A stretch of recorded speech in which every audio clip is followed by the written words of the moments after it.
位现场以及屏幕前的星际指挥官们，大家下午好，我是主持人焦小度，欢迎大家。那欢迎来到我们2026斗鱼嘉年华星际争霸2传奇邀请赛。那今天我们在武汉星光聚集，16位传奇选手都来到了我们的武汉线下，会跟我们共度这4天快乐的时光。那我们的星际温度从来都没有降温过，这次比赛也是我们送给大家的星际礼物。4天的赛程包括我们的小组赛、8强赛、半决赛以及我们的总决赛，奖金非常的丰厚，每一轮的对决全部都含金量拉满。那话不多说，现在让我们用最热烈的掌声，有请本次比赛的16位传奇选手闪亮登场。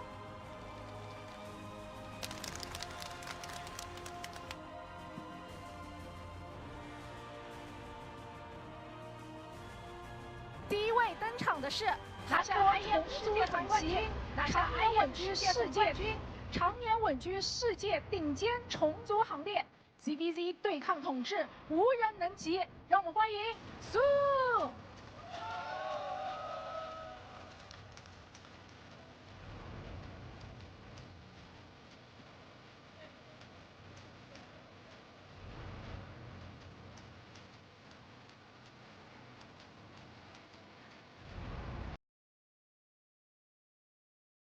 全能人族名将，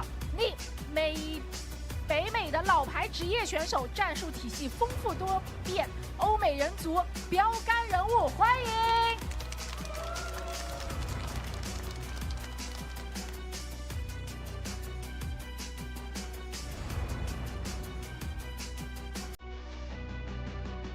第3位，2018平昌电竞表演赛金牌得主，加拿大虫族女王 Scarlett。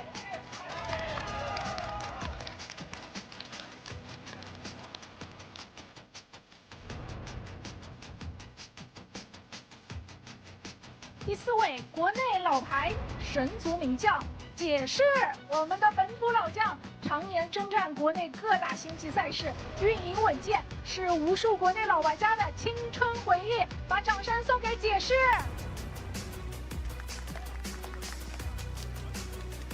第5位，韩国凶狠人族 TY 太阳人族，攻防转换节奏顶尖，多届 GSL 4强选手，大赛逆风翻盘，名场面数不胜数，让我们欢迎他。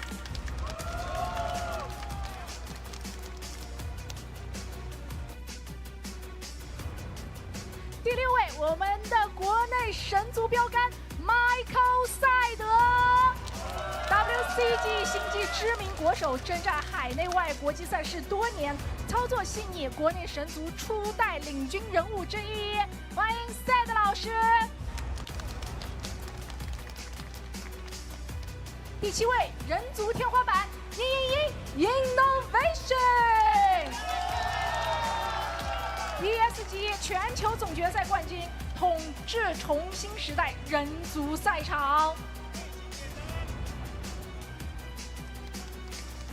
第8位，我们中国星际里程碑奥利维拉。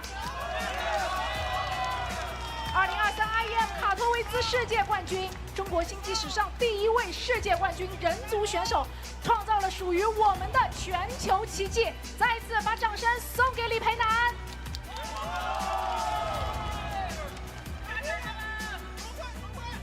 第9位，复古战术大师FanTaSy，韩国老牌人族联赛常胜名将，多届顶级赛事决赛常客，掌声送给他。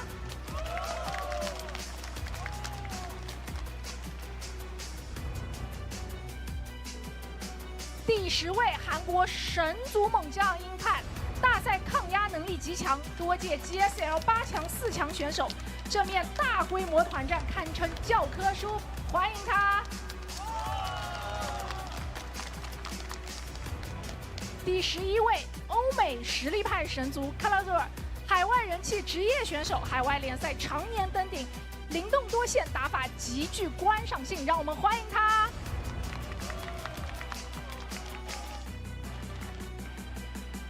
第12位，国人人族稳定输出 XY，国内长期稳定一线人族，线下大赛发挥稳定，无数本土线下赛冠军持有者，让我们欢迎鸟哥。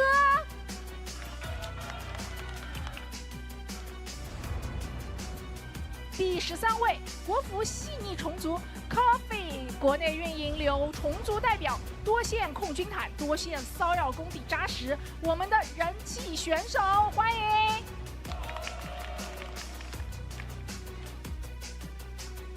国内新生代神族，我们的碳基线，国服顶尖神族，年轻选手代表，有多次的海外比赛经验的传奇选手，让我们欢迎他。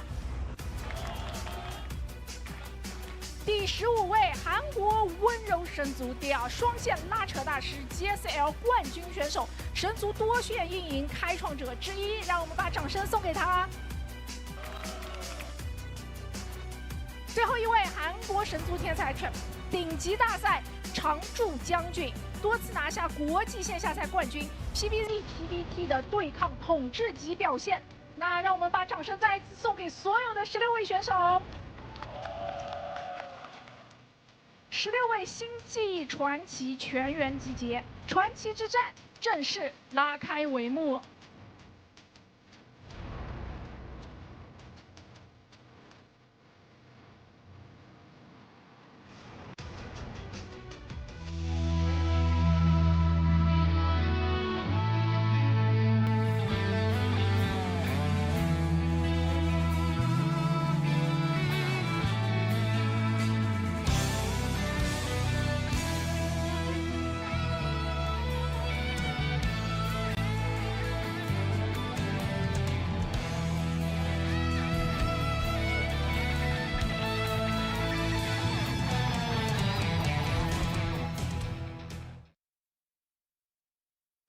And oh, that might.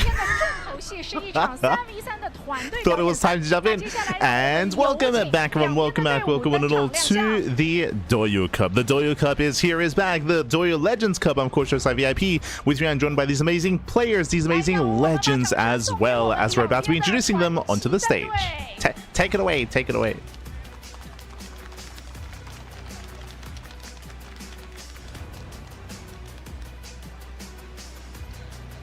We're still not done, Pappy. Oh my god.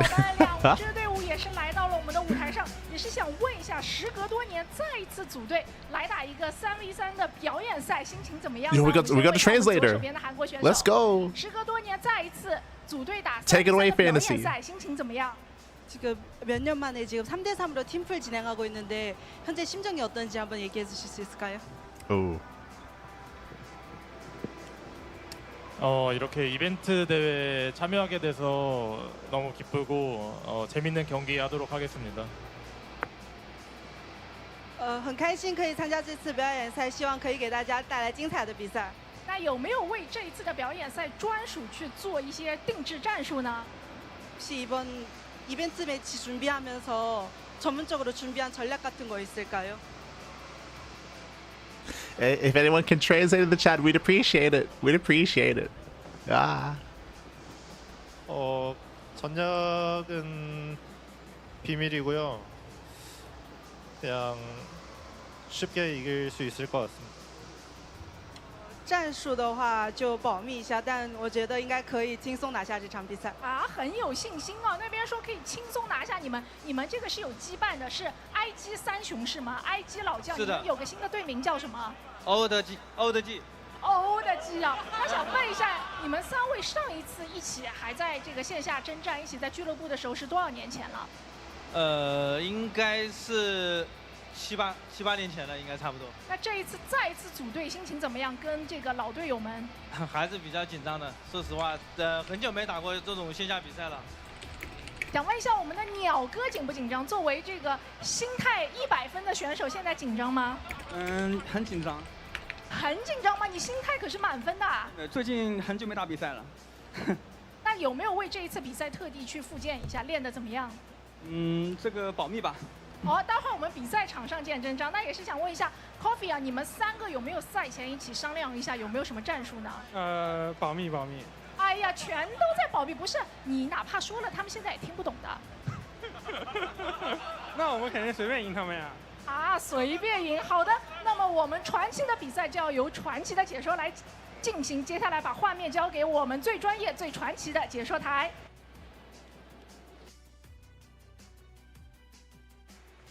大家好，欢迎回来。我们欢迎来到本次斗鱼嘉年华全体邀请And 赛。welcome back, everyone. Welcome back. And welcome everyone and all to Douyu Cup 2026.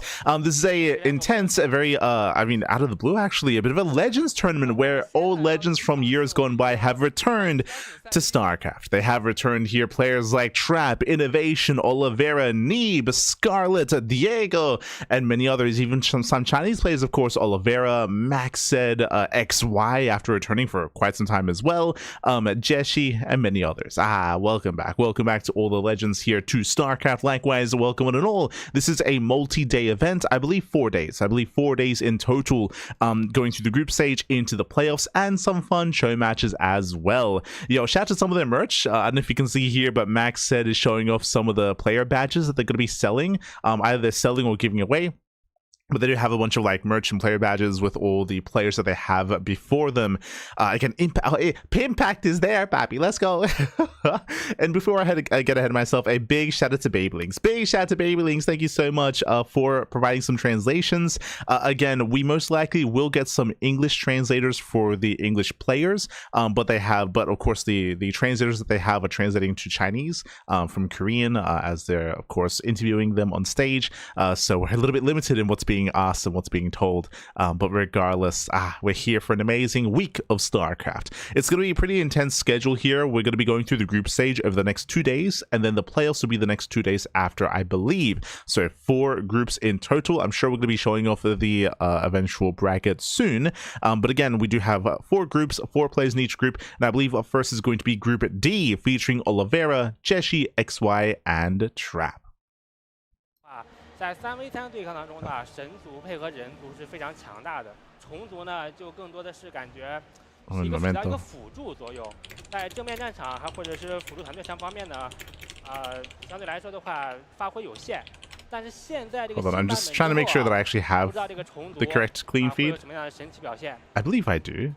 看一下FanTaSy这边很轻松啊，我们现在有虫族很轻松，感觉已经 Oh, this actually might be for my apologies. They might actually be getting ready for the show match. Right, that's why they had 3 players on. True. Okay, so for those that are unaware, there is going to be a show match that's taking place before the group stage, and I believe this is said show match. So very quickly here, the show match is going to be Innovation, soO, and Trap. Wait, no, that's not who was on stage. I'm not entirely certain if they're getting ready for their group or if they're getting ready for the show match, because there are going to be some show matches played out as well. With Innovation, soO, and Trap playing against Maxed, XY, and Coffee. Coffee was on stage there. That's XY. Then flipping over to Maxed.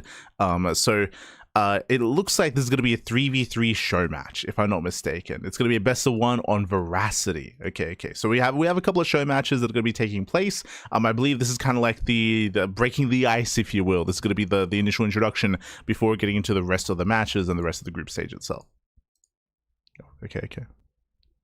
是运营到中后期的话，你这个机枪、坦克上面如果配合上黄雾的话，还是非常厉害的。对，这基本上蟑螂全部也是大油了，在黄雾里面的话。So just messaging the admins about the clean feed, because the clean feed's a little bit dirty, Pat, because we can hear the other casters, and we're supposed to only hear in game, if I'm not mistaken.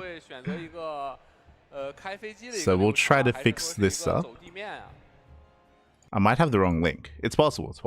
Might have the wrong link. So I just need to double check.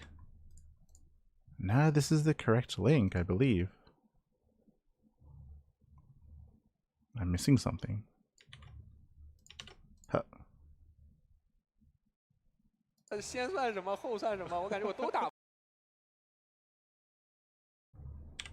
Okay. Yeah, this is the correct thing. It looks like it's a bit of a mistake, but we can hear the casters.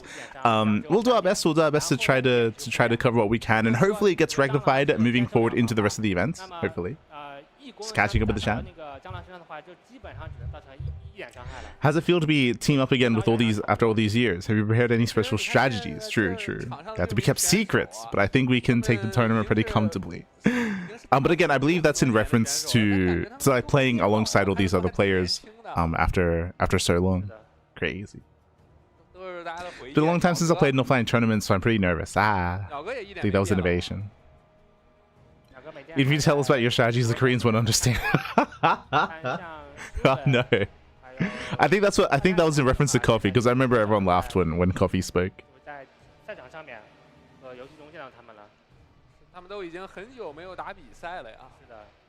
Do we know what the requirements are for participating? A certain amount of time since they played, qualified, just vibes. Just get on the good players, you know, like some old legends. Whoever they could get their hands on. I don't think there are any prerequisites to bringing people on. Just because, for example, Scarlet is still an active player. Meanwhile, someone like Innovation's been going for like 4 years. Trap has been going for like 2 years or like a year and a half.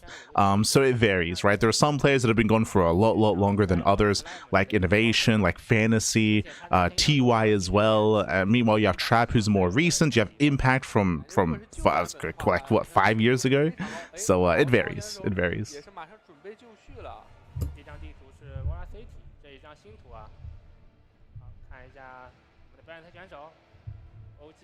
Just catching up. This is on the new patch? Well, it's on the current live version of the game. Oh, SKT2 versus OG. Yo, the old guard. XY Coffee and Maxed versus XSKT with Innovation, soO, and FanTaSy. I guess that's what they were referencing earlier, because yes, they all used to be on Telecom. And it's a 3v3.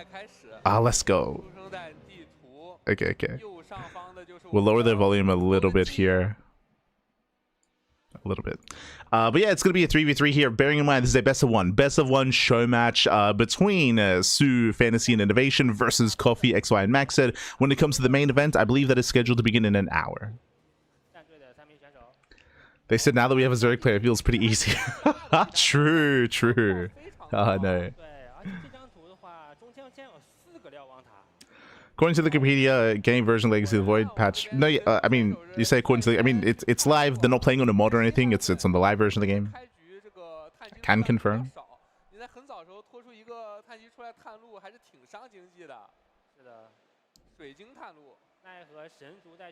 The team that has a Zerg will win. True. SKT was stacked rank today. I mean, this is only a taste of what SKT was, right? SKT had Parting. They had Rain as well. SKT was crazy, baby. It was crazy. That Impact, true. SKT was a team full of ace players, full of aces. It was wild, baby.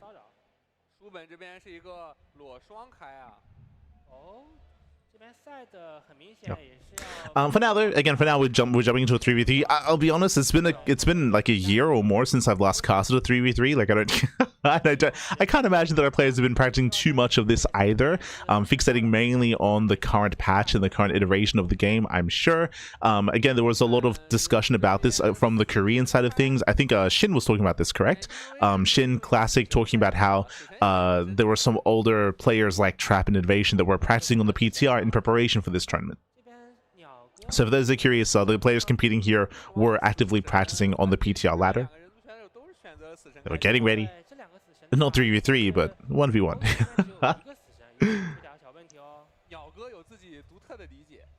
Now again, we have Double Terran and Zerg versus Double Terran and Protoss as well. Here on Veracity, it looks like we do have some shared bases, so your initial like main and natural are pretty secure. Getting into the low ground is going to be a little bit more difficult, but because of the rush distance by ground, we're expecting mid-game. Like, I don't really see our players being too active early on. We're just going to calm down. We're going to calm down, chill, open up, get up to 2 bases, maybe work towards a 3rd base, and then start being active across the map. And I don't really know how much this game is going to really tell us, but I think a lot of people, myself included, want to know what is the state of play for someone like FanTaSy, someone like soO, someone like Innovation.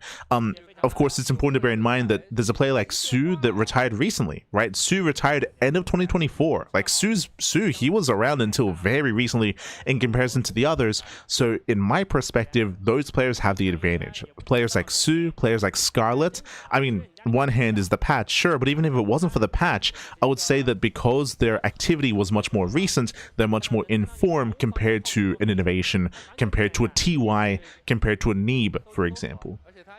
or FanTaSy even.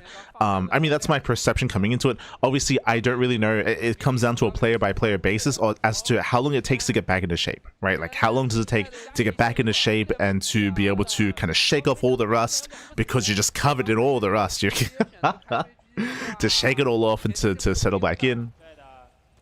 Trap as well, right? Trap, he retired end of 2024. True. So, like, Trap, he's also like a more recent retiree. The other flip side is that someone like FanTaSy and TY, they might have retired longer ago in SC2, but up until recently they were playing Brood War. True, right? FanTaSy, TY, they were competing in Brood War. I think they're the only ones. Like, I don't think Innovation, I don't think he went back into Brood War. I don't think soO went back into Brood War either. But at least, you know, just thinking about it, FanTaSy and TY, they're the two that stick in my mind that stayed competing just in a different game, and some of that like muscle memory, or at least some of that skill and speed, will still like translate over a little bit more. So yeah, that I think for me at least, that's going to be the most interesting thing to me, is just like, what shape are these players in, right? Like, were they able to get back into some semblance of form of what they used to be as well? We'll see. We'll see.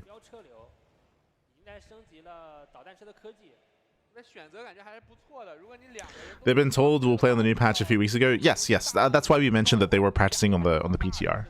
They're practicing on the PTR.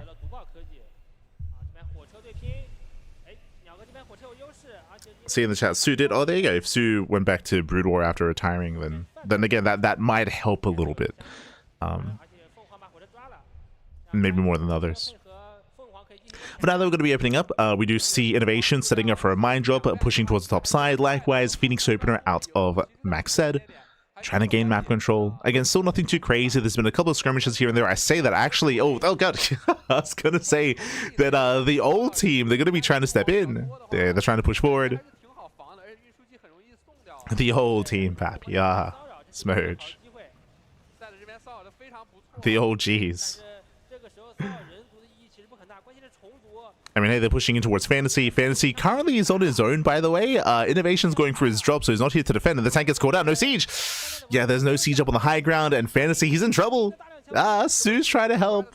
Yeah, soO does race over, does collapse on 1, 2 Hellions. Marines, they come over as well from Innovation. But that's going to be a kill on the CC. It's close. It's close. Mass repair. CC's going to be saved. FanTaSy, he will save himself, and with that Innovation, soO will force back. Oh, will force back the opposing team. Force back Coffee and Maxed. There we go.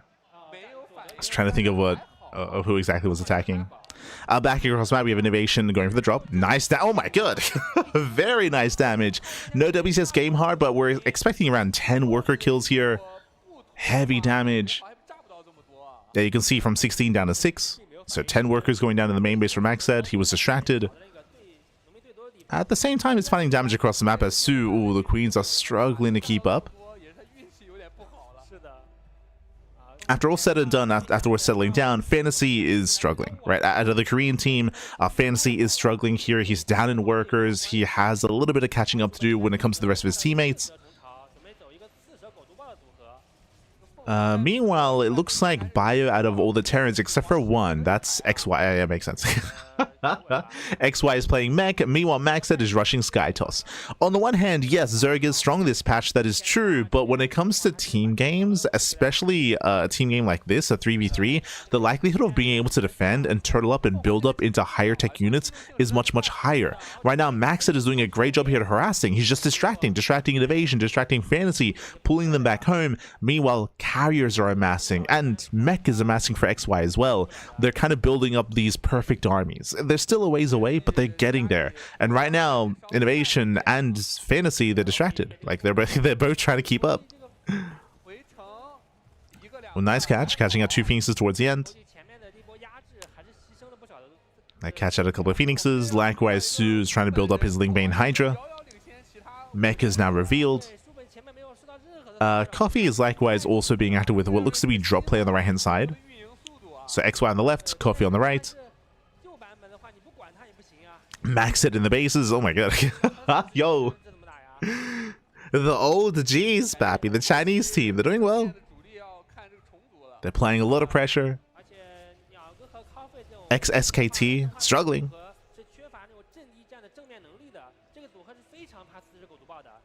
And again, we're making 2 carries at a time. Max said that is. He knows how to team game.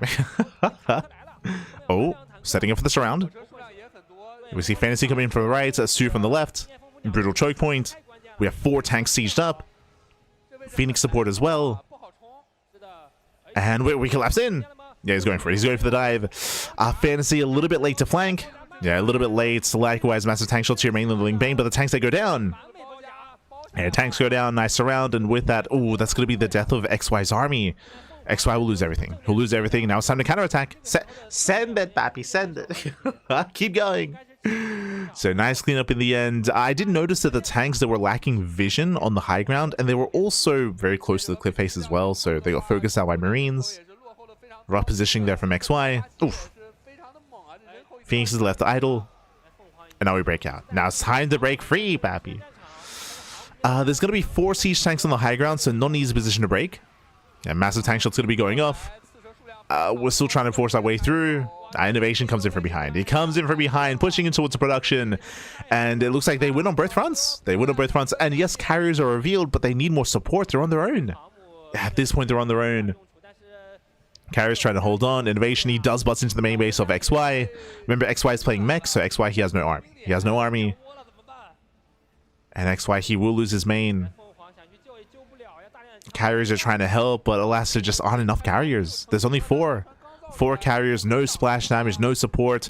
We're running out of interceptors. He's running out, Pappy. The cloak. Mustard does try to save what he can. But in the end, it looks like XSKT, they still got it, Pappy. I mean, FanTaSy was struggling early on, for sure. Like, they were struggling. And honestly, really good map control out of our Chinese team here. Really good map control, really nice damage. But did overextend when it came to their push. Especially considering that both XY was massing up mech and Maxed was massing up Skytos. The idea of pushing prematurely and being active across the map before you've secured your main, like, death ball that you're trying to work towards, like, was a little bit ill-advised, right? Like, if you're trying to build up into, like, this superior army, to go for an earlier attack was very risky, and it cost them the game. It did cost them the game in the end, as they bled out everything. As they lost their main armies, lost their expansions. Again, XY lost his main production.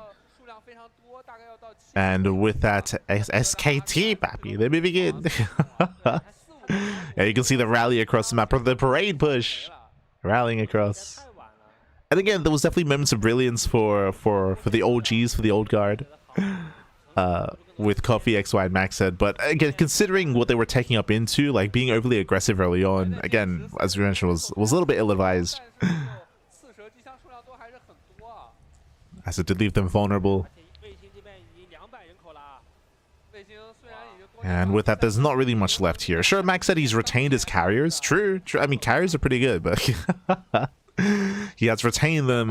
But again, they're losing bases, losing economy. Innovation still in the main base of XY, just ensuring that there is no production left. We see Coffee going for a desperation counterattack, going right through the center to try to catch some reinforcements, but alas, there's only so much that Coffee can do on his own. He's got so many medevacs. Jesus. He's got 1 medevac per marine.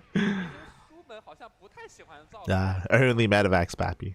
And with that, GG gets called. XY and Coffee will tap out, and Maxed will tap out as well. GG. The SKT boys, they still got it. They GG, well played. Again, they are able to eventually overwhelm, break out. Again, they really had a nice kind of collapse on the main army of XY, if you recall. XY had his tanks. We had the Phoenixes on the left-hand side as well, but alas, we were able to collapse on in, come in from multiple angles, break through that tank line, and that was game then and there, right? Immediately just counterattacked, pushed across the map, and GG. GG, well played. With that, SKT, they will win the initial 3v3 show match. They win it. Remember, it was just the best of one. Just the best of one. Just an appetizer of things to come. I don't believe they planned on playing like a full series, from my understanding. I think it was just going to be the best of one into group stage, but we'll see. We'll see. We'll see what they plan on doing with the show.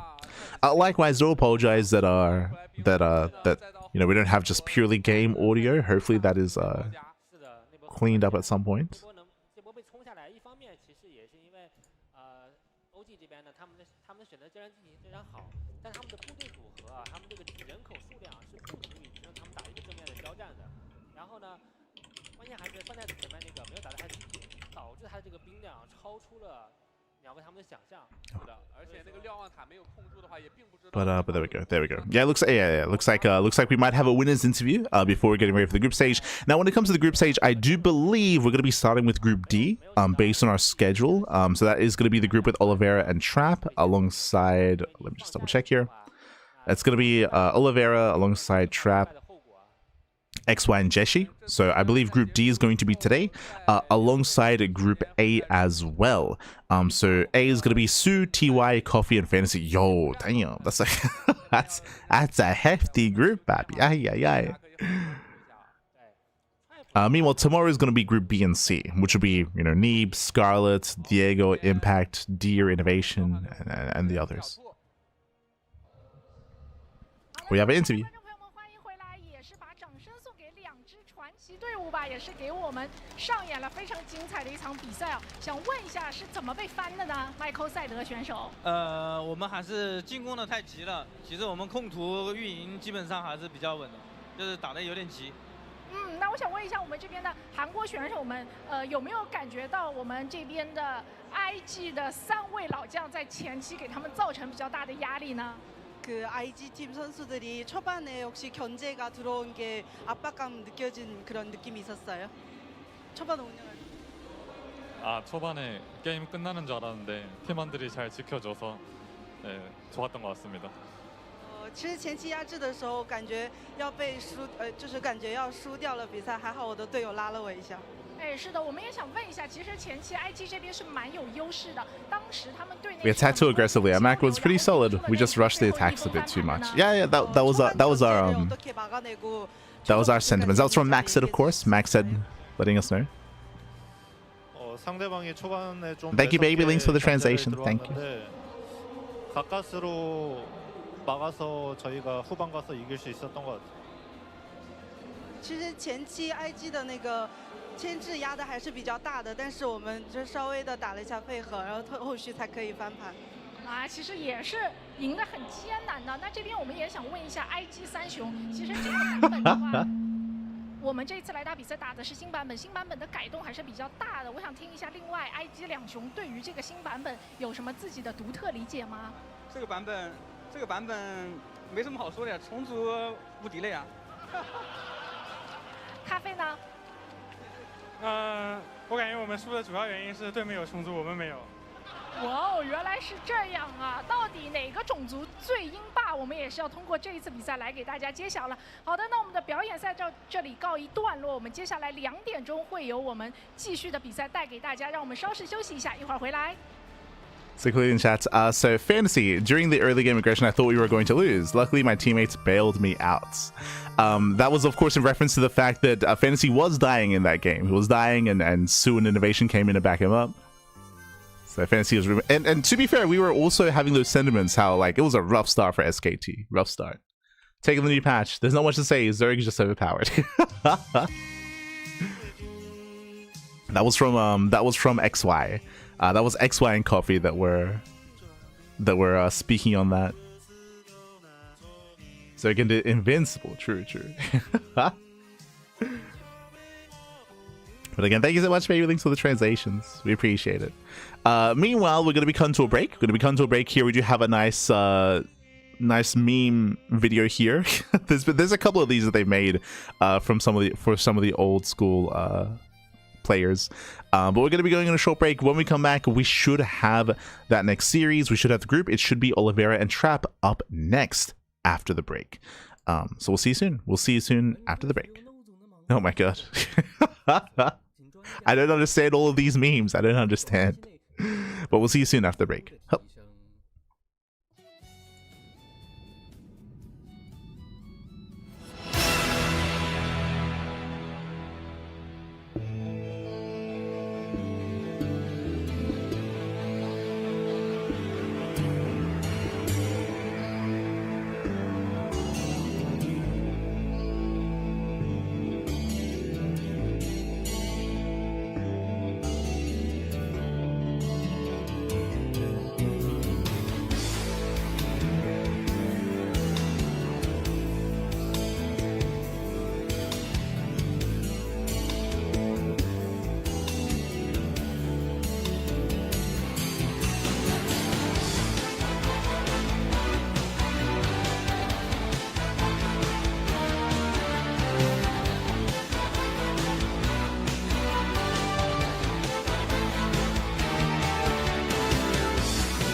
不短的旅程。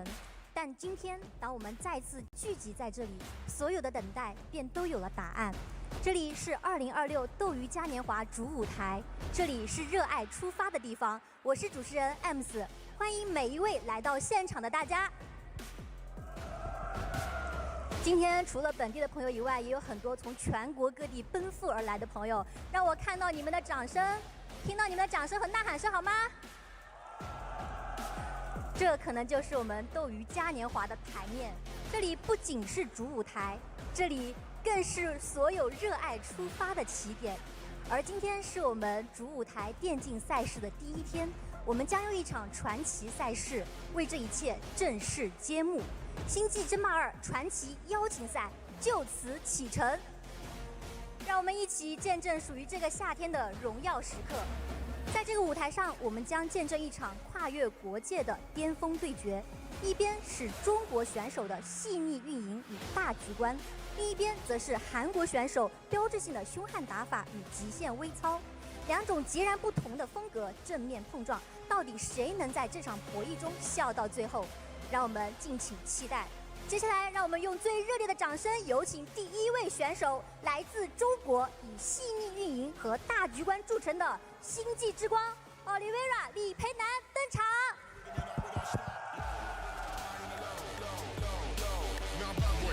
Yo, Oliveira, let's go!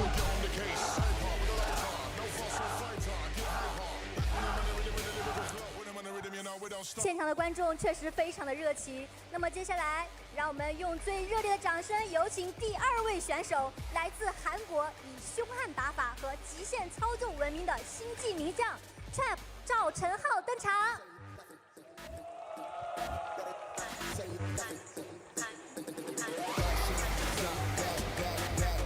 Yo, where's Jeff? Oh, there he is! I was gonna say, where's GGE Mini? He showed up. He showed up for his boy. 究竟谁能够拿下比赛的胜利？话不多说，让我们把时间交给解说席。Always, Papi, always.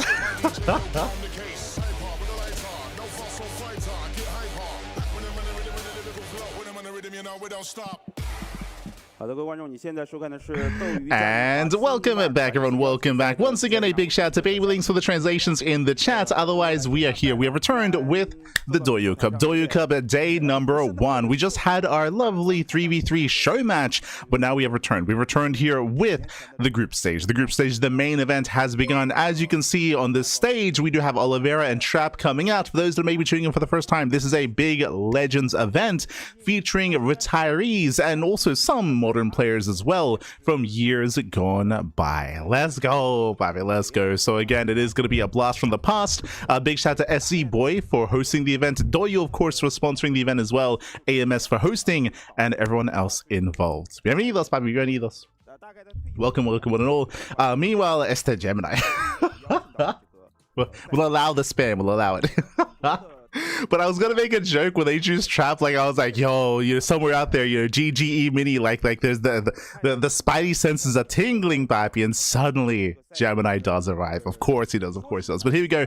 We're just showcasing the format at the moment. As you can see here, we have 4 groups, 4 players within each group. 2 players will advance on into the round of 16 playoff bracket, into the round of 8 best of 5s, into the semis best of 5s, and then best of 7 grand final. So the format is ahead of us here. As a reminder as well, there were some people asking in the chat, but this is a 4-day event. 4 days, 2 days of group stage, and then 2 days of playoffs. So 4 days in total. If you're only available over the weekend, then the weekend is going to be the playoff bracket. Meanwhile, the weekdays, this is where we do have our group stage, and likewise we have the prize pool distribution as well. 20,000 USD is the total prize pool here, split amongst all of our players, split amongst the best of the best. Aye, aye, aye. Crazy, that'd be crazy. Just catching up. The nursing the nursing home tournament. Oh no. Smudge, papi, smudge. They're gonna need help getting to their player desks. Ah. Vámonos, papi, vámonos. Here we go. Thank you, King. GGE Mini. He is in the crowd. I guarantee you. He's there. He's there for Trap. Always for Trap, papi. Always. This is the only match on the main stage. Yes, so I should also mention as well that 2 series are going to be happening at the same time. It's going to be Oliveira versus Trap on the main stage, and then behind the scenes at the same time, I believe the other matches going to be playing. That is going to be Jeshi versus XY. Jeshi versus XY. I believe there is not a B stream or side stream covering that, but those 2 series are happening at the same time. Bear that in mind. Bear that in mind. As you can see here, are the close-up on the players, Papi. The close-up.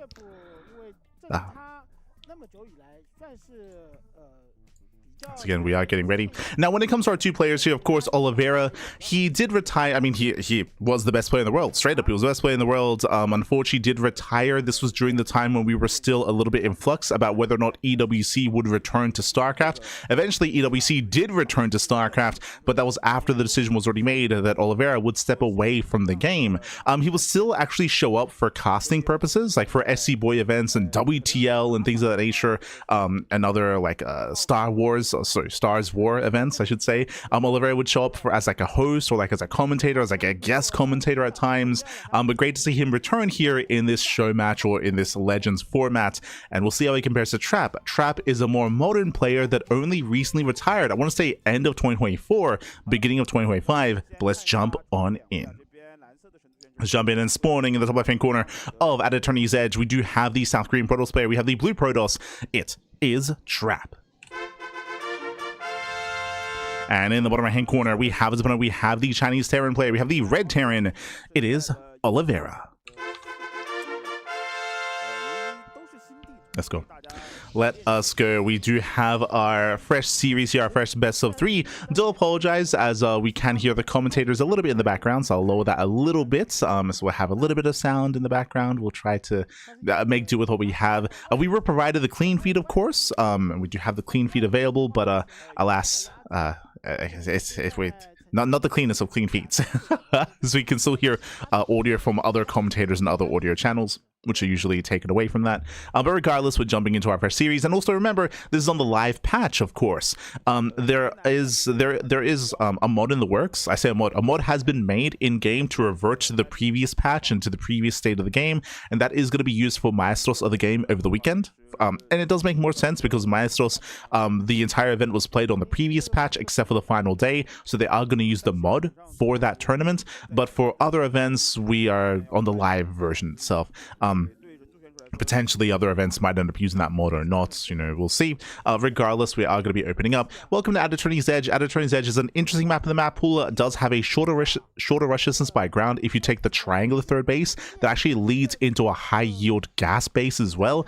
Or you can expand on the low ground, which is a lot more open, a lot more exposed, but it leads into the gold expansion. There's a gold base in the bottom left hand corner of the map as well. So it does have some interesting dynamics depending on how you expand. I will say coming into this, of course, especially with the new patch, I'm curious to see how our players will approach each other. When it comes to our personal casting that we've been having here on the channel, we've been casting a lot of StarCraft, as always, of course, but we've been mainly fixating on Zerg-related matchups whenever we cast an Open Cup, just because, especially because of the lava change, we've been like showcasing that a lot more heavily. When it comes to PvTs, we only really casted Mara versus Showtime over the weekend.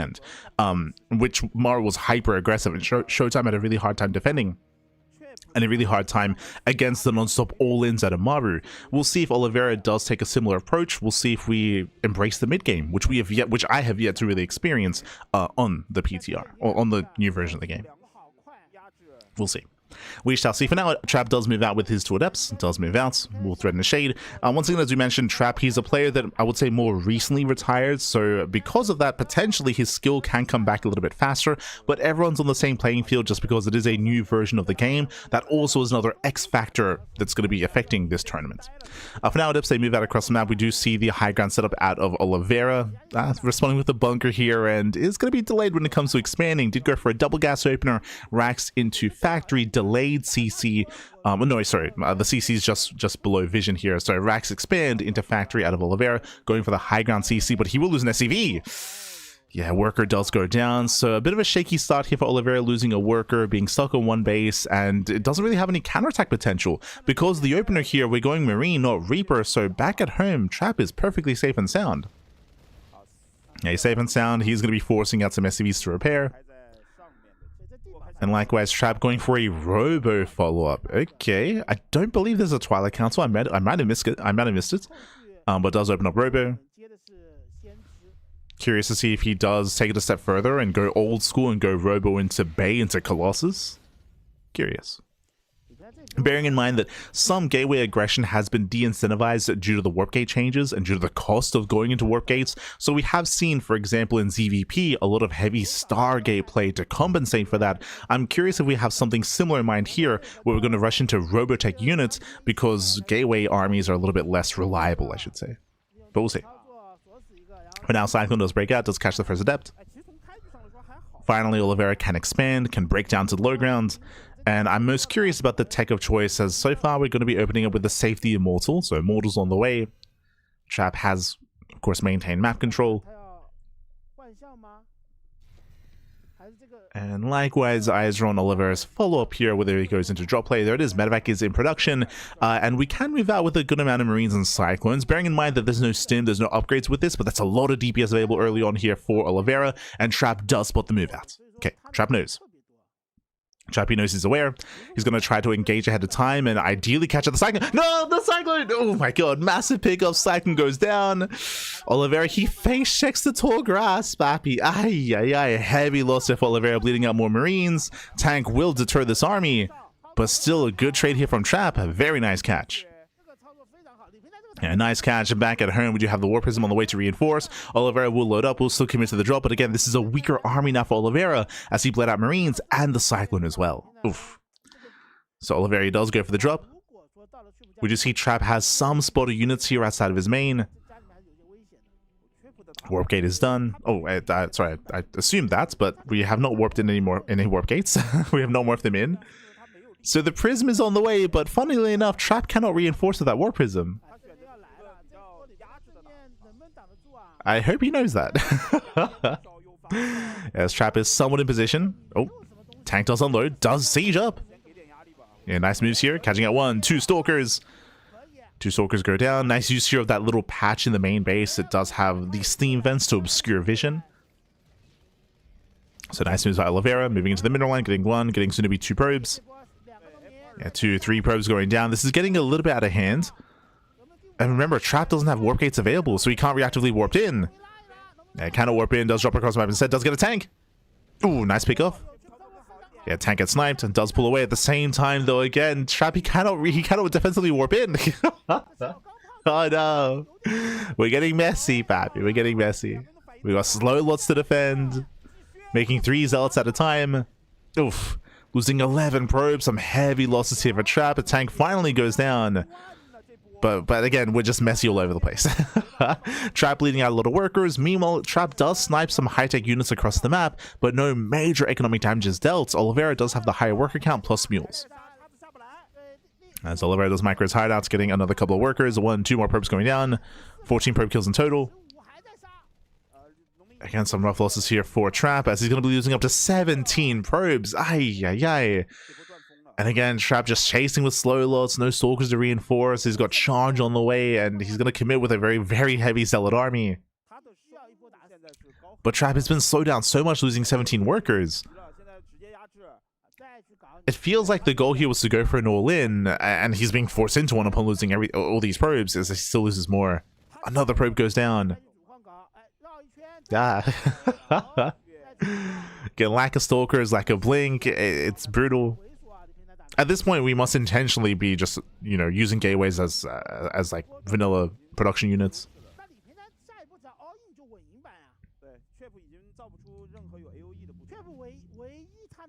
As we just keep making zealots, War Prism's on the way. Chappie is going to commit. And we'll see how many tanks Oliveira has ready for this push. If ready at all, as Oliveira is moving out with his own drops. And once again, these drops are going to get out of hand. The biggest issue here is that, again, there's no blink. We have minimal Stalkers, minimal anti-air. These drops are doing so much damage, more than really what should be happening. More than they should be. Getting another 1, 2 probes, 3 probes, 4 probes going down to the main. Getting up to almost 7 probe kills. We're still not done. Here comes an actual committed double drop. And Trap is being picked apart. At this point, he's just being picked apart. Losing the entire mineral line. Nice focus firing at Oliveira. Catching up 13 probes. Yeah, 13 probe kills. Likewise, nice trades against his ults as well. Forcing the choke point behind the mineral line. And what was initially a good start for Trap, it's all just fallen apart here.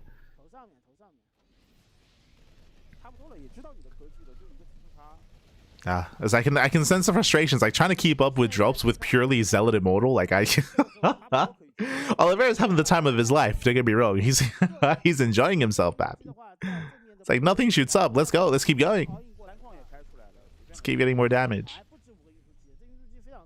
As Oliveira can now claim his third base. Again, a very comfortable economy.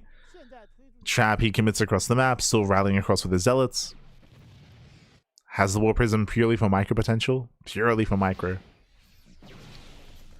There's a world where if you can maybe force some friendly fire out of the Widow Mines and catch the tanks on siege, then maybe, but he commits. Show some eye shots.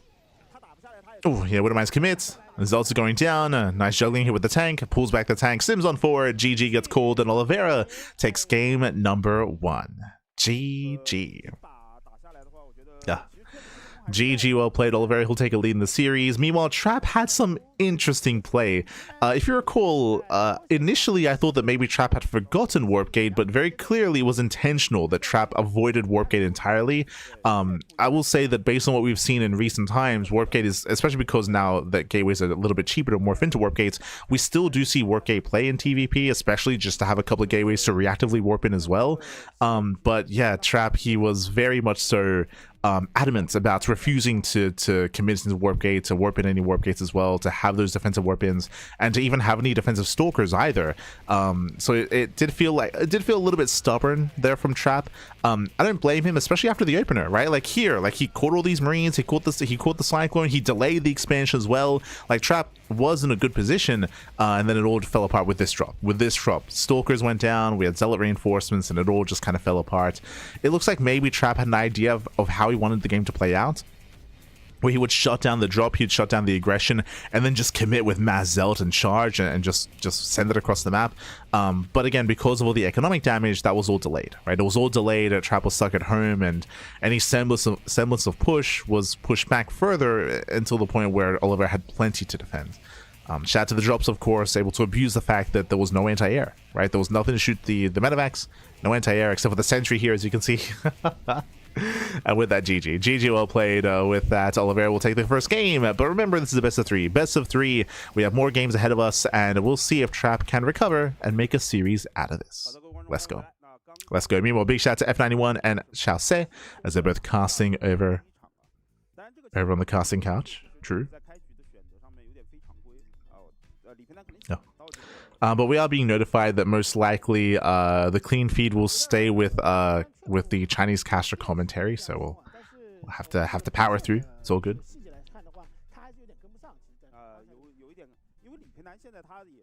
Just catching up with the chat.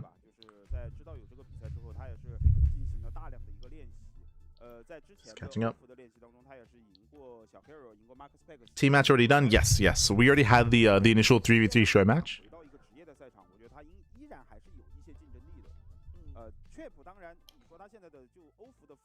Quick Gemini, what keyboard is Trap using? He knows, I mean, he knows. I'm just catching up.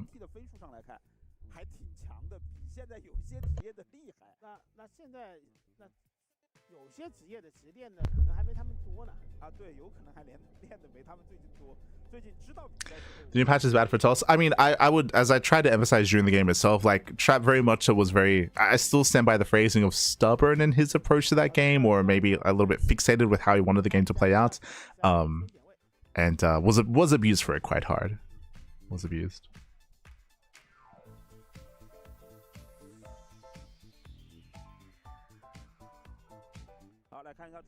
But here we go. Here we go. As spawning in the top left-hand corner of Rainfall, we have the South Korean Protoss player. We have the blue Protoss. Oh, it is Trap. In the bottom right-hand corner, we have the Chinese Terran, Oliveira. He researched it, but he prefers the build speed. Okay, my apologies. Yeah, I thought I saw warp gate researched in the beginning, so I was a little bit surprised that we didn't even warp in or transform like at least even like 2 or a handful of gateways into warp gates to be able to reactively warp in.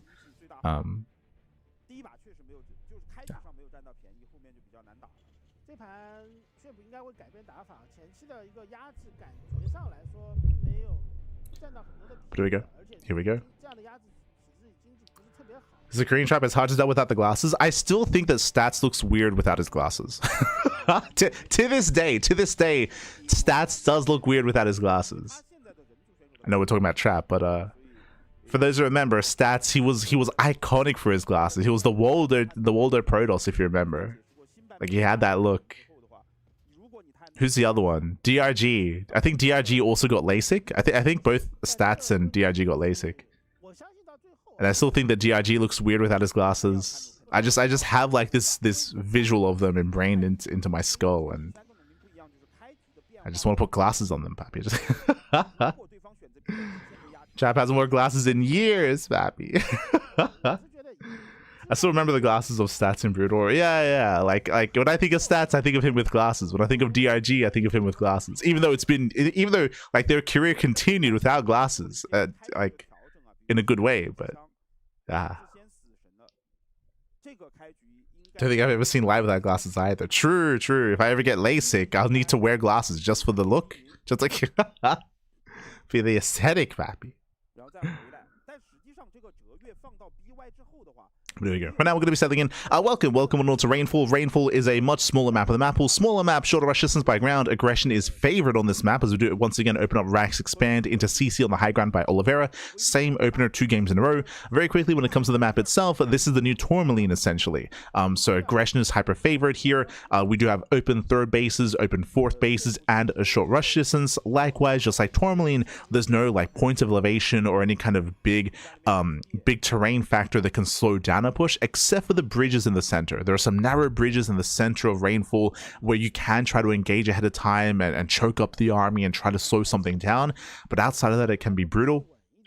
I did make reference that Rainfall is even more aggressive than Tourmaline because on Rainfall, both 3rd base options are on the low ground, which means a main push that hits in between the bases into the natural can secure that position and be even more dominant and be even more oppressive if you can secure that high ground location, just cutting your opponent in half in between their natural and their 3rd base options. But we'll see. We shall see. As we go from one of the more quote-unquote like standard-ish maps into one of the more aggressive ones. For now, we do see Oliveira does mix things up. The Reaper does bypass initial adept. Will throw in the mineral line, gets 1 probe and denies mining. Very nice damage here by Oliveira. Ooh, as he is still going to get caught out though. Yeah, is caught out, doesn't get into the main base, does not confirm the tech of choice. This time Blink is on the way. We're looking a little bit more normal here from Trap. Morphing in warp gates, going for Blink as well, going for a Blink heavy style. Remember last game we saw a faster Robo into Twilight Council and eventually Charge, but it was a Robo opener. Here, Twilight Council opener into Blink. Looking like some more standard TVP. Trap trying to be cheeky, trying to bait out the mine shots. Meanwhile, Oliveira did mix things up a little bit by going into Widow Mines. If you recall, last game did open up with a faster Tech Lab into a Cyclone, which got sniped. This time, we're going for early Widow Mines into an earlier Widow Mine drop. For now, though, the Widow Mines have been spotted. Trap is aware. We'll see if he can bait out the shot. For now, just keeping the army back, has spotted the medevac, so is aware of the potential for drop play. And we'll see if Trap can keep up. As again, he does spot the medevac. Does spot, does engage. So far, very nice damage. Just keeping Oliveira contained. So nice positioning here from Trap. Likewise, behind this, I believe we're still in a lower gateway count. I believe it's still 2 gates. Oh, that is interesting. So first things first, we're picking away the Marines. There's no bunker either, so the Marines are abused. The tank will zone this away, and the tank shot does go off where the adept goes down. But back at home, I believe that was 2-gate Blink into a Robo into a Templar Archives. We're going 2-base Storm. So very dedicated, very committed on 2 bases here from Trap. He is foregoing his 3rd in favor of extra tech. So earlier Storm, 3rd gateway. Meanwhile, Oliveira does move out with his drop, making his way towards a natural. He's going to be boosting in. This time unscouted. Oh, Trap does find the Liberator though. Not bad. But is he distracted? Oh, he is not. Ah, Trap, he's locked in. He's locked in, Pap. He's locked in. Ready at the natural base. Zones away the Liberator as well. So far, so good. Keeping Oliveira pinned. At the same time, ooh, as he's distracted, we do see Oliveira moving out, but he's spotted by the Observer. So again, Trap, he sees all, he knows all. Oh, the zoom in. Oh, we can see Trap's wedding ring. Ah. Let's go. It's got Gemini's name engraved in it. Let's go. Ay, ay, ay. He's repping his boy. Meanwhile, so because they poke in. Oh, they poke in. Very nice snipe here on the tank. Losing one Stalker in the process. Does lose a Stalker. And with Oliveira forced back again down to only one tank. The backbone of his army has been broken. And Oliveira trying to catch out the other tank. Does he get it? Oh, does he get both? He does! Massive pick off. Second tank goes down. And back at home, what does Oliveira have to defend? For now, going for the drop, trying to force a recall. Ah, there are units back at home. Yeah, there are Stalkers back at home to defend. Trappy does deflect. It keeps on pushing. There is a tank back at home. And Oliveira holds. Oliveira, he is holding on. Does pull the boys. Does save the tank. He's holding, Bappy. And this is so far a bit of a rougher position here for Oliveira. Losing two tanks is brutal when it comes to the follow-up push. Now when he does move out with Stim with combat shields, his tank count has been cut in half. Meanwhile, once again, it's on Trap here to... Oh, actually, I was going to say to just hold the line, but no, he wants to try to push in. A little bit greedy. Yeah, a little bit greedy here. He tried to punish, he tried to snipe that tank, but alas, Trap is denied. Gets pushed back. Behind this, Storm is on the way. Third expansion. Remember, the third base for Trap is delayed this game, but he made up for it by catching out the tanks, by engaging with the army, shutting down the Liberator, shutting down the Wither Mine drops. So far, a solid start here from Trap, but we'll see if he can survive the Stim timing. Right, all these upgrades are lined up here for Oliveira. Stim, combat shields, +1. A big timing here for Oliveira, moving out with 3 tanks. Again, this could have been 5. This could have been even more devastating. But Oliveira, he does move out, and we have some... Okay, there we go. Phew. Had some stuttering, but it's all good. Oh, good. Storm is done. Yeah, Storm is complete. Nice split. Oh, the splits, Bappy. Oh my god. No, the Prism! Prism goes down. 2 High Templar as well. That's the final story. Okay, there's one more High Templar coming in, but that was a brutal loss here for Trap. The boys have been pulled. 2 base all in here from Oliveira. It's all or nothing. And he lost 2 High Templar. Oh no. Still has a Storm. Nice Storm on the tanks. Gets 1, gets 2. Yeah, 2 tanks go down. That's still a little bio left over. Remember, he has Stim. We spoke about this position earlier at the start of the map, if you remember, talking about this high ground location in between the natural and the third base. Another nice Storm. Yeah, some decent Storms. Boys are being pulled. Zelsa collapse on in, and it looks like Trap, he might barely have enough. It's close. It's very close here, but it looks like Trap, he breaks through the tank, breaks through both tanks, and Trap, he will hold. GG gets called. The all-in fails. Whew. And Trap ties up the series at 1-1. GG, GG, well played. Yeah, again, Trap looking a lot more solid that game, I should say. A much more standard build out of Trap, going into a Blink-based opener, into a Storm follow-up. Trap did go for a delayed third, but that's fine, because Oliveira was all in. Right, Oliveira, he went for a 2-base all-in, so the fact that we saw a delayed expansion and a delayed economy from Trap didn't really impact him too negatively, just because his opponent never intended to get into a longer macro game. Likewise, because we saw Trap tech into the Temple Archives on 2 bases and get earlier Storm, that was crucial when it came to the defense. Right, without splash damage, without Storm, without having that early tech, that would have been a much more difficult defense there for Trap. So a little bit fortunate that Trap was being as safe as he was, as 2 bases he was, while Oliveira was as committed as he was as well, and all in. GG well played. Whew. With that, Trap, he does have the series. We're going to the ace match. We're going all the way to game number 3, and we'll see if Oliveira can bring it back. We'll see if Trap can close it out. Oh boy. He's catching up. Catching up, man.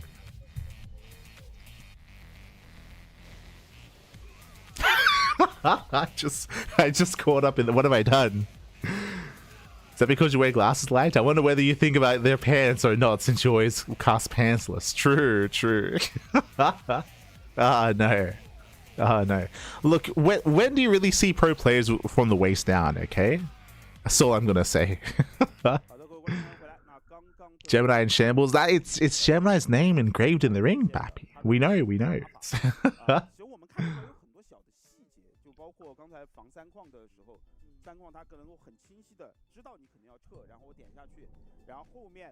三 tanks with great plays will still be hunting army and workers. Well, I mean, what makes up for that is Storm, right? Storm having that higher tech, having that splash damage available.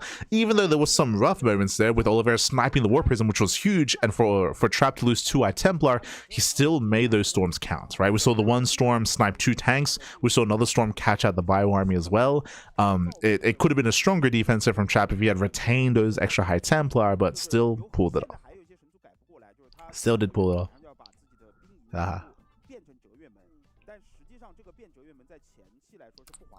As it looks like we're getting ready for that third and final game. I don't quite recall the vetoes. Un momento here. There it is. Game 3 is going to be on BlackRock. Oh, okay.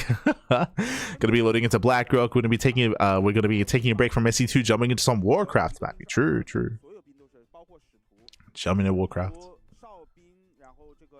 BlackRock. Now, there have been some aesthetic changes changed actually when it comes to the map itself. I know it's very bright. I actually got a message earlier by Avex about how they had updated. There's like a TE version of BlackRock, which is a little bit less intense when it comes to the lighting. I know the lighting is it's blinding. Whether or not that gets updated on the ladder, we'll see. But updates have been made. As we are jumping into game 3. Bam. Vámonos. Hey, Mr. Duckling. First stream. I usually watch on YouTube. I thought I'd come to see how you're doing. Oh, gracias, Papa. Gracias. Welcome to Twitch. Yes, thank you. We appreciate it. We are live on YouTube as well, but hope you've had a great day. Hope you'll have a great week as well. It's going to be a full week of StarCast, but we appreciate you dropping by. Thank you. As we're jumping to game 3 and spawning in the bottom hand corner of BlackRock, we have the South Korean Protoss player. We have the blue Protoss. It is Trap. And in the top right hand corner, we have the red Terran player, the Chinese Terran. It is Oliveira. Let's go. Let us go. We've made it here to the Ace Match, the final game of the series. I did not line up the fanfare too well there, but it's all good. There are the zooms, baby. There are the zooms. Actually, I should. There we go. It fits. But here we go, jumping into the Ace Match here, and we have seen some diverse play out of Trap. We saw, of course, game 1 was interesting to say the least, going to like what seems to be more like a Zeld heavy all-in style in that first game. Game 2 we saw something more standard, going Blink into Storm, going for a Twilight Council opener into Blink into Temple Archives on 2 bases. Now welcome to BlackRock. Now BlackRock is an interesting map in the map pool. I believe the rush distance by ground is a little bit longer on this map compared to Rainfall.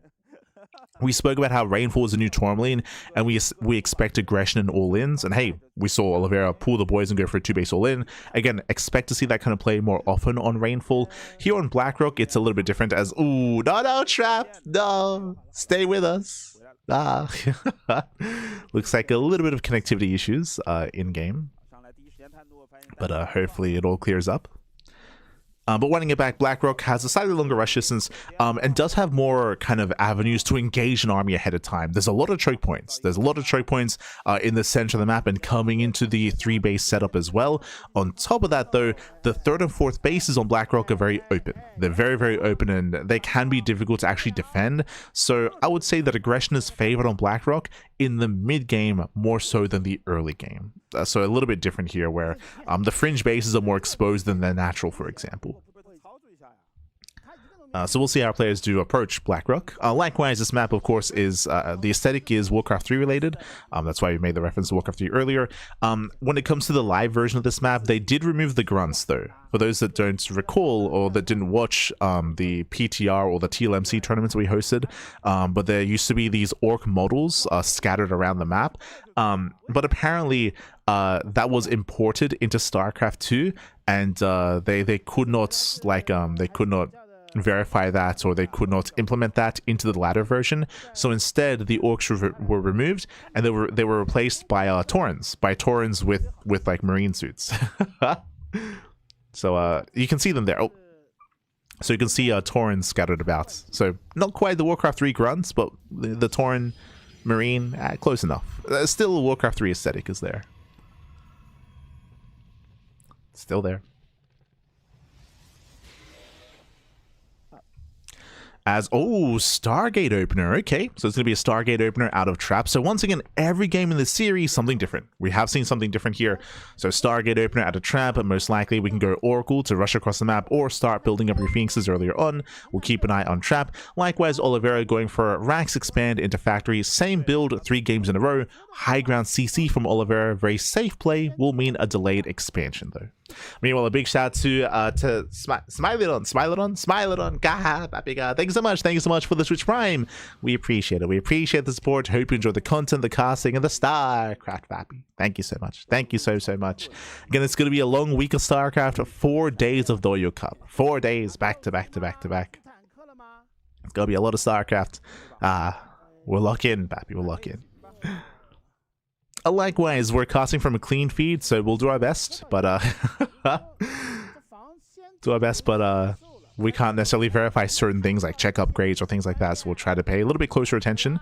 Behind this, it is going to be Stargate opener into Oracle first, bearing in mind that Oliveira has failed to scout. He did not get into the main base. Oliveira is not aware of the build of choice, and what I like about this from Trap is that because Trap has gone for a different opener every game, game 1 was Robo, game 2 was Twilight Council, and game 3 is Stargate, he will keep Oliveira second guessing himself, and there's no confirmation yet from our Terran player, as Trap actually builds up into a second Oracle.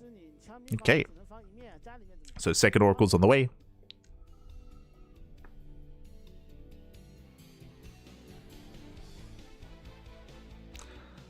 Here we go, double Oracle towards the main. They can one-shot SCVs. Oliveira, he's somewhat in position. We have some Marines ready here on the top side. Oh. And they will deflect. Cyclone as well. Yeah, Cyclone also in position. Ooh, the lock-on is not broken, and one Oracle goes down instantly. Ay, that's a rough start here for Trap. Again, it was a Stargate opener into Oracle. The Oracle gets 0 damage done, and Oliveira, he defends and instantly counterattacks. Viking is moving out. A second Viking is on the way as well. Now aware, of course, he does need that anti-air, and Oliveira is pushing. Oliveira, he is pushing. He's moving out. Yeah, he's going to be moving out here as he almost does catch the second Oracle. Ay. Second Oracle does pull away. Barely alive. Phoenixes have been building up. Bearing in mind the Phoenixes, they can be great when it comes to harassing or trying to keep your opponent contained. When it comes to these main head-on fights, though, that's when Phoenixes, they can struggle. As Trap's tech has been delayed, and so far his opener has not been worth it. It's not been worth it. As Zepse do threaten the shade. Trying to keep tabs here on Oliveira. So far, Oliveira is still working on his upgrades, so there's no major move outs. I mentioned before that we saw the Unsiege, we saw the Vikings pushing, but it looks like Oliveira, he goes back home, is waiting for Stim, combat shields, and +1. We'll see whether or not Oliveira goes for a big 2-base all-in again. As it does find 3 probe kills across the map with his landed Viking. Nice damage. I mean, hey, that's more damage than the Oracles dealt. True. As the Oracles were shut down, Trap just now working towards charge, working towards splash damage, Temple Archives on the horizon into Storm. But again, Trap needs time. That's the scary thing here, is that Trap, he needs time to be able to stabilize. Meanwhile, Oliveira is waiting for his own Stim timing before breaking out. So it's going to be close. I believe Storm may be done in time for this. I believe it should be done in time. How many High Templar will be ready, though? That's another question entirely. As it ups there, threatening Shays. Once again, just keeping tabs on any kind of major move outs. And there's still no third CC in sight. Again, I'm still not ruling out the possibility of pulling the boys, as we saw previously on Rainfall.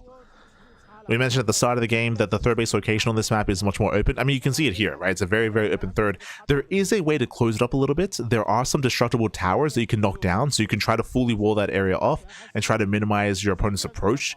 Oh, and Oliveira gets a third. Okay. Oliveira gets a third TC. Very interesting. So we are not committing to a 2-base all-in. There is a timing available with all those upgrades. That is true, but Oliveira is getting ready to build up into the mid-game. Okay.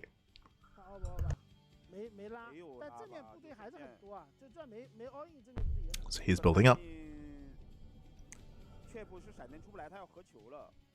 Still is going for his push and still going to be hitting his timing, but not as committed. And we'll see if Trap can keep up. That's a lot of mines. That's a lot of winner mines. Zelse commit in, show some mine shots. Ooh, mine shots they connect. And Zelse melting. Yeah, the Zelse melt and Oliveira snowballs out of control. He breaks through the main army and there is no splash damage. There is no storm. I was thinking that it might be ready in time. The answer is no. Yeah, the answer was not ready. With that, the base is going to go down. There's a handful of gateway units left. Archon falls, GG gets called, and Oliveira, he will claim the series 2-1. He will advance on to the winners match. GG. GG, well played. Again, the moment that we saw the third CC, I was like, oh, is he just going to back off and just build up into a third? Nah, he still went for the push. Like, I still went for the move, I still went for the push. I was curious to see if Trap would be ready with Storm in time. The answer is no. Trap, he was not ready with any splash damage. He was exposed. Bearing in mind that one of the reasons why Trap's defense was as lackluster as it was is because the Stargate opener did not pay for itself. Remember, it was a Stargate opener into double Oracle, and how many workers did he kill with 2 Oracles? 0. He killed 0 workers, 0 damage was dealt by 2 Oracles. We then had the triple Phoenix follow-up, and what did that accomplish? Didn't accomplish anything either. He was not able to slow down the push, he was not able to harass or pick away any key units either. So in the end, the Stargate opener did fall on its face, and in the end it hurt Trap more than helped him. I will say that it had potential, don't get me wrong, it had potential to do damage if it wasn't shut down as hard as it was, right? Oracles, they can always get by across the map, get into mineral lines and wreak havoc. There's always potential with those Oracles. Phoenixes as well, they can shut down attempted drop play, but Oliveira didn't go for drop play. He went for just one big push, as you can see here. Phoenixes, I was thinking we could maybe drag some of the mines into the army, and it looks like we attempted a drag, but in the end, again, like it was almost dead supply there for Trap, as the Phoenixes couldn't really add much support. GG. GG, well played. With that, Oliveira does snowball at control, and I believe there's going to be a winner's interview. Oh, we'll see. But I believe there should be a winner's interview here. So for now, congratulations to Oliveira. Trap, he's going to be knocked down. Bearing in mind, this is the group stage. It is a GSL style group. So Trap is still in the tournament. He's going to be facing off against the loser of the other series. I believe that is XY and Jeshi. Un momento. Yeah, XY and Jeshi. They're facing off at the moment. They're currently mid-series, and again, Trap will be playing against the loser of said series. Beautiful. As that series was happening concurrently at the same time. Also, I'm not sure if there's going to be a winner's interview. We might have an interview then break, or just break first. We'll see how it all comes together. But I feel like we should hear from Oliveira. We should hear from him. It's Oliveira back. 2天之后的话，到周六周日会进行一个8强的淘汰赛，以及周日的4进2和决赛。今天反正这周末的这4天都会在武汉。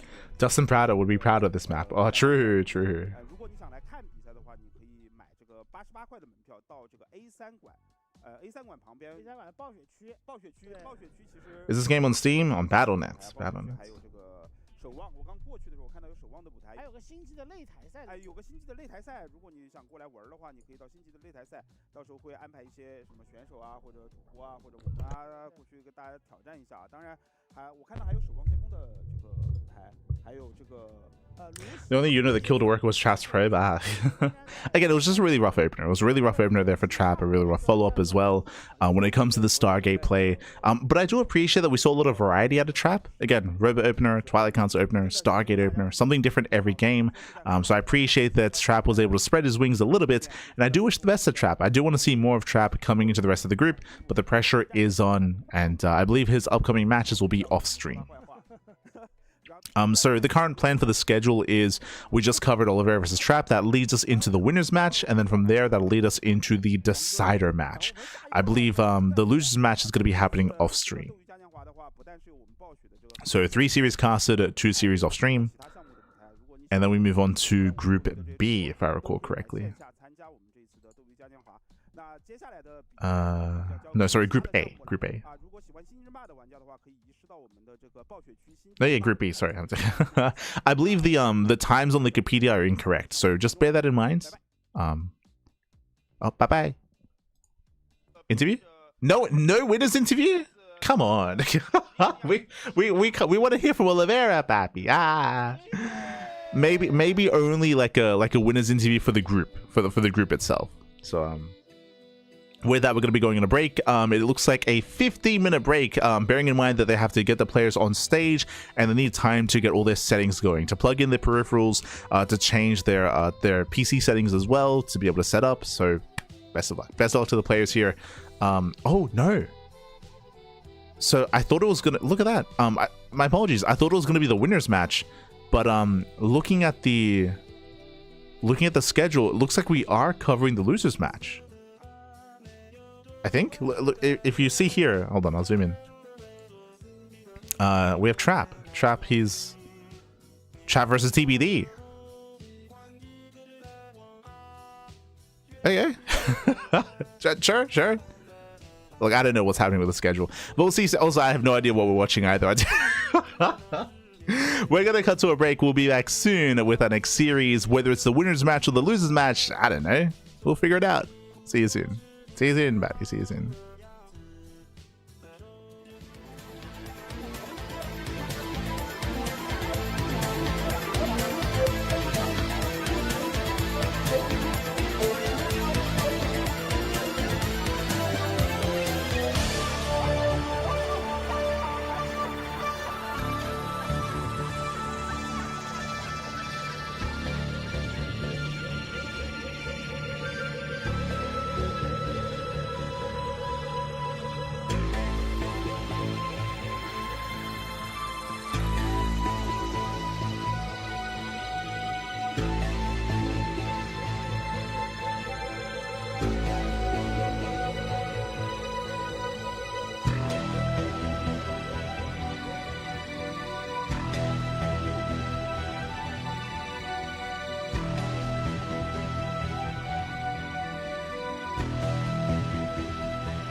And welcome back, everyone. Welcome back. Welcome back. I hope you. I do apologize for the extended break, but regardless, welcome one and all to Douyu Cup. Douyu Cup is 2026 day number 1. We just wrapped up with our first series earlier with Oliveira versus Trap, and now we're going to be jumping into the losers match. XY versus Jeshi was happening over at the same time. They were happening concurrently with each other, of course. And originally we were going to be covering the winners match, but it looks like the winners match is going to be off stream. We're going to be casting the losers match instead, the elimination match, if you will. Trap versus XY. Jeshi did defeat XY in his series, so XY is knocked down to face off against Trap in another PVT. Another Protoss versus Terran matchup. Currently the players are getting ready on stage. I don't know if there's going to be like a pre-game interview or if we just jump right into the games themselves. We'll see. We'll see how it all does pan out. But again, we do have our next series getting ready for us. Is getting ready.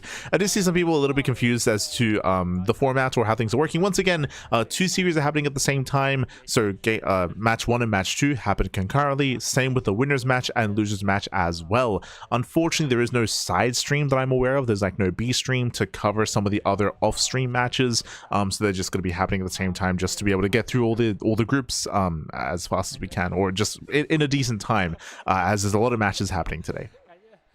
A lot of games, a lot of matches, a lot of series. To see someone asking earlier, like, why couldn't we just jump in instead of having downtime? That's something that you could organize if there was like a second observer, so you can just kind of like jump into that game and cast while you see the other players getting ready on stage. That's definitely something that that I think other events have done in the past. Even I think EWC did that, where there were other matches happening at once, and they'd have like a side like observer that they'd be able to jump to. But I don't think they have that setup available here, unfortunately. So instead, we're just waiting for the previous series to finish. Waiting for them to finish. Otherwise, hopefully our players don't need too much longer here to jump in. Hopefully. Meanwhile, shout out to Cyan and Coffee as they're both casting. They were jumping onto the casting couch for this series. I know that they typically rotate a bunch of casters over at SC Boys. So you've got F91 and Xiaoxie, who are the main casters, and then they have like XY or Cyan or Coffee or Max Said or Oliveira like jump on as like guest casters as well. So we have seen Oliveira cast before. True. They do jump on. Otherwise, again, hope you've all been enjoying yourselves. It's still quite early in the broadcast itself. Like, there's still a lot to come. We've been live for almost 3 hours, and so far only 1 series. Not because of downtime, by the way. Like, we also were covering the show match earlier as well, the 3v3.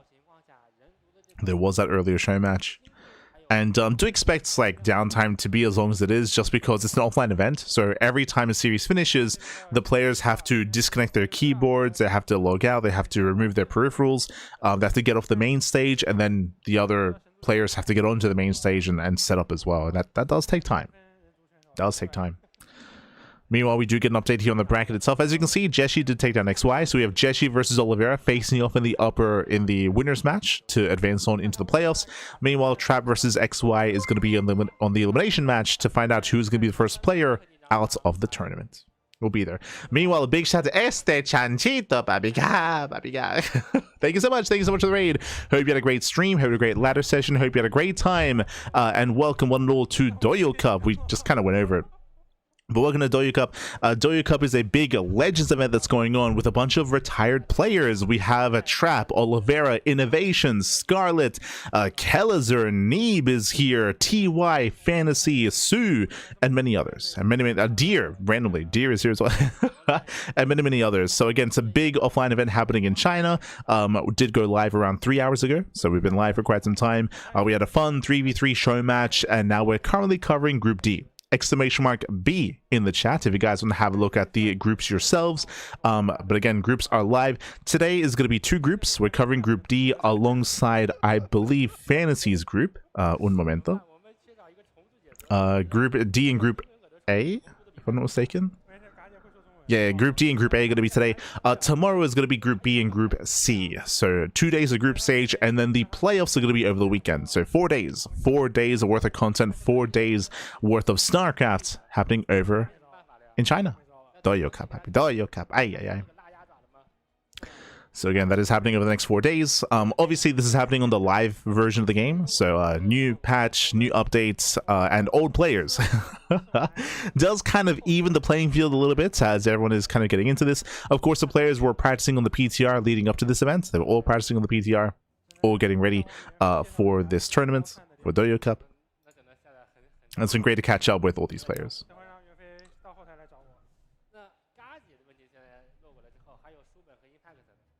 Just catching up. Oliveira's retired. Oliveira did retire a couple of years ago. Did retire.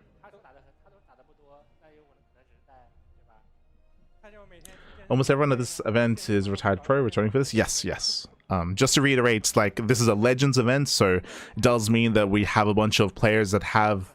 it kind of varies. There are some players that have retired like maybe 5 years ago, like Impact or FanTaSy, and there are other players that retired maybe 2 years ago, like Trap or like soO. So there's some that retired longer ago, some that are retired more recently. There's some that are semi-active, like Coffee and Cyan, who still do play in regional events. I would say that coming into this event, Scarlet is coming in as the favorite player. I see Cream Puff asking about Scarlet, but Scarlet is the only like fully active player who's competing in this tournament, so Scarlet does have a big advantage as to being a little bit more informed compared to the others. So Scarlet's going to be the one to look at to potentially even win the entire tournament for sure. I would say Scarlet's the most informed out of everyone here.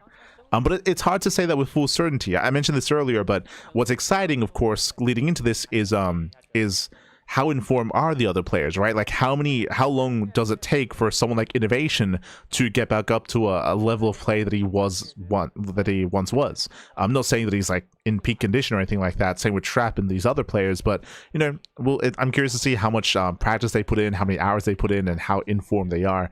And obviously, the other X factor is the fact that this is the live version of the game, so that's another influencing factor, and a new map pool as well. So there's there's a lot of variables, that can throw some of this into the air a little bit. New map pool, new patch, old players, how much time have they been practicing, how informed are they? Hard to say, Pappy, hard to say.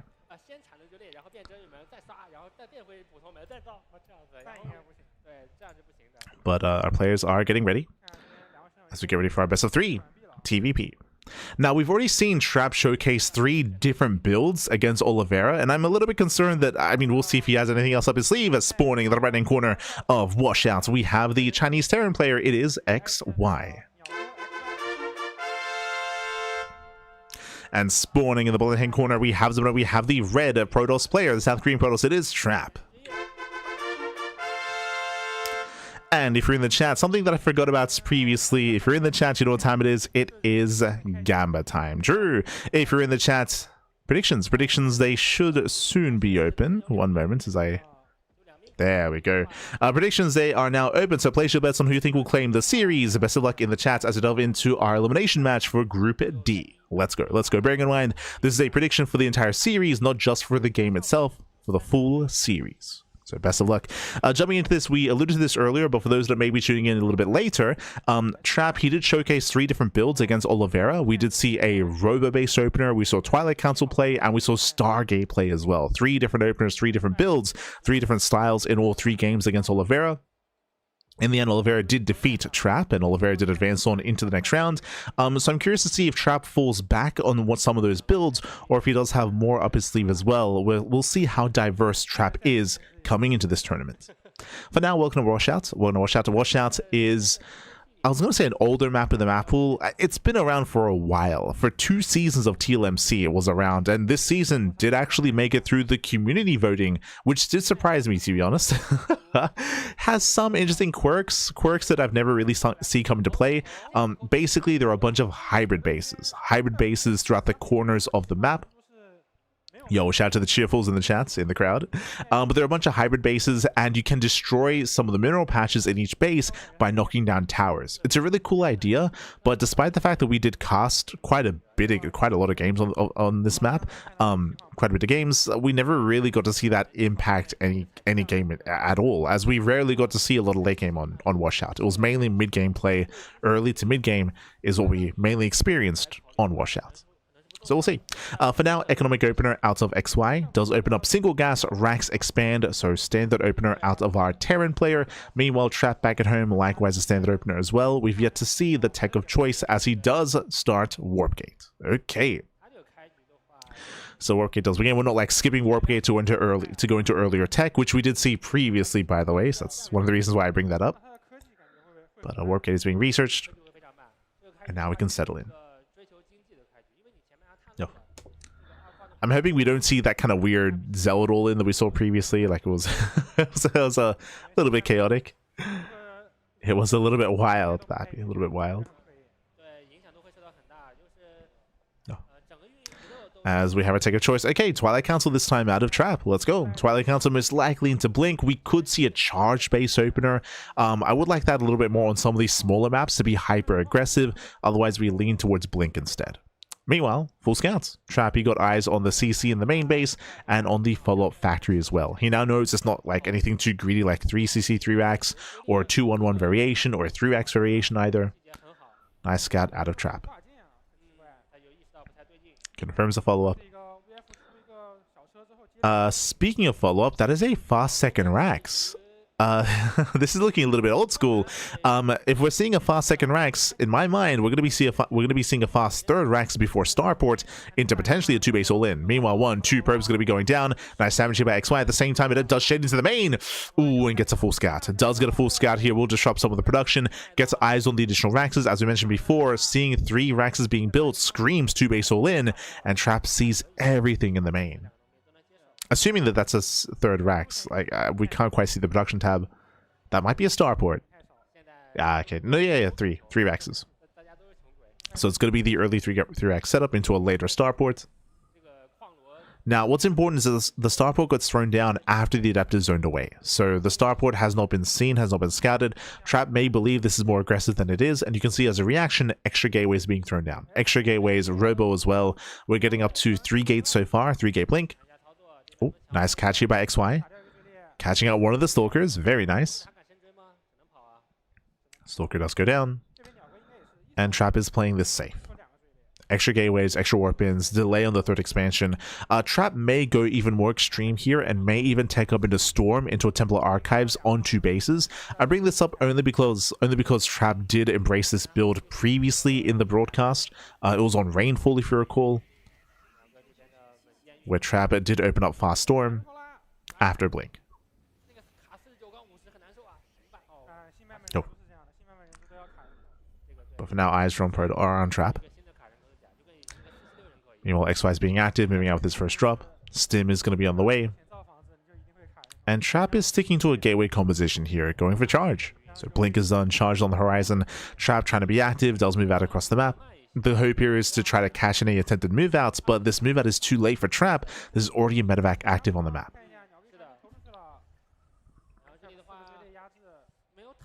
XY is already headed towards the main. Trap, meanwhile, does not get the Cyclone. Cyclone pulls away in time. Does pull away 2 more gateways. I believe that is a 5-gate setup on 2 bases for Trap. Drop into the main. Battery not quite done. And how many probe kills? The mine! Ooh, the mine does burrow. And Trap thankfully pulls away. Does pull away in time. 3 probes are going to be going down. Decent damage here by XY. But only if the medevac gets away. And it will. Medevac does pull out. And XY did see the gateway count, by the way. Meanwhile, good thing we brought it up. We mentioned earlier how we have seen Trap on Rainfall go into 2-base Storm. We're seeing it here. 2-base Storm out of Trap. This does mean that if XY's plan was to go for a 2-base all-in, then Storm would be ready in time to defend and could potentially just hard shut it down. So heavy 2-base play out of Trap, going for a very delayed third in favor of faster Storm and of extra gateways. Meanwhile, XY did see everything. He's fully aware. I believe that is a 6-gate setup on 2 bases. So 6 gateways. Trap now setting up his delayed third. Sorry, 5-gate setup. And again, Trap, he might be going for a delayed expansion, but the trade-off here is earlier Storm and earlier defensive setup, assuming that XY would move out. Oh, nice catch! Yeah, very nice catch. Raven gets caught out without getting any damage. Very nicely done. Prism is rallied into the main base. Cyclone's in position. Oh no, the rally! Ooh, late reaction. Yeah, pulls away a little bit too late, but will break the lock-on. Lock-on is broken. Trap does pull out. We can see extra racks is being thrown down for XY. I believe that is a 5-rack setup. So 2 extra axes, 5 axes in total. I don't believe he's getting add-ons though. There's a high chance that XY could pull the boys. We mentioned earlier that seeing XY build up into 3 Raxes before the starport was already a big sign of an all-in. And to see 2 more Raxes without any add-ons whatsoever screams 2-base all-in, as we're not preparing for any kind of longer game state. But we'll see. As XY does sneak out with the drop on the right-hand side. Does sneak out with a double drop. Ideally, this double drop distracts for the main army to push across the map. Right, like the double drop ideally forces a recall or forces Trap to respond with his main army. And then that should create an opening. But we'll see.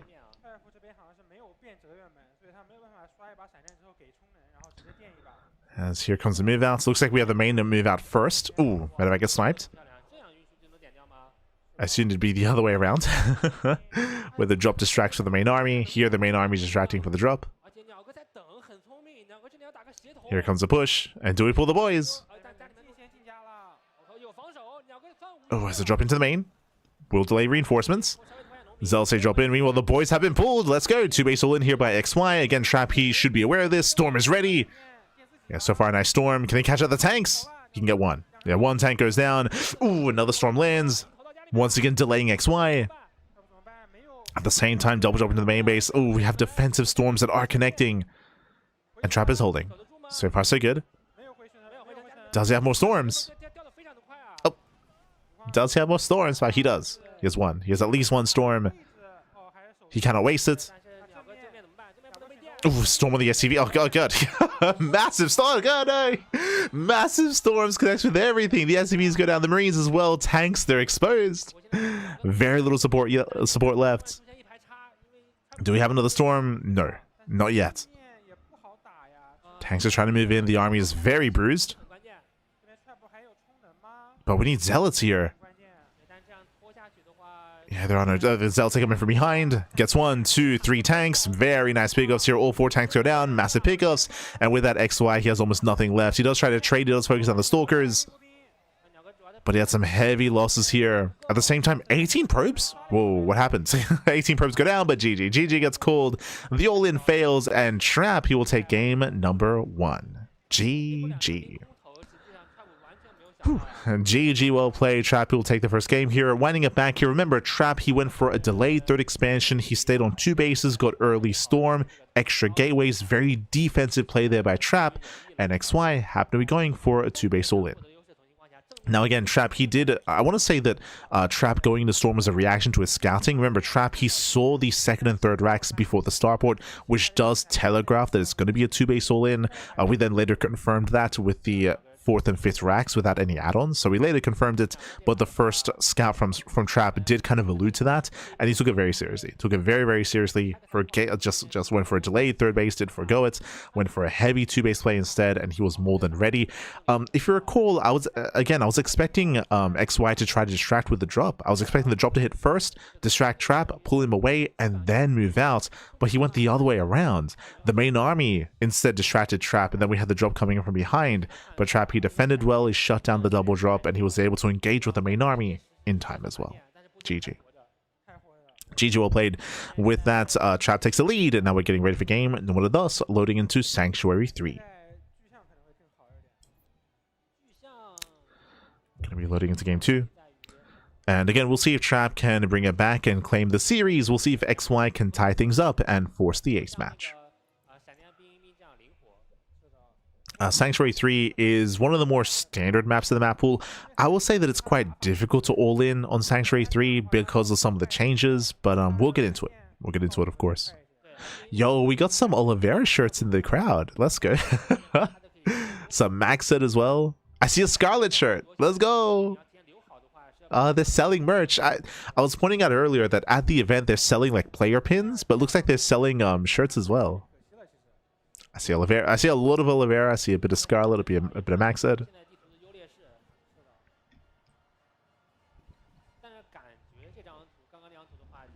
Let's go.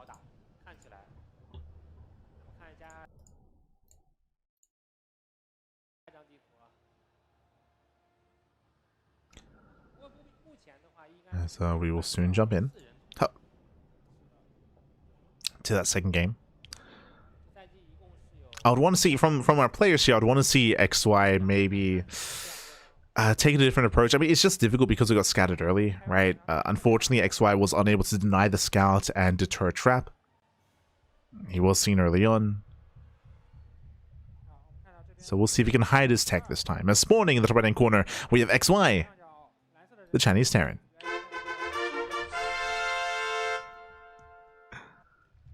And spawning in the bottom hand corner of Sanctuary 3, we have Trap, the South Korean Protoss. Gemini's one and only, baby. True, true. Currently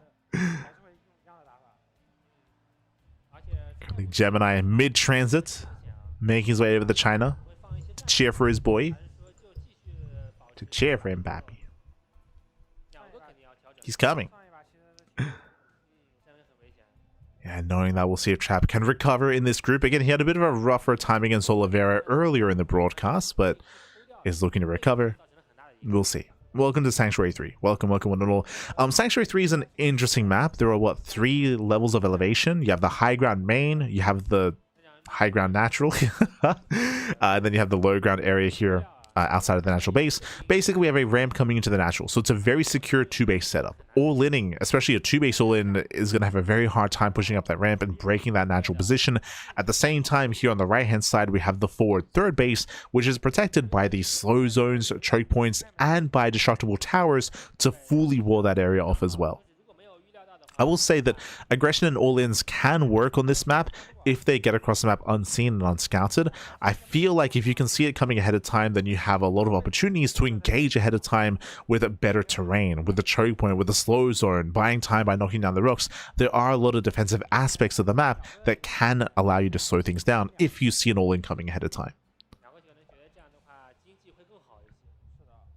So I do appreciate that about Sanctuary 3. As a result, we're leaning more towards mid-game play, but eyes are mainly going to be on XY here. XY, he was the player that went for the 2-base all-in last time, so it's on XY to try to dictate the pace of the game and go for something more macro or aggressive once again. For now, standard opener, ranks expand, economic start out of XY, going for the high ground CC. Everything's looking normal. I wouldn't be opposed to being a little bit greedier and just getting your CC on location, especially on Sanctuary 3 with the high ground natural, but for now, XY just playing it safe. Playing it safe.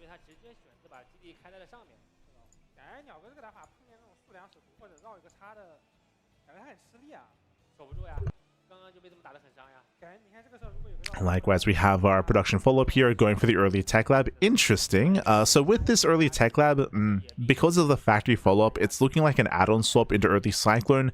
The other option is that we could go early Marauder to try to catch out the first Adept. Do we go Marauder or add-on swap?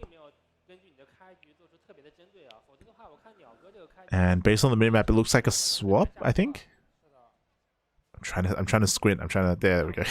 So it was a swap. So no Marauder. We're going to be opening up Cyclone. I say that Hellion for... There we go. No.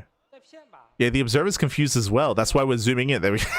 I was like, what's going on? Made the Hellion cancelled, made the Hellion again cancelled, then makes the Cyclone. So this makes more sense. Cyclone first here by XY to gain map control and to apply some pressure. Meanwhile, Trap going for a Twilight Council opener into what should be Blink. Okay, Blink is on the way. So last game, it was 2-gate Blink into a Robo, if you recall, and then after scouting the early Raxes, we saw a reaction here in towards extra gateways and eventually Storm. But I want to say that was a reaction to scouting. Meanwhile, XY going for a straight 1-1-1 this time. So Starport before Raxes, so standard follow-up out of XY. things are looking much more tame this game.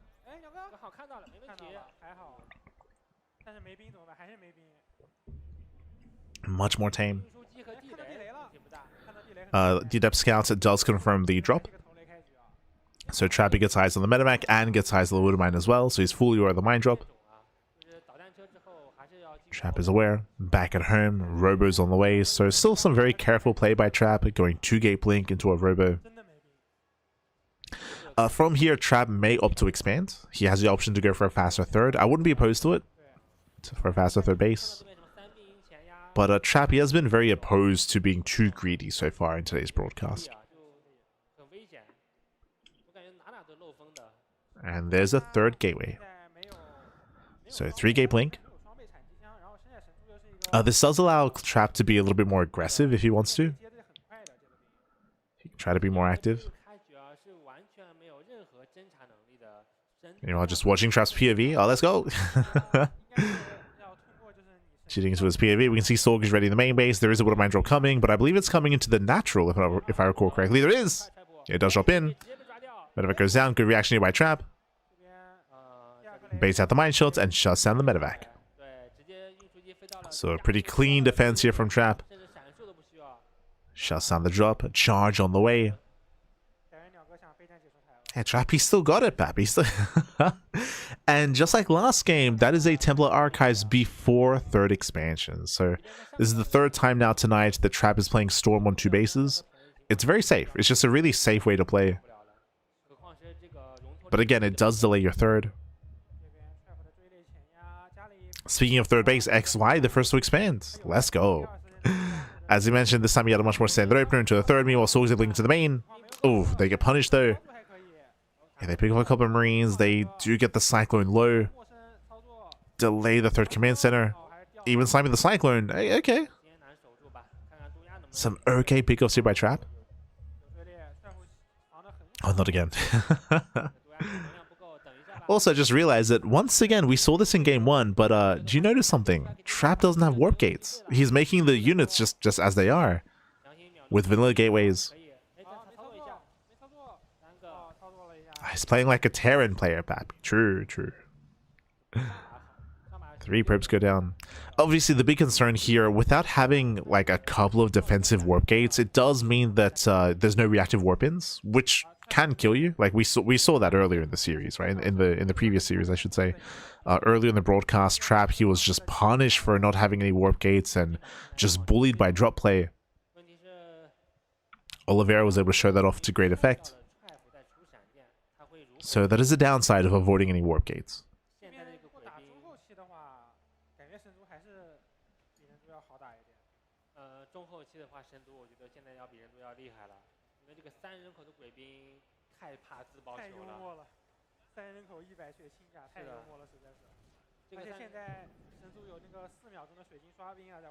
So now we're opening up. Second mine drop is moving out. Trap is stabilizing back at home, claiming his third. Securing his economy. XY is yet to land his own third Nexus. Or third CC. Not yet. Oh, as we're going for a Storm drop. Okay. A little bit risky, but okay. Trap moving up with the Storms. XY slowly expanding. Academy's on the way. Ghost production on the horizon. Prism moves in. And does Trap get into the mineral line? He's on the way. You see the soO, they distract. They distract the main army. Drop moves in. XY, where's the reaction? As they'll say, hit the mineral line, and we're still holding on to the Storms. He's still holding on, hitting the natural ace instead. Double Storm. No reaction! No! No reaction! 17 SCV kills. Ay, ay, ay. Trap, he shuts down the entire mineral line. At the same time, when a Mandrel comes in, Trap defensive Storm, he pulls away, and he will kill both mines. So cleaner defense out of Trap. He shuts down the mine drop, but meanwhile, XY was distracted. And suddenly, XY getting into the mid game here is going to be much more difficult. Oof. Oh god, he comes back. He comes back, Pappy. 4 more SCVs. Raven gets zoned away. High Soundblood, they're both still alive. if we really wanted to, we could morph him into an Archon and then drop again into the mineral line. We could but now they're keeping them safe. We have two upgrades on the way for Trap. And again, looking quite comfortable. Oh. Okay, won't kill. But the Warp Prism is low. It's a very high value Prism as well. Did eventually warp in those warp gates. Okay, did eventually morph them in. So warp gates are ready. Trap is moving out. And it's going to be a tough hold for XY. He's got a couple of ghosts, a couple of EMPs. Storm is coming in. Very risky here considering the prism. Oh no! Okay. Look at the prism. EMPs they land. Very nice EMPs. Ooh, the prism goes down. Nice snipe. Army blinks in into mine shots. Oh, that Trap. We got to calm down. Losing the prism, losing the High Templar, blinking into mines. And XY is holding. XY is holding on. Again, Trap does fumble the ball. And XY is on the road to recovery, bearing in mind that Trap still has a very high worker count in comparison to XY. So XY, he does have some recovering to do, getting eBay, Armory, eventually 2-2 upgrades. That Armory is very late, by the way. Yeah, you can see the Observer now pointed out as well. But late Armory, late 2-2. So it's a bit of a messy mid-game for XY. Trap is still being active. Both players are. And who catches who? Storm. Oh god, he goes. Oh no, he goes back in. No. XY, ¿por qué? Cuidado, papi, cuidado. Nice EMP, but again, XY, we gotta calm down, papi. We gotta calm down.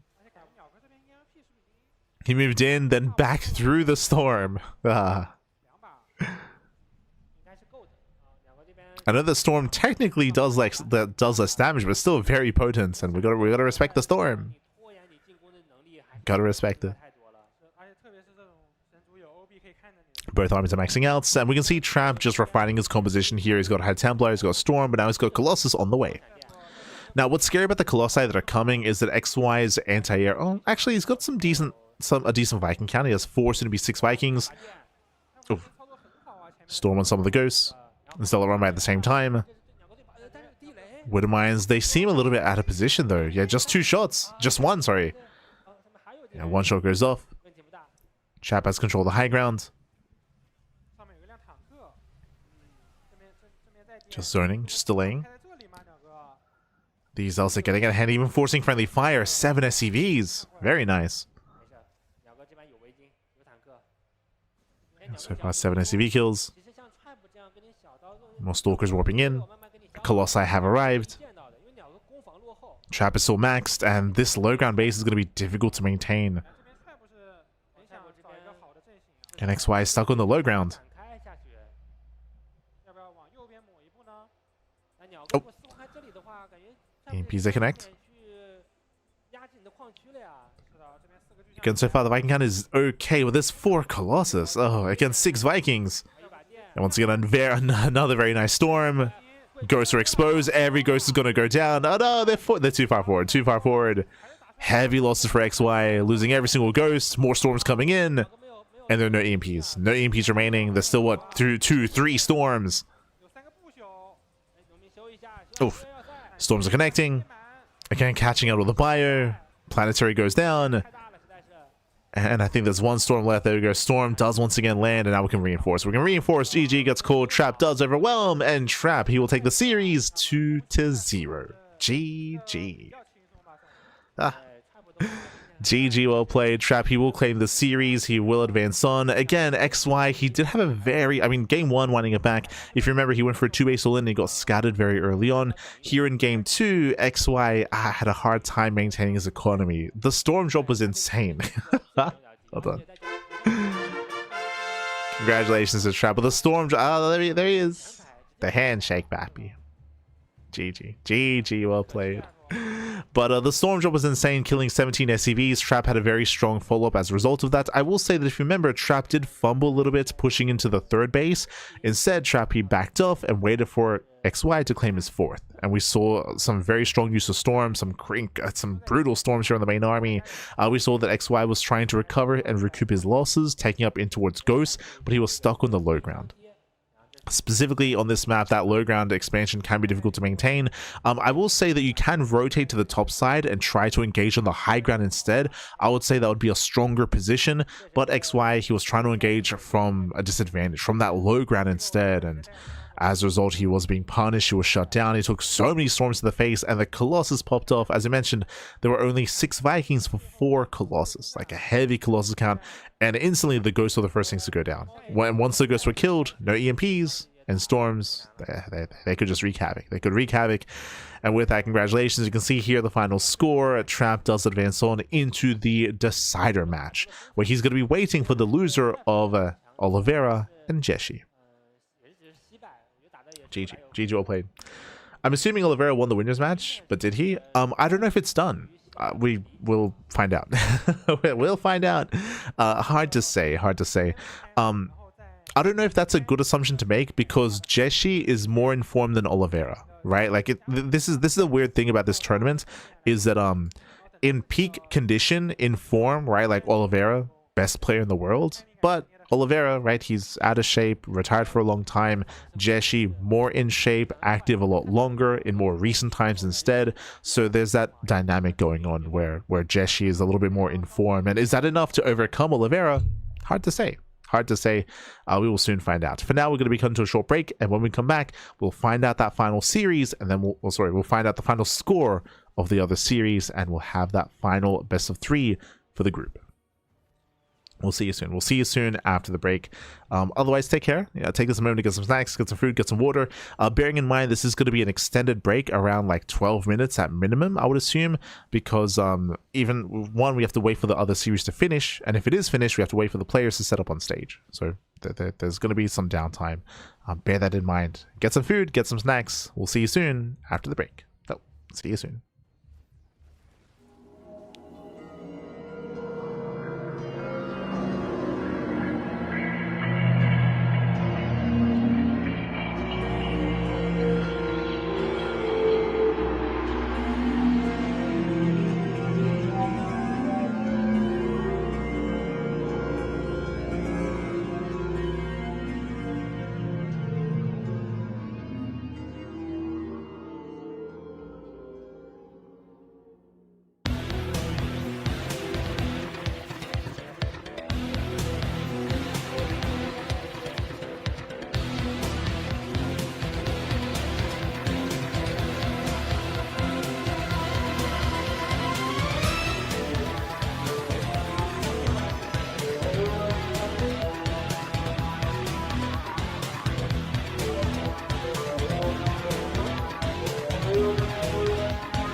定要选，你去哪里给淼哥加油？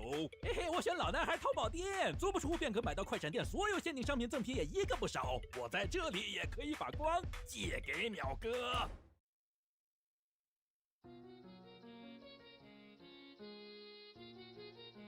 You know, I thought they were going to transition from the ad about the merch straight into game, or straight to the... No, it's not. It's more music videos. God damn it. They got me, papi. They got me. For those who don't know the context of what's been happening, apparently SC Boy, they've got like a bunch of like parody videos that they've made. Like this, that there's the infamous F91 music video, like with him and Toss Girl. And it's just a bunch of like SC Boy like parody videos on repeat while we're on break. I didn't notice that someone, I think this is the Toss Girl one again. God damn it. No. Feels F91. Feels Toss Girl. The love that never was. Anyway, there were some people asking about the break. Bearing in mind that we had to wait for Oliveira versus Jeshi to finish. I still don't know if they're done, by the way, but we have to wait for them to finish and then wait for the players to set up on stage. So it looks like there's going to be a bit of an extended break waiting for that to occur. Otherwise, enjoy the 25 minutes. No shot. What happened? It's Trav versus Jeshi. I mean, we have our players confirmed now, so it looks like Jeshi versus Oliveira finished. Oliveira did defeat Jeshi. Oliveira has made it through the group in first place. And up next will be Jeshi versus Trap in a PvP. So we'll see you soon. We'll see you soon in the decider match. See you soon. But I guess, yeah, we'll be some time. Enjoy the sweet soft beats of F91 singing his long lost love, Toss Girl. One day, papi, one day.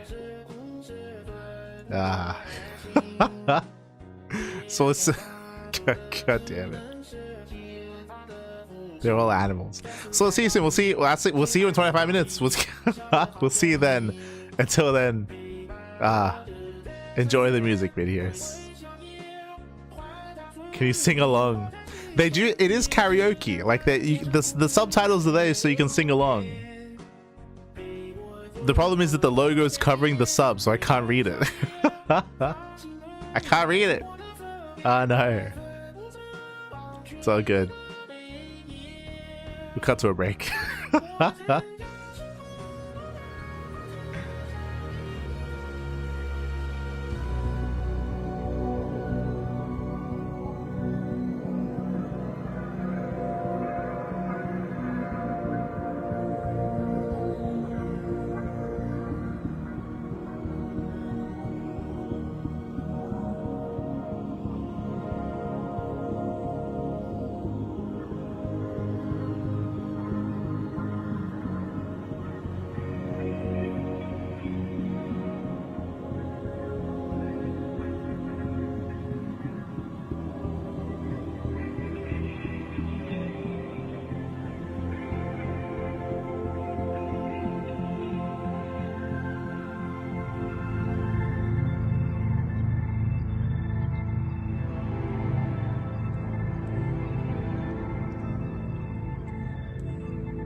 We're back, everyone. Welcome back. Whew, I do apologize for that extended break. Again, a lot of downtime here. Once again, I don't necessarily blame them, just because we're waiting for matches to finish, and also of course we are having all the players setting up on stage, and especially day one of the tournament there can be delays, right? There can be delays, there can be some things that slow things down, of course, just because you're at an offline event, you have a foreign setup, and there's definitely some teething issues that can occur in the first day. I would hope that that does clear up coming into day 2 onwards. I would hope so, at least. I would hope so. Regardless, let's go. Let's jump into our third series of the broadcast. We have the decider match. Oliveira did take down Jeshi, and Oliveira is the first player to advance on out of Group D. Now we're here to determine who will be the second player to make it through the group. Who's going to be the second player here? It's going to be a best of 3 between Trap and Jeshi to determine which of these 2 Protoss players will be joining Oliveira in the playoffs. Let's go. Let us go. Vetoes are done, and our PvP is upon us. Vamonos. Vamonos. It's catching up. Catching up in the group. We're catching up in the chat. Yeah. Oh, the Team Salmon talk. True, true. Yeah, I was a big fan of, I mean, personally, I enjoyed SSL more than GSL, right? Like, SSL had the production. They had the production. They had all the outside content as well. Spots of E-Star League, Pro League, of course, as well. Those were the days. And I guess it's a little bit relevant to some of the legends that we're seeing here today as well, of course. True, true. Shout out to Sojung and all the content they were making with like 20, was like 21 questions, 21 answers, or like 7 questions, 7 answers. The beeper games, group selection, of course, Pro League matches. Was all there. Back was all there. We're so old.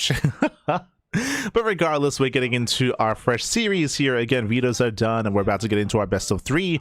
Coming into this, I was going to say I gave the edge to Jeshi versus Oliveira, but hey, Oliveira did bring him down. So we'll see how our 2 Protoss players do face off as we're jumping into game number 1. And spawning in the bottom right-hand corner, we have the South Green Protoss player. The blue Protoss, it is Trap. And spawning in the top left-hand corner, we have the red Protoss, it is Jeshi. Oh, let's go. Let us go. We're jumping into our fresh series here. We're jumping into At Attorney's Edge. Welcome, one and all. Now, we could discuss the map a little bit, and it is a slightly larger map, more of a mid-sized map, and we could see a little more mid-game play, but PvP is known for what? Known for aggression, known for proxies, known for all-ins. If we were casting Hero, Classic, Max Pack, Showtime, the best of the best, then I would expect non-stop all-ins and never a third base. But with Trap and Jeshi jumping into the ring here, we might actually embrace the mid-game. It is possible. I would hope to see some more aggressive back and forth as we're used to seeing, but we'll see how our players decide to open up, whether we proxy, whether we commit, or whether we do decide to calm down and expand. For now, we are going to be opening up, and again, my curiosity here is going to be piqued once we get into our tech of choice and once we get into our early game production. Vamonos. Vamonos.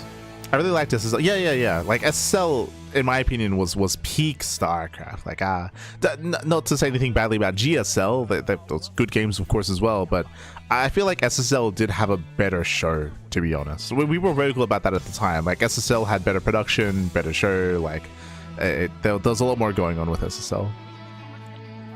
Yeah.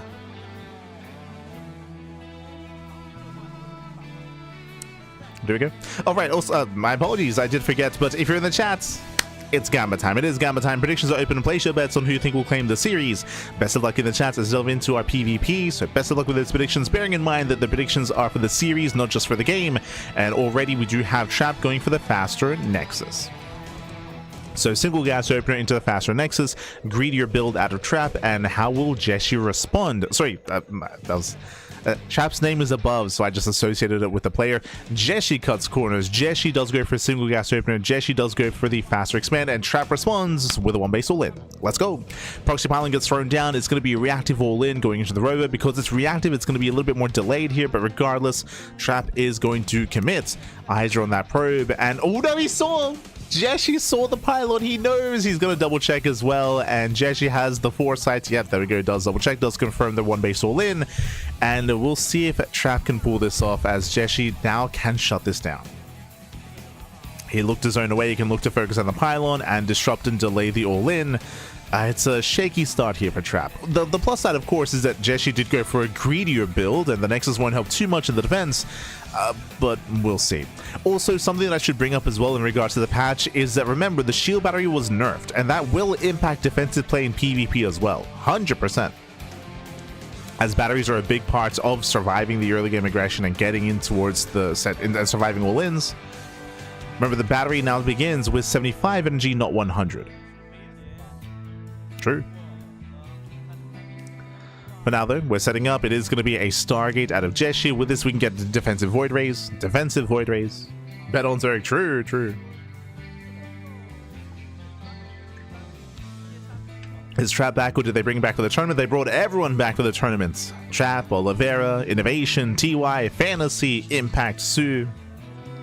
It's a Legends tournament. They brought them all back. There is some speculation that maybe Neeb has returned in a more permanent fashion, but the only reason why people speculate that is because he joined onside, right? But we have seen instances where a player joins a team just for a tournament, like that's happened before. Meanwhile, the first pylon's going to be focused down. Ooh, the pylon does fall. Batteries are depowered. The Artosis pylon does fall. Void Ray will buy some time, but we have Stalkers to reinforce. And Stalkers are warping in. Jeshi supply blocked. The Void Ray does try to give chase. So far, good juggling. Yeah, nice juggling here. The Void Ray is going to be forced back. It does not sustain any hull damage yet, but is getting quite low. Yeah, Void Ray is still quite low. Warp Gate just now finishing up here for Jeshi. Finishing up Warp Gate.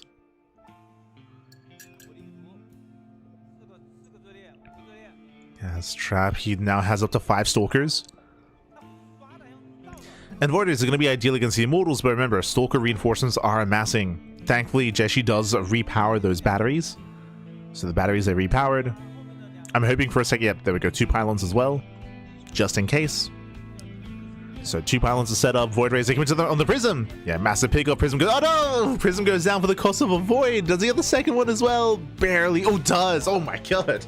Second Void Ray goes down. Massive pickup. 0 Void Rays left, and Trap is no longer in control. Again, Jeshi saw the all-in coming ahead of time. He prepared as well, but last he was disrupted early on. He was supply blocked. He overextended with the Void Rays. Without the Void Rays, there is no defense.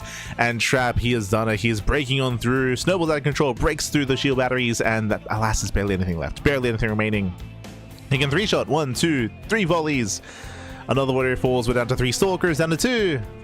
And soon to be down to 1, and soon to be down to none. As we're just bursting through all the shield battery health, all the shield battery support, all the energy, nothing left. GG. GG gets called, and Trap, he will take game number 1. Whew. GG. GG. GG, well played, Trap. He will take a lead in the series. Winding it back, remember, how did this all unfold? Well, Jeshi went for a greedier build. He went for a single gas opener, faster Nexus. Trap, he scattered. Trap, he reacted. He responded with a 1-base all-in to punish the greed. And even though Jeshi saw it coming ahead of time, and even though Jeshi was able to prepare batteries and get ready with his Stargate, he did overextend. He did end up losing that first pylon. He was shut down early on at his natural, and likewise did overextend with a Void Rays and did lose every single one. GG. You got to look after. You got to babysit your Void Rays, Pap. You got to babysit. You got to look after them, otherwise it will just crumble. And with that, Trap will take a lead in the series. Fun fact, and I stand by this, even if we get a macro game here, the series itself is going to be shorter than the break. It's going to be Smoge, pappy, Smoge. Let's go. And again, we spoke about this at the start of the series. PvPs are very often like this. One-base all-ins are very much so prevalent in PvP. That is the norm, that is the meta, that is the standard, and we expect more hyper-aggressive builds. We'll see if Jeshi calms down and goes for something more aggressive as well, or if he attempts to be greedy again 2 games in a row. Remember, this is a best of 3. It's a best of 3, so right now Jeshi is up against the ropes here, and Trap, he needs una más, 1 more game to claim it. Let's go. Let us go. Esta es la grasa. Buenos días, papi. Buenos días. Bienvenidos. Bienvenidos. Yes, exclamation mark B in the chat if you maybe have not seen the bracket yet. If you want to catch up with the bracket. As we're getting ready for that second game. Bearing in mind, this is the final game, this is the final series of this group, of Group D. Oliveira was the first player to advance on out of the group, and we're here to determine the second player to join Oliveira in the playoffs. It'll be a Protoss, but which one? It'll be a Protoss. Likewise, after Group D, we will have Group B, I believe. I think it's Group B or Group A. Let's have a look here. A, sorry, my apologies. So Group A is going to be scheduled thereafter. It's going to be a very Terran-heavy group. We'll get into it, of course. For now, let's jump in. Let's jump on in, and spawning in the bottom right-hand corner, we have Trap, the South Korean Protoss. And in the top left-hand corner, we do have Jeshi, the Chinese Protoss.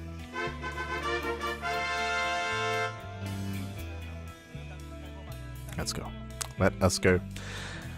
Whew, as we're going to be loading into Rainfall. Okay, Rainfall is going to be up next here. Rainfall is a much smaller map of the map pool. Aggression is favored on Rainfall. You can all in without even proxying. You can just go for a one base all in from back at home and still be quite successful in that kind of play as well.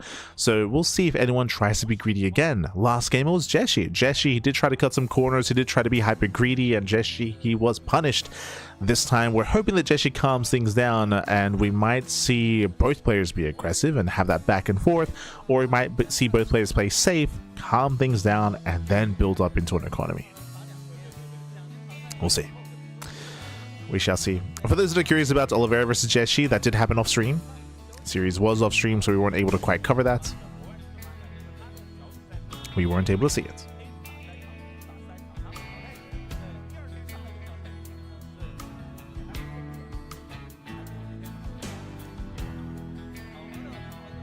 Here we go. Here we go. As the probe does move out. I'm surprised no one I've seen has tried Dark Templar to force early air. Excuse me? If you're talking about like one base DT all-ins, they're very rare in PvP. The problem with the one base DT all-in is that, if that's what you're referring to, is that it's very common in PvP where if you do scout an all-in coming your way, typically you'd respond with a safety robo for immortal production or a safety stargate for void ray production. And in doing so, both kind of tech structures allow for some detection. Stargate gives you the oracle, robo gives you the observer. So rushing into DTs isn't really viable in PvP. You see it like every now and then, like maybe like once a month sort of thing at the highest level of play. But it's a very like niche build. It's a very niche build that you'd mix in. Was there stronger all-ins out there? Oh, you mean in the new patch, due to the fast warp-ins, I guess you're referring to? I mean, what I said still applies, where typically you'd, if you smelled like something aggressive in a delayed expansion, you would still get an early robo or an early Stargate, specifically in PvP. Specifically in this matchup. But again, you do definitely see players sometimes go for like a hidden Dark Shrine, try to fake like a blink all in, and then bam, catch someone off guard. But as I said, it's very niche. It's a very rare build. Can work. If the stars align, it can work for sure. But they gotta align. It's very gambly.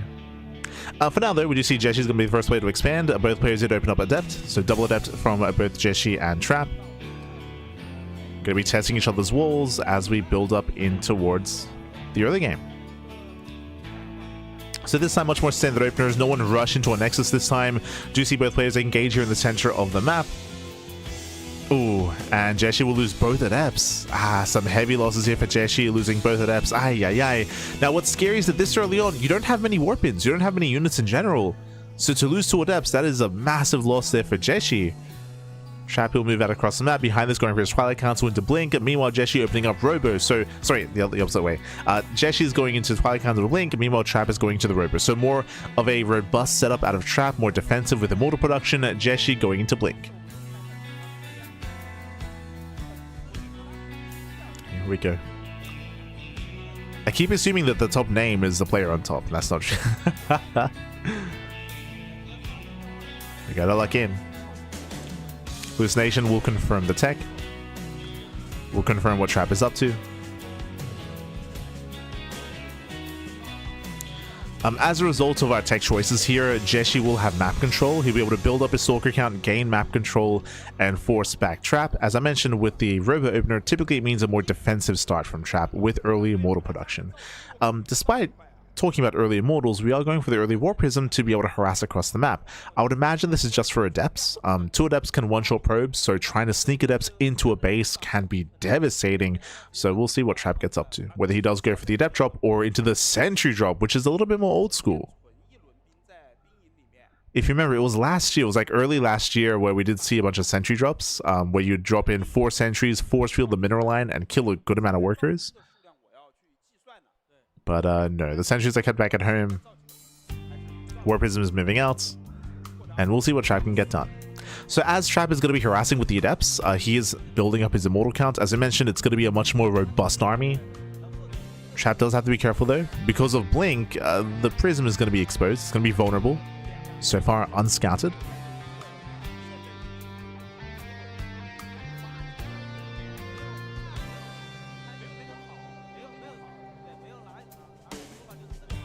Jeshi does slip in. Once again, just keeping an eye on the gateway count to make sure there's no crazy 2-way soloing coming his way. Here come the Adepts. If you recall, remember, 2 Adepts and 1-shot probes. And we have 2 Adepts on the right and 2 Adepts on the left. Trap is moving in. He's activating.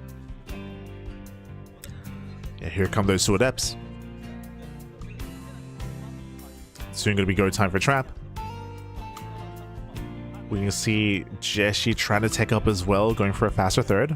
And Trap does find some damage here, but he's going to get shut down. Yeah, 2 Adepts going to fall. At the same time, the Prism doesn't get into the main. Yeah, Trap, he does not move in. Doesn't move in. Doesn't risk it. I mean, he wouldn't know the blink timing, of course. Just holding off for now. So we're holding off. As I mentioned before, Jeshi, he's going to have a much higher Stalker count, and he's going to be building up his gateway composition. Trap is working on, I want to say, his 3rd Immortal. I want to say. Maybe just 2nd.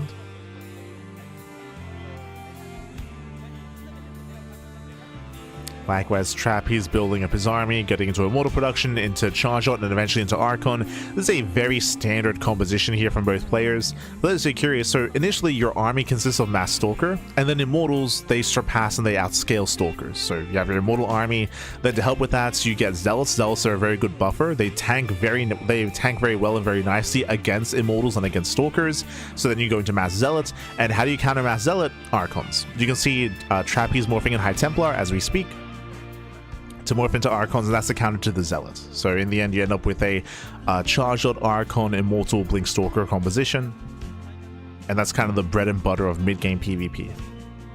Where do you go from here? Well, from here, if you want to go into mid to late game, would be Disruptors. You throw down a Bay, 2nd Robo into Disruptors. But that's not really often seen anymore. Like, we usually kind of stick with this composition and just commit.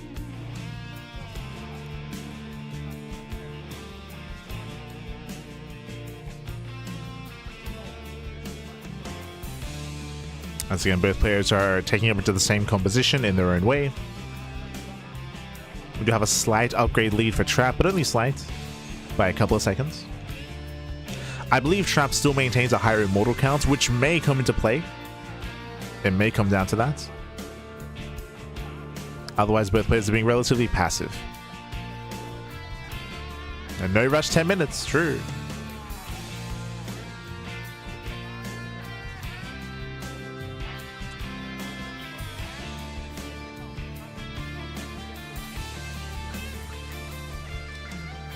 Also, as soon as I say that, Jeshi starts to move out. The Prism is still ready for a backstab, but bear that in mind. Speaking of, Trap does move in. At the same time, Jeshi's pushing towards a 3rd. Uh-oh. Yeah, Jeshi's pushing forward. You can see Jeshi's main army turns back around. Uh-oh. Nice distraction. Going for the warp in. Prism goes down, but Jeshi turns everything around, so Trap is buying time. He's buying time. He's going to bleed out some Zealots, though. Let's say do attempt to focus fire. Getting 1, 2, 3, 4, 5 probes. Assuming 5, 3. never mind. 3 probes go down. Adepts try to distract. But is this good enough is the question. We have not panned to Trap's army in quite some time. We've got to pan over. Like how many Archons does he have? How many Immortals does he have? 3? Ah, it's Zealot heavy. Okay. So Jeshi's army is... You can see here, Jeshi has a larger army, but lower quality. So the soup is lying to you. If you were only looking at the supplies, it's like, oh, Jeshi has a bigger number. Yes, that's true, but Jeshi is very heavy on Zealots, which means a higher Archon count is more efficient. So Jeshi can't engage. He cannot just aim move in, otherwise he'll lose all those Zealots. You gotta respect the Archons.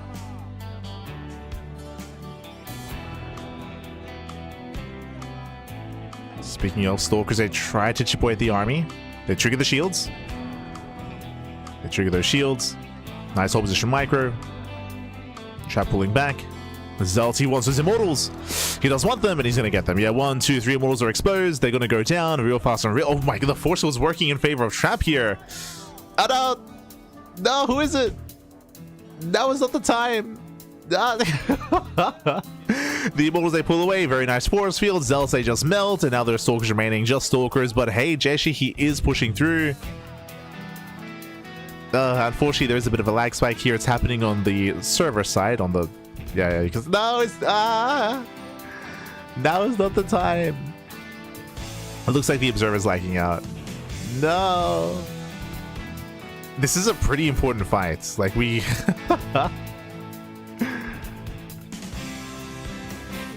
but yeah, it looks like there's, oh, looks like here, we do have some latency issues here. Jeshi does commit, and looks like he will break the third, and it looks like he has enough. Looks like Jeshi does have enough. Unfortunately, we missed out on the main fights. Like, when the army's engaged, and when we saw force fields protect the Immortals, like, that was so crucial and so important. And then that was the first freeze, and we didn't see the fight, like, at all. GG. GG gets called. Jeshi overwhelms, and Jeshi, he will take it game number 2, tying up the series 1-1. GG. GG, well played. It's a shame that the main fight happened when everything was frozen. It is a shame. Again, that was like the most important part of the fight as well, where Trap overextended with his Immortals. So running it back, Trap, he did overextend. He did lose 1 Immortal. He saved the other 2 with force fields, which was impressive, but for the Immortals to start the fight in front of the army was brutal. So a really rough engage there by Trap. I will say that Trap had potential to win that fight, but again, the engage was lackluster there. Winding it back again, because the Immortals are far forward, ideally they want to be behind the Archons to be able to dish out all that damage, but they were the first things to be targeted. The first to be targeted, and then from there, we did see, I assume Jeshi focused down the rest of the Gateway army and then overwhelm. And with that, we are getting into game number 3, the ace match. Once again, hopefully connectivity issues get sorted out throughout the course of the broadcast. This is the second time that someone's lagged out a little bit. Here was the Observer. In the previous series, I think it was Trap, right? I think Trap was lagging out. So there's been a little bit of... It's been a little bit unstable. And... yeah, you could also see the frustration on the players when that happened as well, right? Like you're mid-fight, you're locked in, and then bam, like everything's frozen. Oh.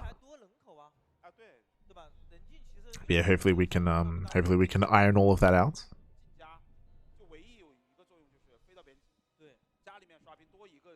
Let's get ready here for the ace match. Vamonos.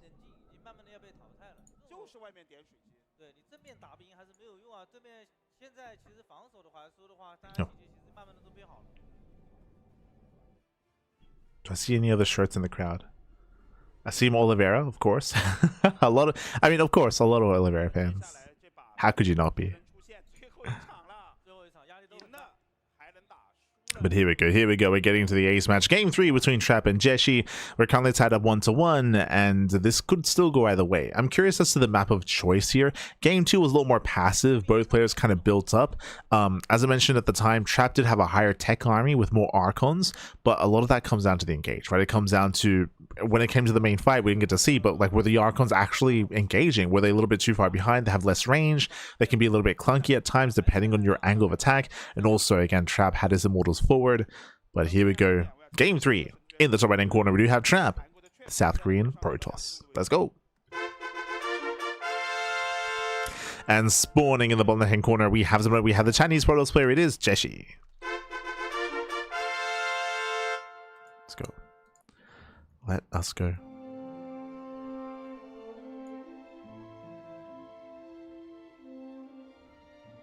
Because we don't have clean feed audio, I've been trying to look up the StarCraft 2 OST. Fun fact.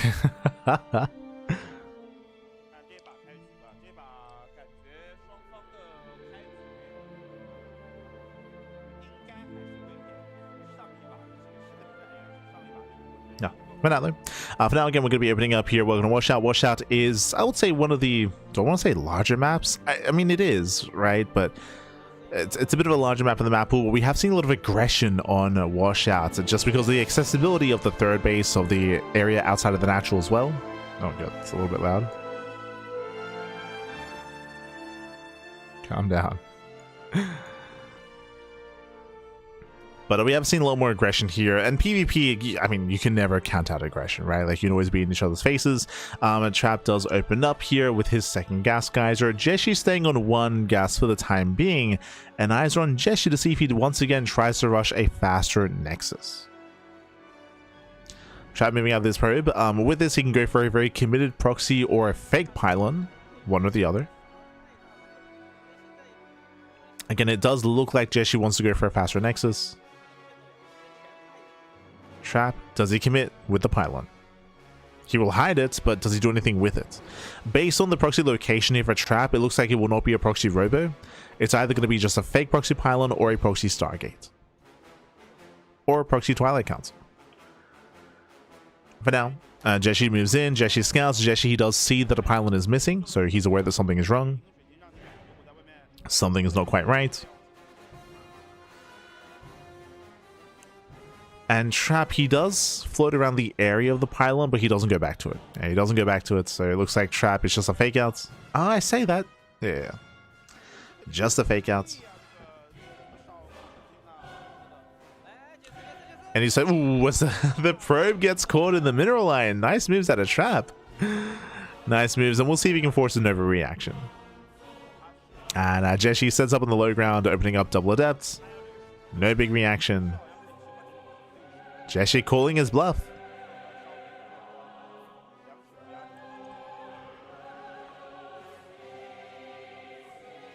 As Jeshi should expand. Yep, there it is. Nexus does not flinch. Doesn't flinch, doesn't get a robo, doesn't get a Stargate. He didn't see the pylon, but he believes that it is not real, and he's not wrong. He's not wrong, Pappy.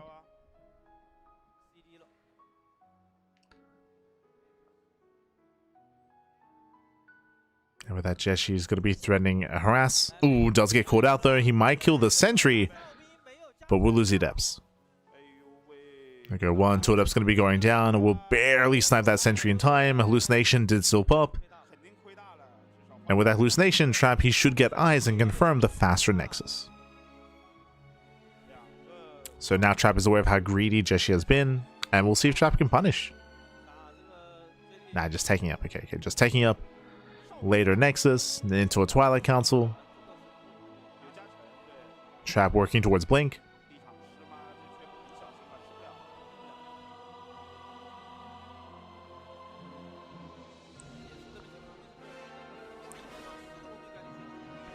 Again, working towards Blink. Just applying some pressure, forcing out a second shield battery here out of Jeshi. So once again, trying to force an overreaction, and is doing some inadvertent damage. Oh, that's actually, he does warp in to commit.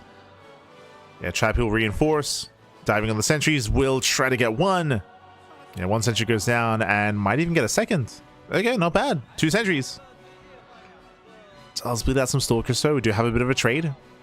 Trading out Stalkers with sentries. Trap, he has to pull away. As he does not get into the main.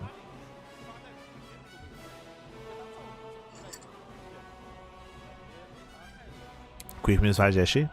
Quick moves. Oh, hello, and we have a Dark Shrine behind this. Okay, so this is not a DT rush like we saw proposed previously, but this is going to be a DTs in the mix. Now, I believe coming into the mid game here, there is no Robo. No Robo currently for Trap. He did go Twilight Council into Blink, but there is no Robo. So the longer this game goes on, and the longer this goes on without a Robo, Trap is going to be more in danger. Now, it is very common to get a Robo before third base. It's very standard to do so. But there are builds where you can decide to cut corners and expand before Robo. Hallucinations on the way. Yeah, the hallucination is coming, and I believe it should confirm the tech. There's that third before Robo, so Trap is being greedy, but he confirms. Oh wait, does he? The hallucination saw, but did Trap see?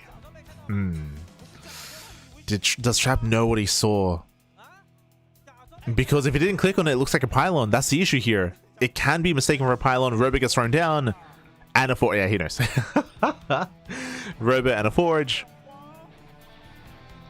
But this is a late reaction by Trap. There's a window. There's a window in time where DTs can hit pre-detection. And here comes the Dark Templar. They're waddling in. How much damage can be dealt?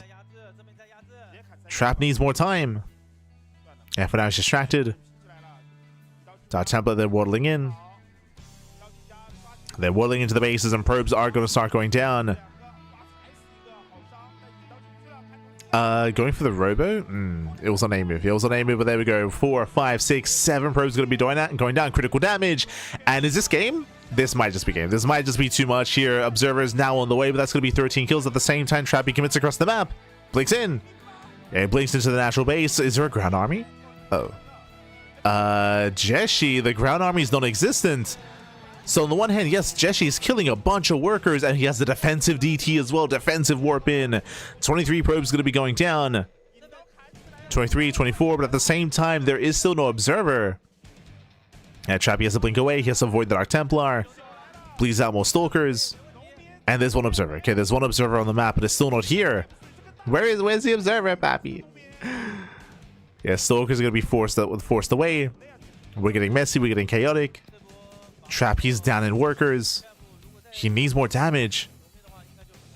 And does find a couple of probes. Meanwhile, where's the observer, by the way? Where is it? ¿A dónde está? Looks like the observer is staying home. Yeah, it does look like it's staying home. And as it all settles here, Jeshi has a 4 probe lead. So Jeshi's up in workers. Likewise, up in upgrades, working on +1. Trap does have a more mobile army with Blink, but he needs more damage here. As again, I believe the Observer... Oh no, the Observer moved out! Oh no. Yeah, the Observer is now with the main army, but it can't really achieve anything here. Not anymore. There might be a recall for the Observer. Oof. Yeah, Stalkers are going down. There's too much. Trappy's losing too much. He's losing. He does have cannons. Yeah, cannons are home to defense. Trap is holding. But Trap is... No, there's no cannon! Oh, there's no cannon for natural. There is an observer, but probes go down, and these are losses that he can't afford. He cannot afford this. Yeah, the cannon was further to the right-hand side. 5 more probes going down. Trap is struggling. He's lost too much, Bappy.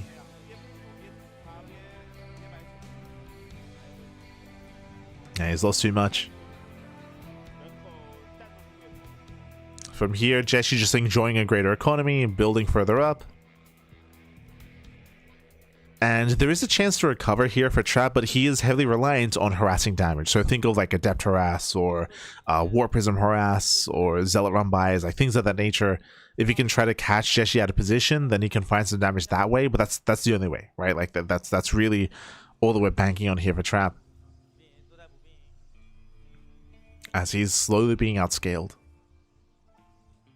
I mean, there's a world where he can maybe take a better fight as well and have better positional play.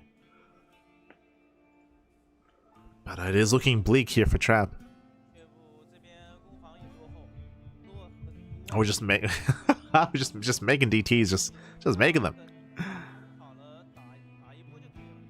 The regular gateway production, that be true. 4th base now on the way. And again, winding it back, when it comes to the build itself, Trap was greedy. If you remember, we spoke about how it is standard to get a Robo before third, but Trap, he got a third before Robo, right? Like Trap, he was cutting corners, he was being greedy.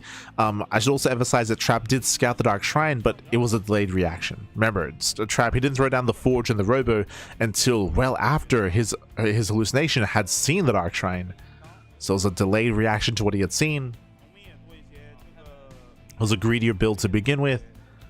And in the end, he was punished for it. And we spoke about something like this earlier, how sometimes the stars do align, and this is an example of that.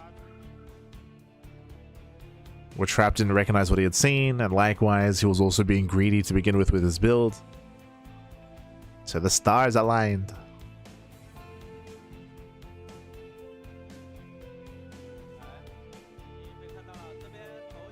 You see Trap trying to move out with the harass. Trap is moving out. Meanwhile, we have the fast warp-ins here for those zealots. Here come the reinforcements. And Trap cannot defend. No shot. He cannot hold it against us. He has no Archons. He has one. He has one Archon to defend. Zealots take a lapse in. A second Archon on the left-hand side. But alas, through sheer numbers, Jeshi, he will just overwhelm. Pushing into the natural. And there's no batteries, no defensive setup. Oof. Yeah, Jeshi's Archons, they punish. They punish the army, getting us up to the Temple Archives. The boys are being pulled into the Archons, and again, desperation out of Trap. He traveled all the way from Korea, but yeah, you can see it. He knows it as well. GG gets called, and Jeshi will claim the series 2-1, and Jeshi will advance on to the playoffs alongside Oliveira. GG.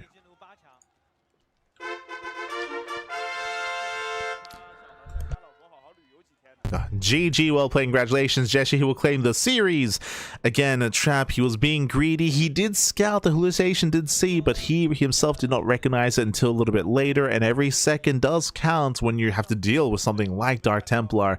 We saw that Trap did embrace that chaotic situation, was able to counterattack and kill a good amount of workers, but not as much. He killed like 28 probes, but he still came out behind in the working out, behind in the economy, and likewise his own build was disrupted as well. So with that, Jeshi snowballed out of control, claims the series, and with that, Trap is out of the tournament. Trap is out of Douyu Cup. I would have loved to have seen some more Trap, that is true, but at the same time, this also means that Gemini can spend time with Trap as well. Ah, he can console him. Ah, no. GG. GG, well played. I don't know if we're going to get a winner's interview. That I'm not entirely certain of. So we'll see. We'll see. I know that we didn't get a winner's interview with Oliveira, but they might get one with Jeshi just because he's on stage. Otherwise, we're going to be going on a break and we're going to be getting ready for the next group. Remember, this was Group D. So Group D, Oliveira and Jeshi do make it through. Meanwhile, Group B will be taking place after this, featuring soO, featuring FanTaSy, featuring Coffee and TY. A very heavy Terran group. We got one Zerg and soO surrounded by Terran. So it's gonna be a spicy one as well. Like, I look forward to seeing soO, TY, and FanTaSy once again. Coffee is gonna be the most informed. I would favor Coffee and soO, to be honest, because they're both the most informed. But we'll see what TY and FanTaSy are looking like for sure. We shall see, as they've been retired for longer. Have been retired for longer. Just catching up.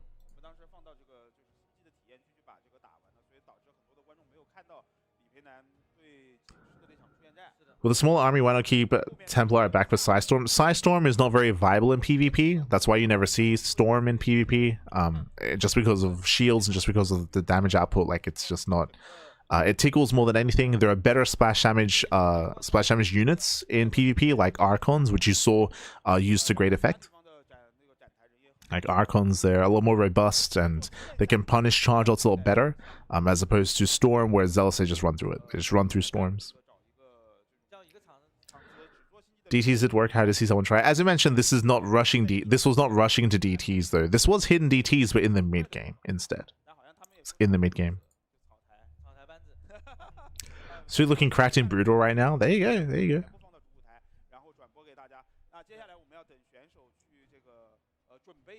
It's catching up.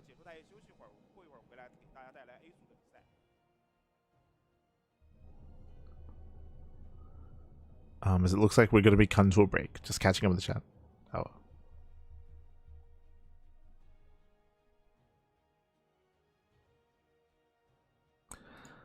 But okay, we're going to be cutting to a break. When we come back, we'll have soO versus FanTaSy in a ZVT. We'll see you soon. We'll see you soon. Bye.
welcome back, everyone. Welcome back. Ooh, hope you enjoyed that shorter break, by the way. Very much shorter break here. Shout out to the boys, Pappy. Shout out to the SE boys, as they've been, of course, working on that. As we are here, we are live with Group B. We're done with Group D. Group D, of course, Oliveira and Jeshi did make it through the group. Meanwhile, we're now jumping into a fresh series, a fresh group here, soO versus FanTaSy. Here in Group B, we have soO, FanTaSy, TY, and Coffee, 3 Terrans, and a Zerg.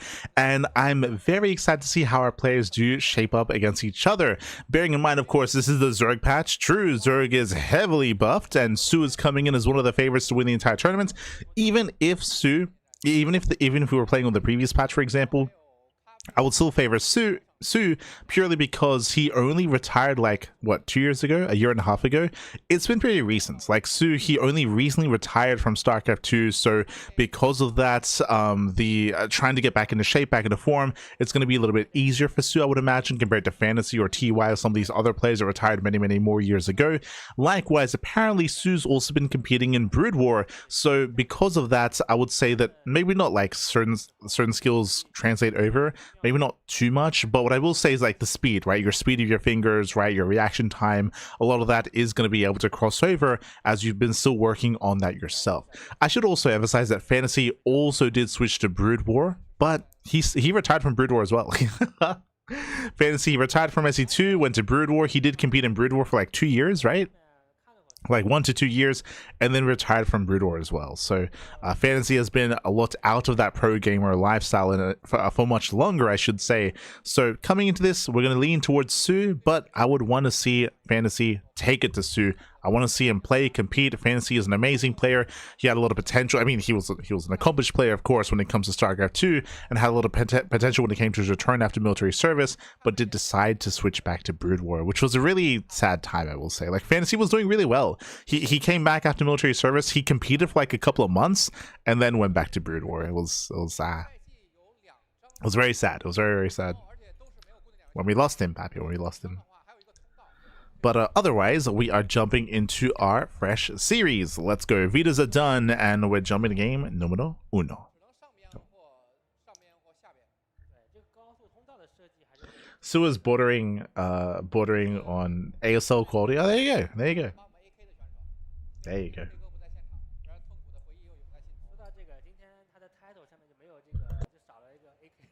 The King of the Kongs versus the GG timing. True. Oh no.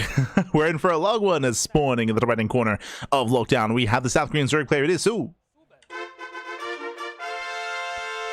And spawning in the bottom hand corner, we have the South Korean Terran player. It is FanTaSy. Let's go, baby. Let's go. As we are jumping into our first series, and if you're in the chat, you know what time it is Gamba time. Predictions are now open. Place your bets on who you think will claim the series. Best of luck in the chat. As we load into Lockdown.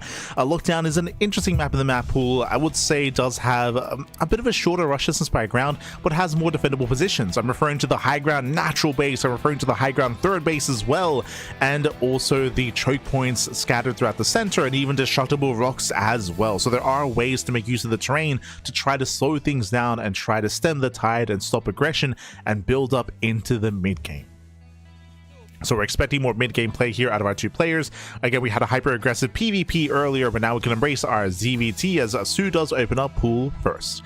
Now, pool first builds have been more common in the new patch. The rationale for this is because of the low worker start, the Rax is faster. Because the Rax is faster, the Reaper is faster, and we have seen a lot of success when it comes to early Reaper aggression in ZVT.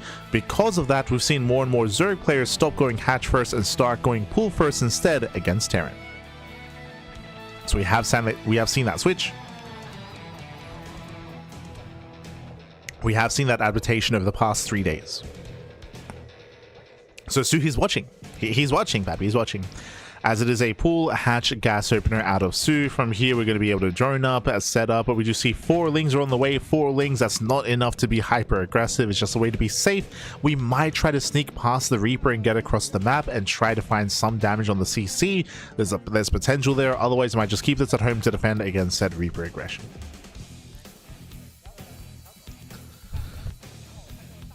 And for now, it looks like soO does want to move out. So we'll see if he can avoid that Reaper and disrupt the CC.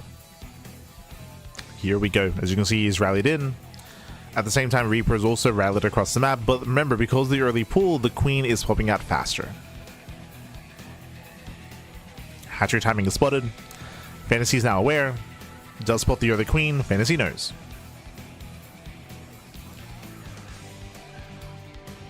He now does know what's going on. Likewise, does pull back. Zergling goes down. He gets one, he gets both. Yeah, both Zerglings will fall. They will delay the CC by like a second or two, but that's really all the damage that was dealt. So far, FanTaSy looking solid. Looking good.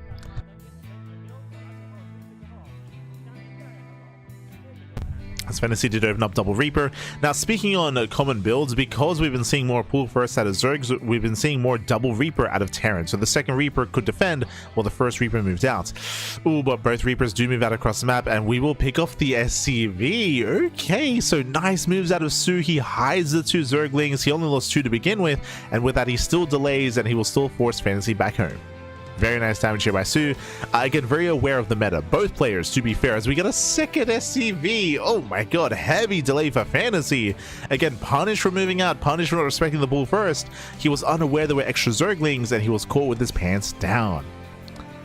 The pants were down, pappy.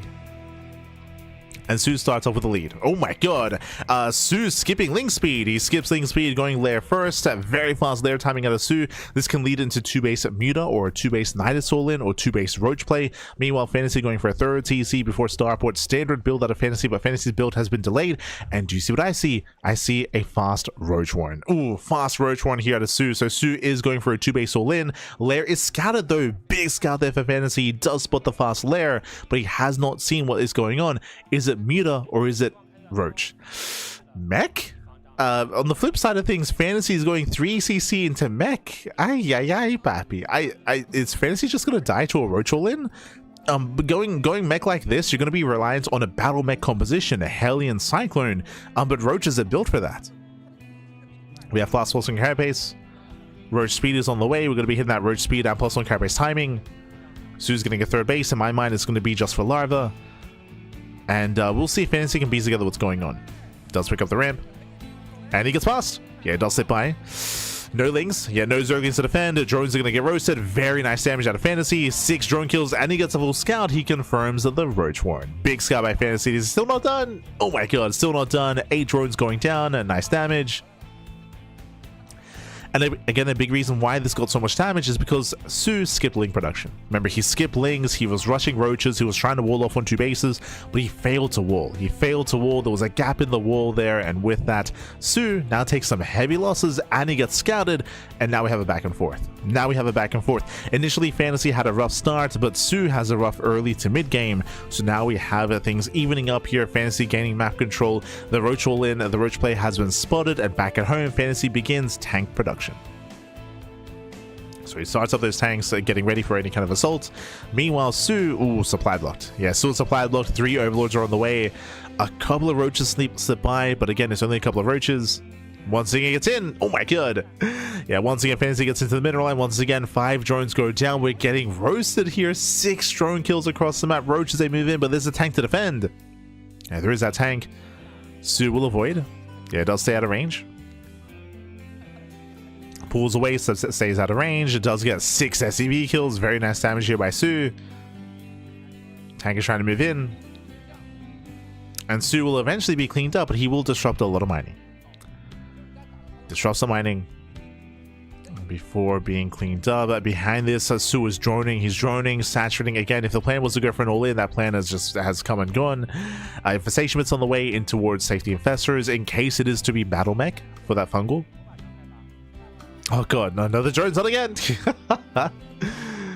You don't want to be soO's workers, Pappy. Another 2 drones go down for another 2 SCVs. So a bit of a back and forth here. We can see that FanTaSy has built up a secure tank count, now switching into battle mech, into Cyclone production. So Hellion Cyclone out of FanTaSy. Meanwhile, soO committing here with Mass Roach into what should be infestors. Remember, he does have the pits, but no infestors yet.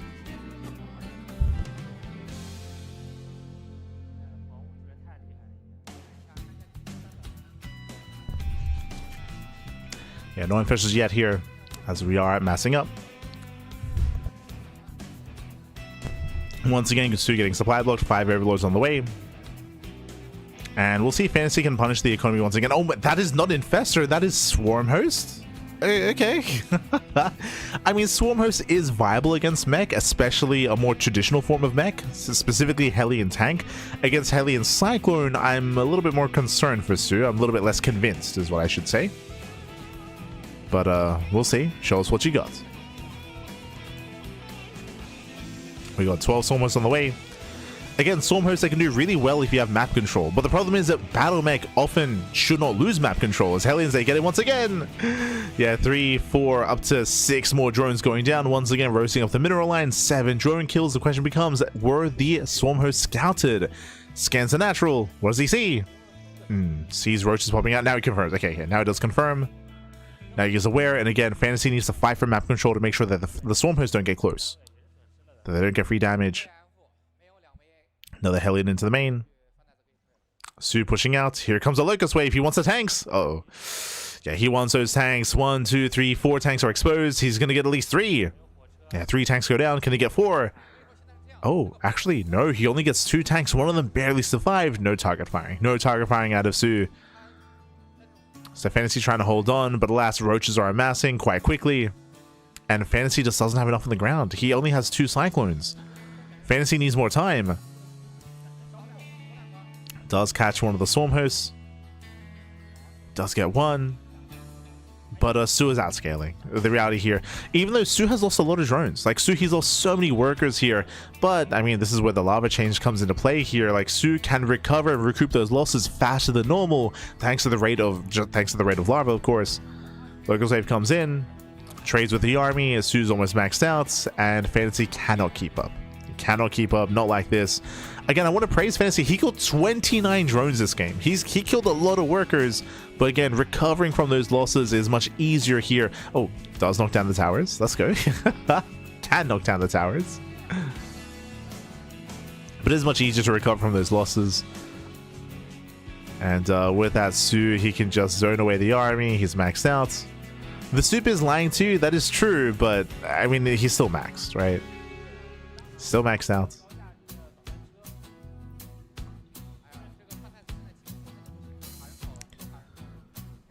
And with that, soO does start to step forward. Oh, tower gets knocked down, does catch a Ravager.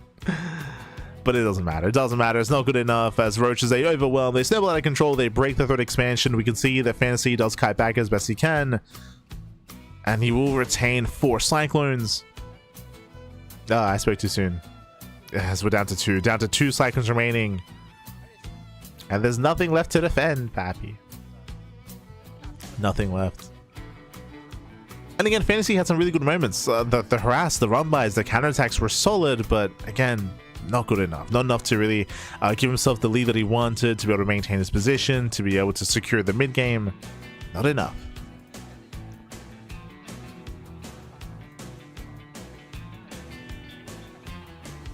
soO's moving in. Does get one of the tanks. There's 2 tanks left in the main. 3 tanks even.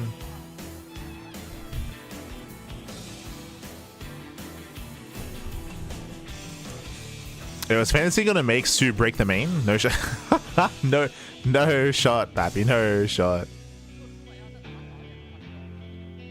I mean, he's gotta do it for the meme, you know? If FanTaSy comes back after 5 years, like he's gotta hang in there until the until the last unit, Pappy. True.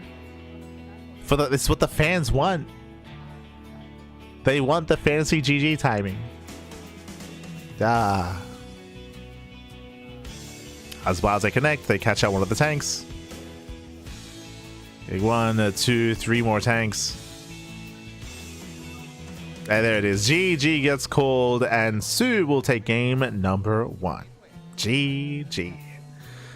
Whew. GG, well played. soO will take lead in the series. Again, FanTaSy, honestly, I was very impressed by his harass, by the damage that was being dealt, and soO was being punished for his greed. Remember, soO, he was cutting link production, he was cutting units to get away with 2-base Roach, and he was vulnerable, and he was abused for that. Like, we saw FanTaSy take advantage of that vulnerability, was able to do a lot of damage, but again, recovering from those losses is a little bit easier is easier in this patch, and soO was able to recoup, losing 29 drones. 29 drones went down, droned up, resaturated, and was able to just outscale FanTaSy in style as well, going into Swarm Host. Against Swarm Host, they do have a place against mech. We see it less so against battle mech, but remember, FanTaSy was transitioning into battle mech. He had a very low cyclone count, so there was a window where soO could actually make good use of all those Swarm Hosts. GG, well played, and with that, soO does claim the game, and now we're getting ready for game number 2. As we mentioned before, soO, he is the favorite player to make it through the group. We'll see if he can be stopped. We'll see if the Terran players can slow him down. We'll see. As we are getting ready for game number 2. I'm a little bit unfamiliar with the vetoes. My apologies. Let's find out. Oh, there it is. Game 2 is going to be at Attorney's Edge. Game 3, if we get there, is going to be on Blackrock. Here we go. Of course, I'm sure there's a bunch of people that are maybe watching FanTaSy for the first time, especially those that are maybe tuning in during like that started watching during the COVID era of StarCraft. FanTaSy was active in Legacy of the Void. If you remember, FanTaSy, he went to the military, and then when he came back, he did play. He did compete in Legacy, but only for a couple of months. I don't think he lasted a year. It might have been a year at most, before switching to Brood War. And it was really sad because it was doing really well. Like FanTaSy, he was improving, he was getting better results, and then did step away. Likewise, if you haven't been watching StarCraft as of late, or if you have been watching StarCraft as of late, then this is not the first time you would have seen FanTaSy. FanTaSy was at GSL. If you're watching GSL, if you're watching us covering GSL especially, I don't know if the other casters caught it, Tasis and State. But FanTaSy, he was in the GSL studio cheering for Hero, the SKT boy. FanTaSy, he was there with MMA and Ollie. They were there together in the front row. So this is not the first time we're seeing FanTaSy this year. It was at GSL. But here we go. In the bottom right hand corner, we do have soO. In the top left, we have FanTaSy. Here we go.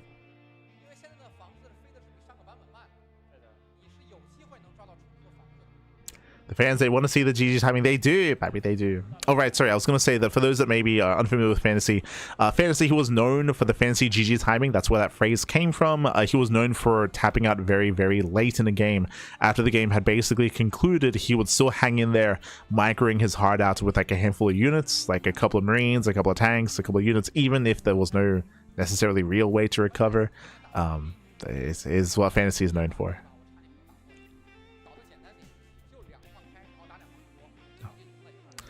But otherwise, we're settling into game, no one does. I remember FanTaSy, he had an interview about it where he said that like early on in his career, like he left the game too early, that he could have and should have won. And then from that moment, he was told to like hang in there until the last, and like he would just, and then he would to never make that mistake again, Bappy. True. You don't want an early GG, you want a FanTaSy GG.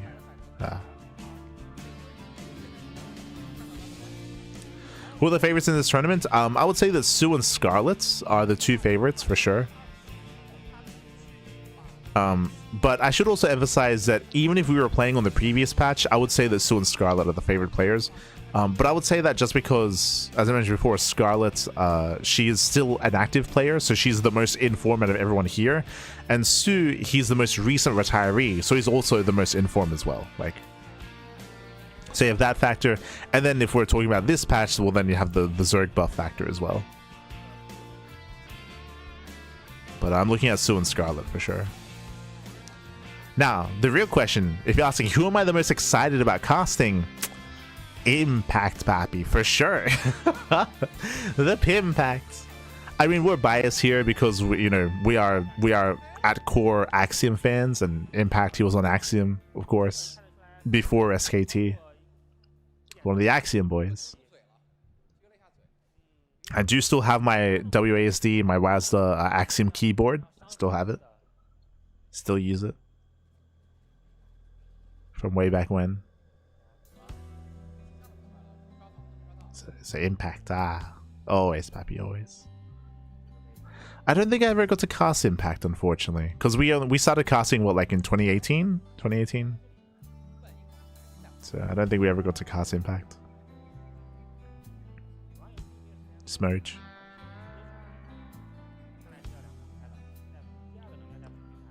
This tournament is for retired players. It's for Legends. Bearing in mind that we do have some non-retired players competing, so.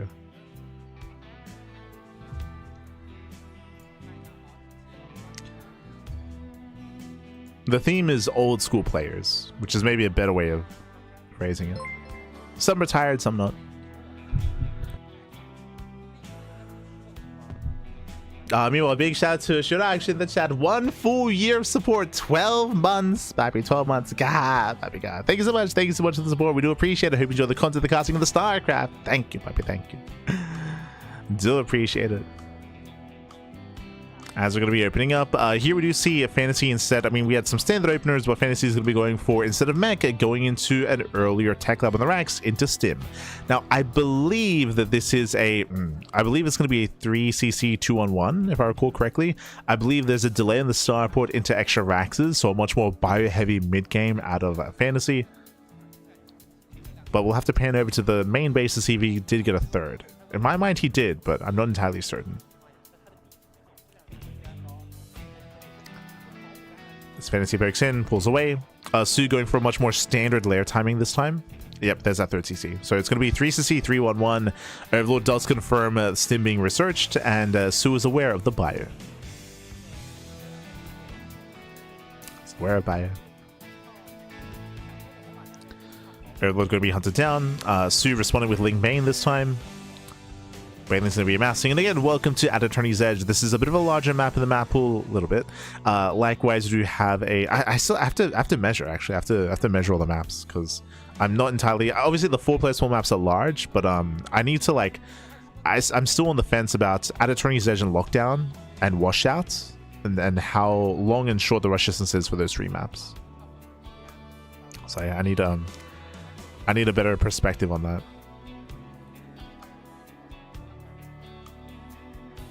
But the map can change depending on how you expand. We can see soO expanding towards the south side, headed towards the gold bases down there. Meanwhile, soO going for the earlier Spire. So again, it was around a 4:30ish or 4-ish minutes layer timing into now a Spire into Ling Bane. This does mean that soO's upgrades are going to be delayed. So soO's going to be delaying his double Evo chamber and delaying 1-1 in favor of Ling Bane and in favor of specifically Muta play.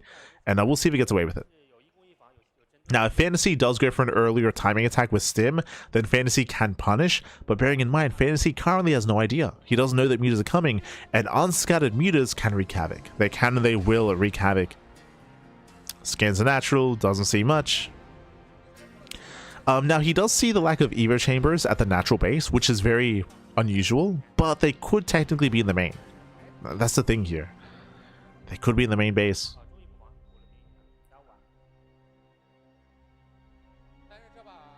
Muta production has begun.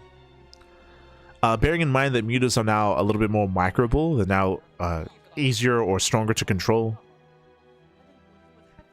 I think easier is probably the best word, or more natural feeling.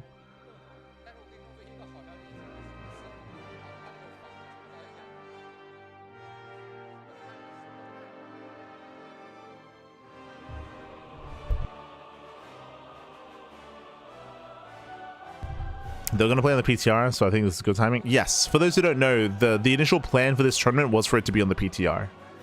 Like, it was going to be a PTR tournament anyway.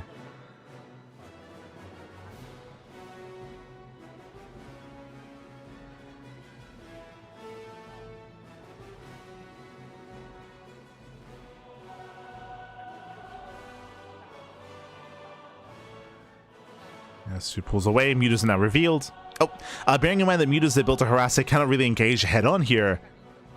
So still very, oh god, has to be careful. There's a lot of Marines out. soO coming in from behind, collapsing on the army. It doesn't quite get the round he was hoping for. But does slow this down. He slows this down. Behind this, we have more Lings amassing more Banelings as well. soO, he needs to spread creep. soO's already drawn up to 78. Oh, he's reaching peak economy here. Getting up to 80 workers. And that window of time where FanTaSy can punish soO is slowly closing. Like, it is closing. 1-1 is on the horizon.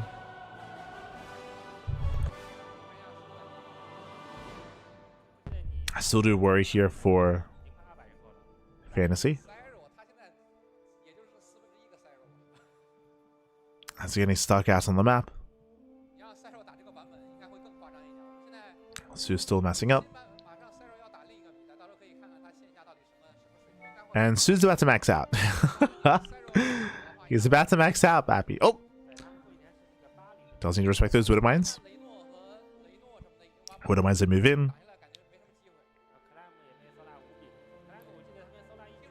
So he does not catch out the Marines. Oh, gets a couple of them. Okay.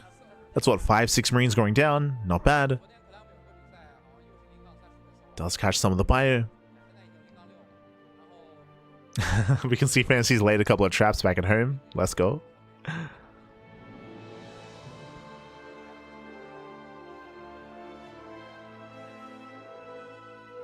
But at this point, soO is maxed. He's maxed. He's now working on 2-2. He can start working towards Hive Tech and the Infestation Pits. And FanTaSy still has been unable to push in. Still been unable to.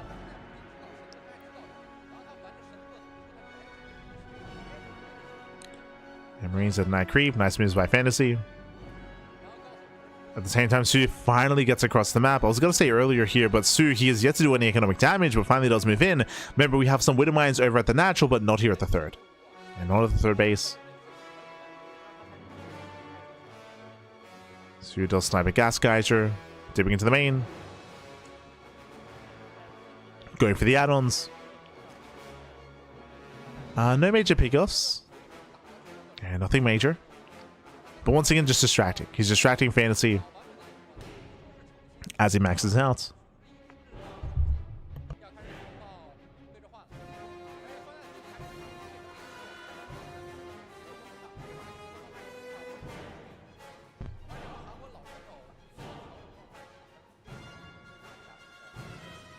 And I'm a little bit surprised, but if I'm not mistaken, I still believe there's no infestation pits. Like, soO, he's building up a bank, but there's no further tech into Hive, which means it's going to be delayed Adrenal, delayed 3-3. Oh, the Byfield! Oh my god. It might zip up off. Decent connection. There we go. One decent Widow Mine shot. But the rest are cleaned up. And yes, soO, he is tunnel visioning a little bit too much here. Especially considering that he's taking a more defensive stance. Stuck at home defending. Finishing up 2-2. Like, did I miss it? Like, did I miss the infestation pits? No, shot. Okay, I did miss the pit. Hive now begins. I will say that this is still late, though. It looks like there was a window in time where the pit was done maybe like a minute ago or two. So late Hive. And FanTaSy's moving in. Pushing onto creep. Oh no, not looking! Oh, yeah, not paying attention. Some brutal engagements there as soO does clean up. Ay, ay, ay. And does he kill the expand? He does! He gets a planetary. Planetary goes down. FanTaSy, who loses fourth. And FanTaSy is in trouble. And the issue now being is that soO's building up a bank to work with, and FanTaSy, he's going to be running out of his economy. FanTaSy, he has to break through. He needs to break through with this. He cannot settle for forcing a cancel. He needs more damage. That's a kill, not a cancel. I mean, that's something. soO collapses in. Thors are going to be going down. Yeah, takes down both Thors. Banelings, they roll on forward. They do catch out most of the bio. There's only a handful of Marines left, and soO will overwhelm. He just overwhelms the army. Massive connections. The Marines, they cannot get away.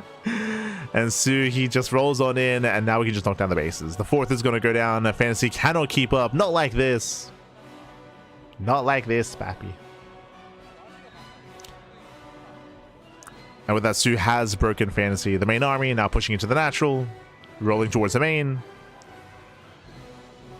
And I was being very critical of soO for not taking up a hive tech and not going into adrenal or anything of that nature, and I still stand by that, but again, soO, he was still able to get some surprising amount of damage across the map. The fact that the mutas killed the 4th base was insane. That essentially forced FanTaSy's hand. It forced him to push onto creep because he had to do some counter damage because he was losing too much, and that's when soO could take the fight that he wanted. The fight on creep specifically. It's a very patient play out of soO. Very patient. And now we have the hive upgrades, 3-3, adrenal. We can see FanTaSy muling his heart out. The mule hammer, pappy. Doing what he can.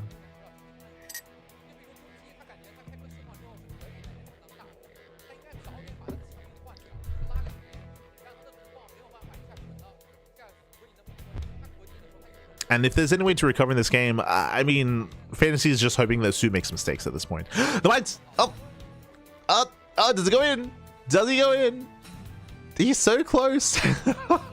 No, he notices. Jesus. Okay, he does notice. soO pulls away. I mean, that would have been a way to recover in this game if you could catch all these mutas. It does find some of them at least, but... soO gets away. So he does slip away.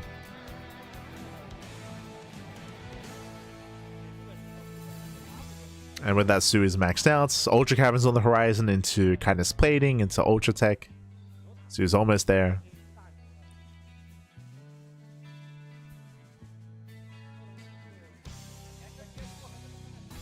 Oh god. Okay, we can get some decent mine connections, and maybe again if we can fight, we can force a fight into a minefield, and if soO clumps up. But alas, soO, he's just gonna roll over everything. Oh my god. Bailings overwhelm the Marauders. Now we pull back to the mines. Mine shots are dragged. We get some decent mine. Oh my god, the mine shots. Jesus. Jesus. The mine shots are crazy. FanTaSy takes a decent fight, but again, FanTaSy is broke. He has no minerals. You can see he has no money. So soO takes a really rough fight, pushing up into a minefield. 16 meters go down. But soO's already remaxing with ultras this time. The ultra remax.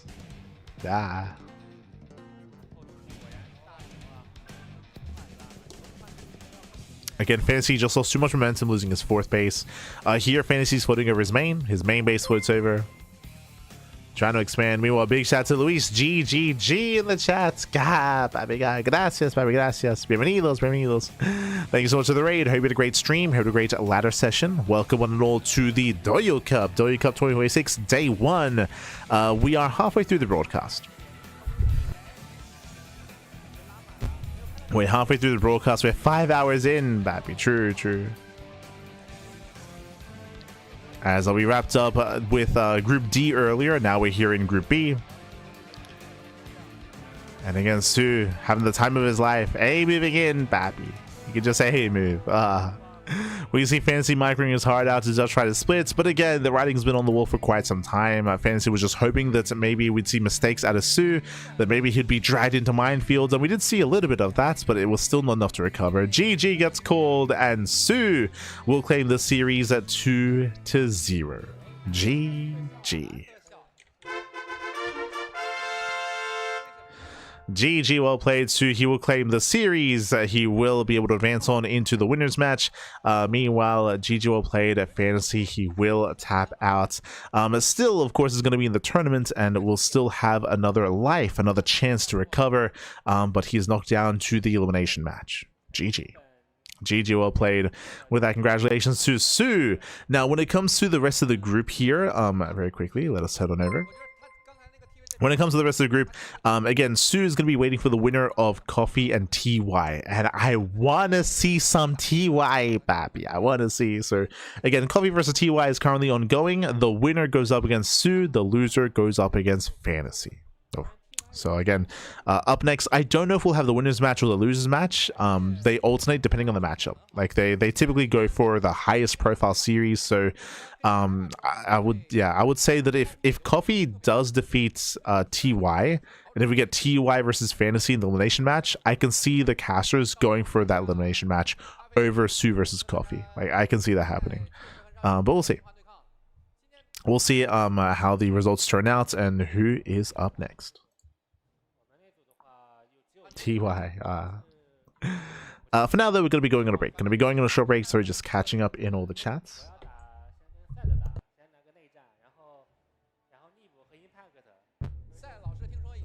Is map control just figurative speech that has no clear meaning, like the Italians saying al dente?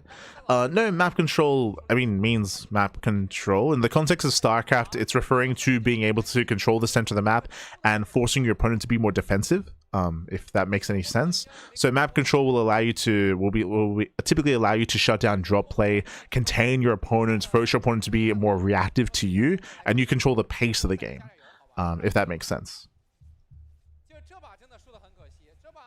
So there is clear meaning in StarCraft. I don't know if maybe map control is used like in other esports or in other games in like a different way. But that's what it means in SE2.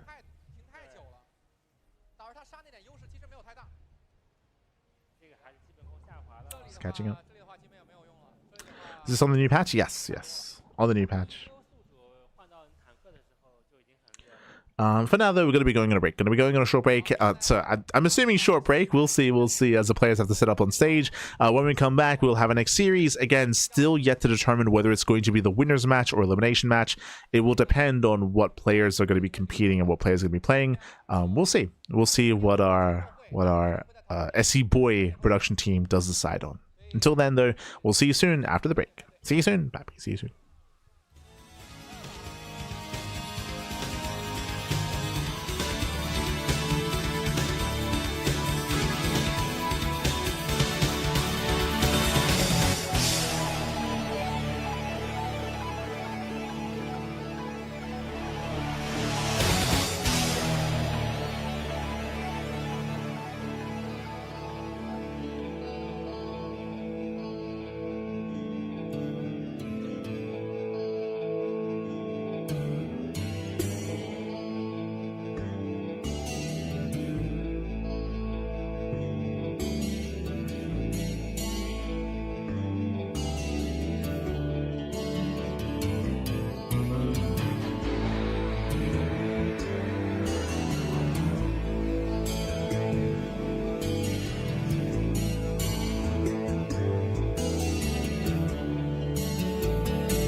welcome back, everyone. Welcome back. Ooh, welcome back to the Douyu Cup. The Douyu Cup 2026 Day 1 Group B. We're here. We have returned again earlier in the broadcast. We wrapped up with Group D. Now we're here with Group B, and we are, I think, jumping in halfway through the series.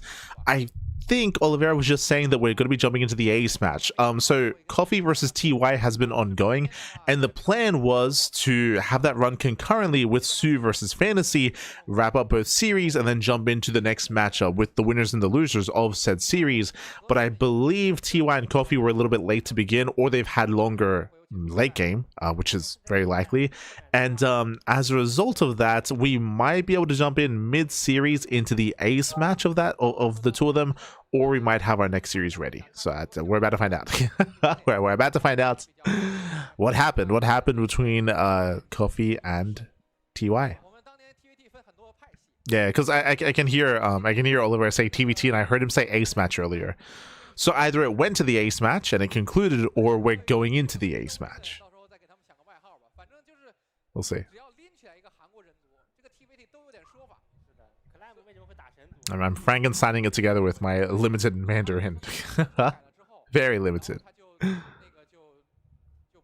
Yeah. Let's go. TY versus CranKy. So we're going to be jumping in mid-series. Again, I believe we're tied up. Am I crazy?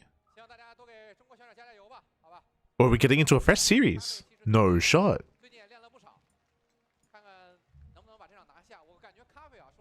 What's it going to be?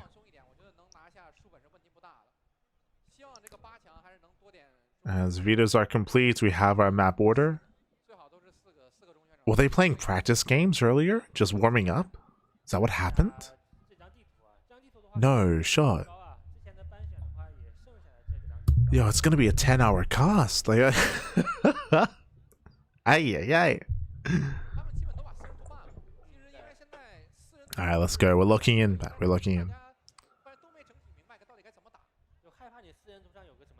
But yeah, because earlier they were playing, and I assumed that they were playing their game, but maybe they were just warming up. Okay. Fresh series.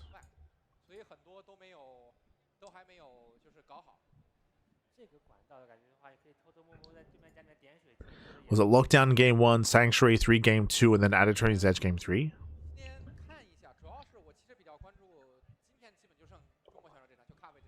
Alright, let's go. Let's jump in. Let's jump on in. Getting into our TVT. Vámonos, baby. Vámonos.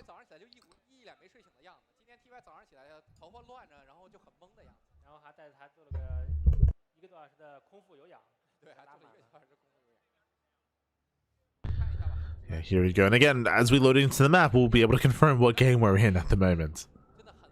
But it could be a fresh series, which is kind of crazy. Will mean that we were a little bit delayed to get into our matches. Let's go. Yeah, fresh series, game 1, spawning in the bottom-hand corner of Lockdown. We have the South Korean Terran. It is TY. And spawning in the top right-hand corner, we have the red Terran player. It is CranKy.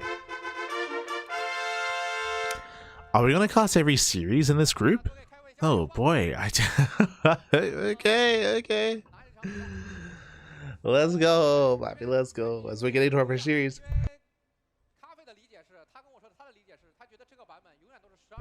I'm getting into our TVT, and again, welcome back, one and all. Before I get ahead of myself, here in the chat, predictions are open. Place your bets on who you think will claim the series. Best of luck in the chat.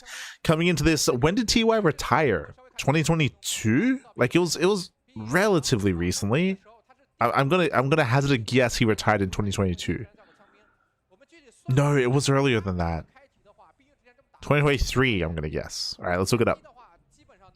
I'm gonna guess 2023, and he retired in 2024. God damn it!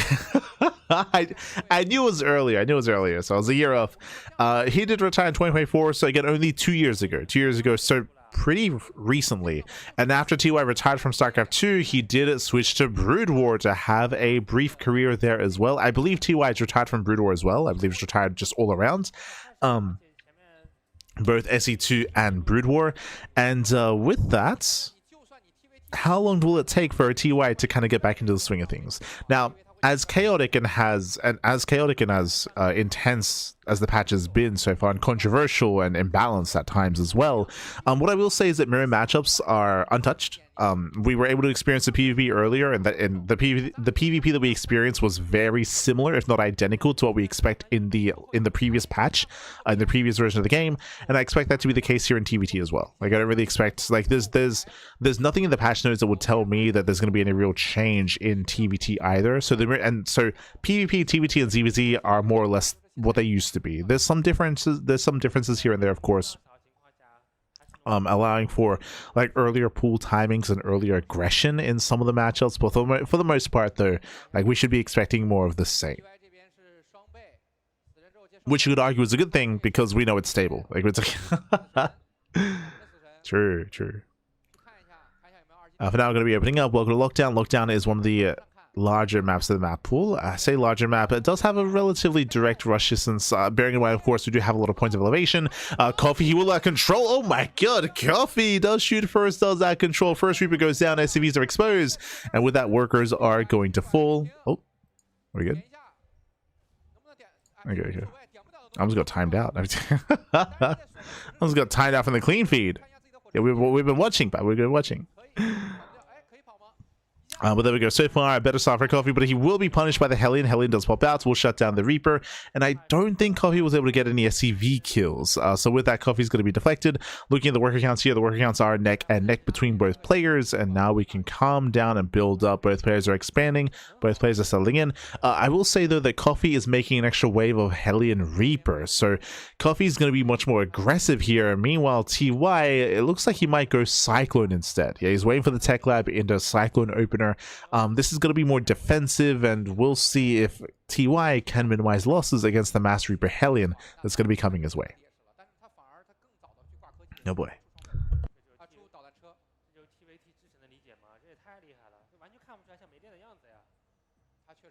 So now it looks like both players are going to be waiting for their Cyclone, so never mind, we're both just building up, both teching. And the game will slow down. From here, we can get into our two base setup.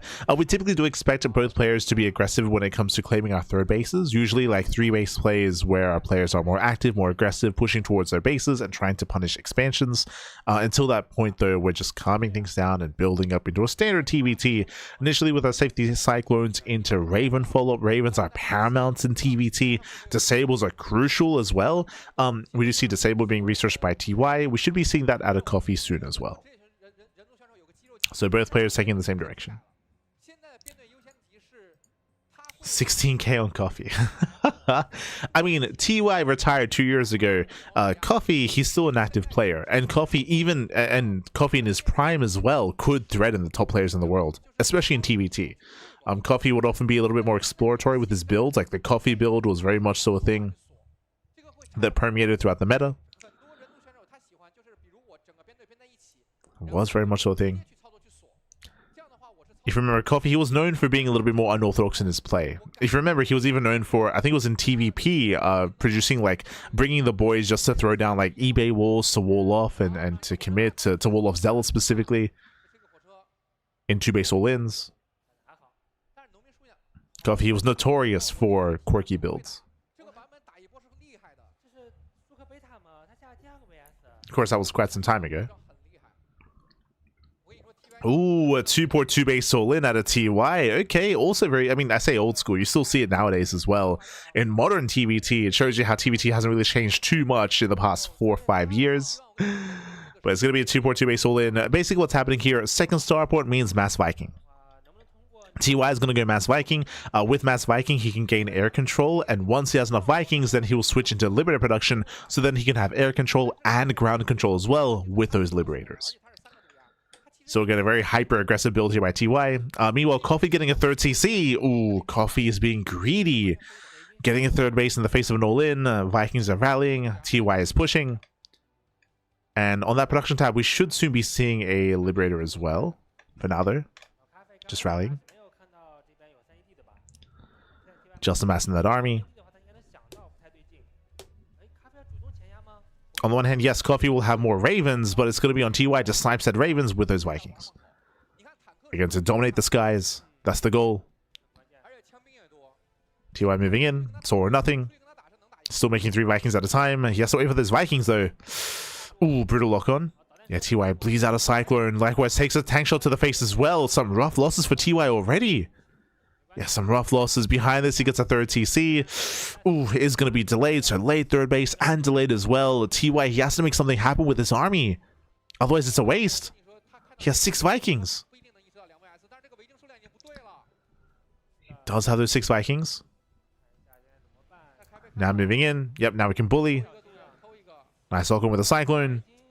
Trying to somewhat punish. TY does take down both Vikings.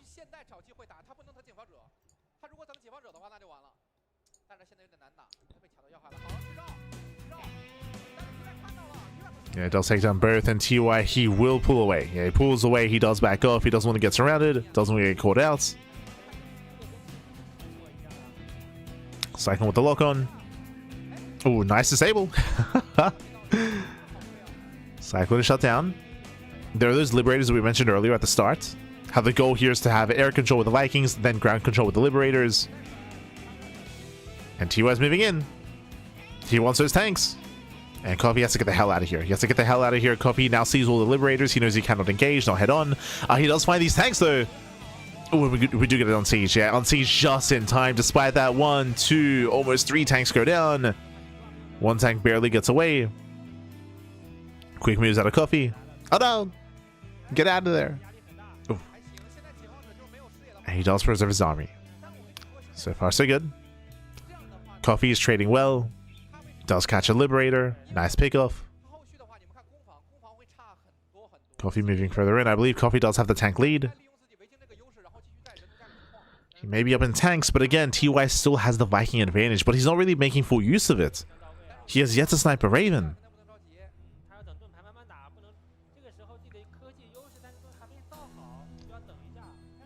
And Coffee does find an opening. Nice disable. Gets 1. Does go for a second disable as well. Barely catching another tank. It does catch a tank. Meanwhile, Coffee does siege up, and TY's out of position. Yeah, he's being caught out of position here. You can see TY is trapped at the third base, and GG gets called. Coffee does wedge himself in between the bases, and Coffee takes game number 1. Whew. GG. GG, well played. Coffee with the positional play. He was able to slip past the army, able to get in between the third and the natural base, was able to outposition, siege up, shut down the tanks, and overwhelm. Winding it back a little bit further, if you remember, TY was committed. He went for a 2-port, 2-base all-in, eventually got a third base, but it was still a very committed build. Oh, sorry, my apologies, there we go. Still a very committed build out of TY as he attempted to try to dominate the skies and have a stronger assault.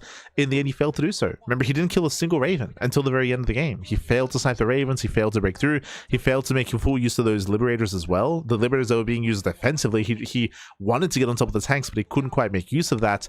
And the build that was meant to be more aggressive was forced to be more defensive instead, as TY lost map control and it all just kind of fell apart. Shout out to Coffee as he was able to engage ahead of time, especially with the Cyclones. He was able to pick off some units, able to force back the army, counterattack, the Hellion counterattack as well at the third base, also delaying and disrupting TY. And in the end, Coffee takes a lead. Does take a lead, and we'll see if he can claim the series as we get ready for game number 2. Let's go. We're getting ready for game 2 here, and we'll see if Coffee can clean it up, but we'll see if TY can bounce back. We'll see if he can recover. As we do get ready.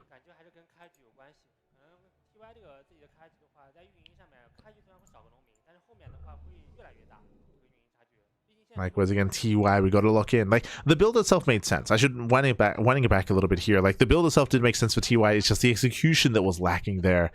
And we'll see if he can tidy up his play, if he can tighten things up in general here, and make a series out of this. The pressure is on TY. Pressure's on. Game 2 at Attorney's Edge.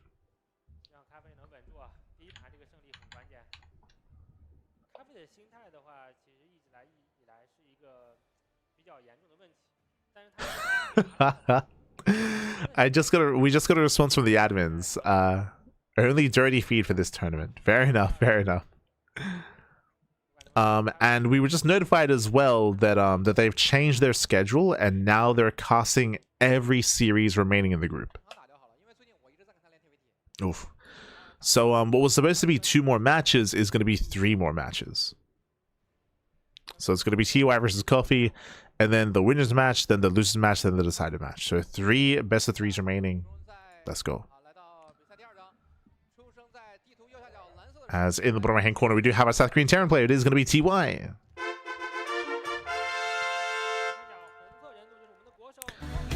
And in the top left, we do have as a moment, it is Coffee.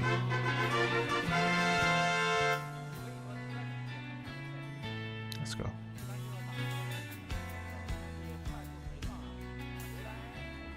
Is that a little bit too loud? Maybe.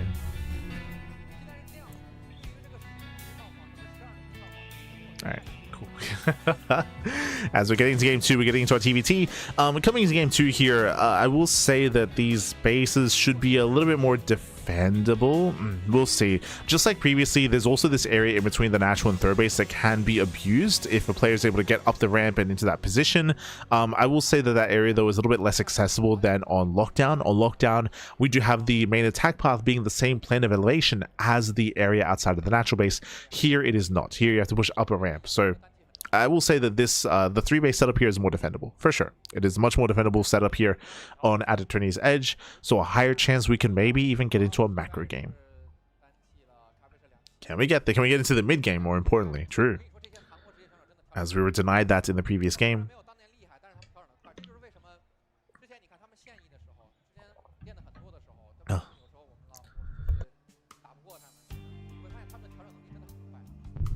But yes, we were notified that every series is going to be casted. I would imagine that is partially because they do want to showcase as many legends as they can. So, I mean, it'd be a shame if we didn't get to cover some of TY's games or soO's games or FanTaSy's games. Like, we want to see it all. True, true. The downside is that because of all the downtime, like, it's been pretty brutal. There's been a lot of downtime. And ironically, I'm pretty sure we have had more downtime than game time in this tournament so far. But as I mentioned previously, like, a lot of that is most likely teething issues, right? Like first day problems, first day tech issues, setting up matches, setting up players, setting up PCs. Like, it's very common. Day 1 is where all the issues start to arise, and then it all kind of like irons out coming into day 2 onwards. Base all good. It's all good.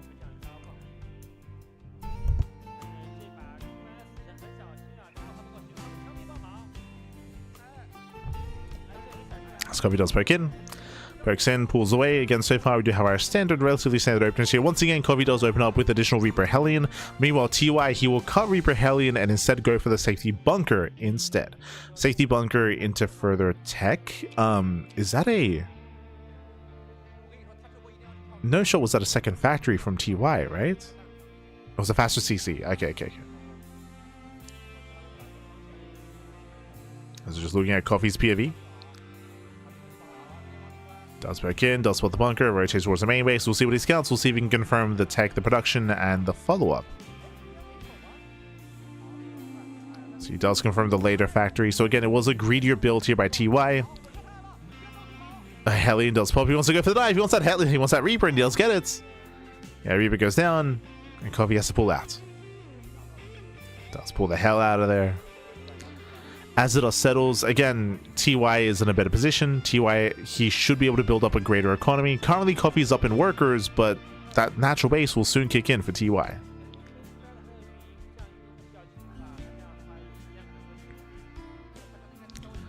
As TY is getting to a zone 1-1-1. Last game, we did see a 2-port play out of TY. We don't expect that again, right? That's something that you mix into a series that is not something you rely upon.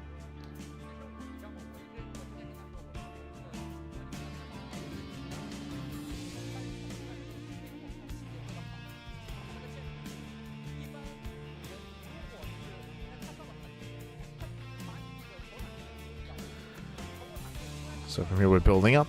Our early medevac tells us that TY is going for the early drop.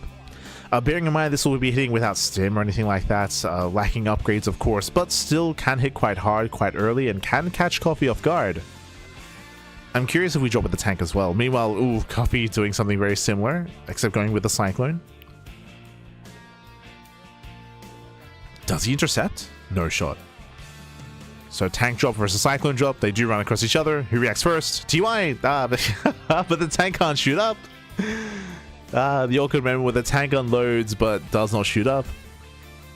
At least TY is able to respond. At the same time, Coffee slipping into the mineral line. Does it get 2? Ooh, does. Yeah, 2 SCVs go down and not bad. Does it get 3? 4? 4 SCV kills. Ay, ay, ay. Yeah, 4 workers falling. Nice pickups. Coffee pulls away. And this is helping make up for his otherwise loss early on. Remember, Coffee, he was behind in the worker count, behind in the base count specifically, but this does allow him to recover, and not just recover, but take a worker lead. Does take a lead. Behind this, both players are still amassing. We do see a Raven production out of both players. Earlier, Disable being researched by TY. Coffee going to be delaying his upgrades in favor of a much faster third CC. Ooh, okay, so Coffee's being greedy, faster third base. We saw something similar in Game 1. Game 1, Coffee also was the player with a faster third. True.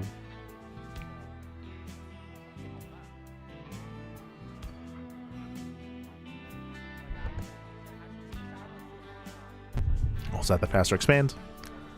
We can see that this time TY is not too far behind. It's a later third base, but only by a couple of seconds. So this time both players are building up in towards a more macro and more stable mid-game. Last game TY was the aggressor, and the aggression did fail.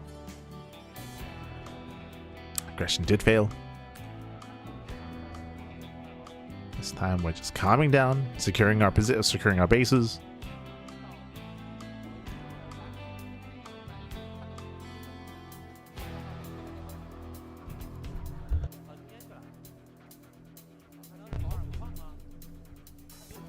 TY applying some pressure at least, poking in. Nothing crazy. Does poke, does prod. Double eBay here does get scanned. Coffee does spot the third CC timing. So Coffee is now aware that he's ahead when it comes to the third base. He knows he has a faster third. Should have a higher worker count as well. He does. There's now less pressure on Coffee.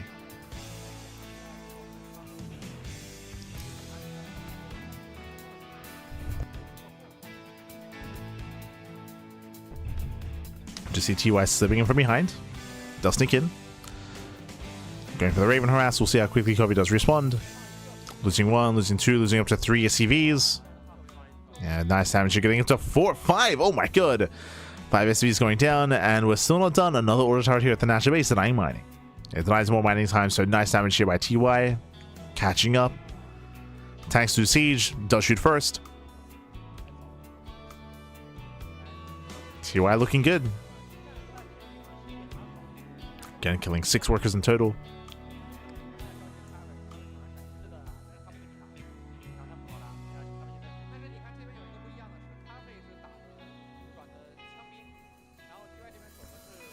And the end, 6 workers.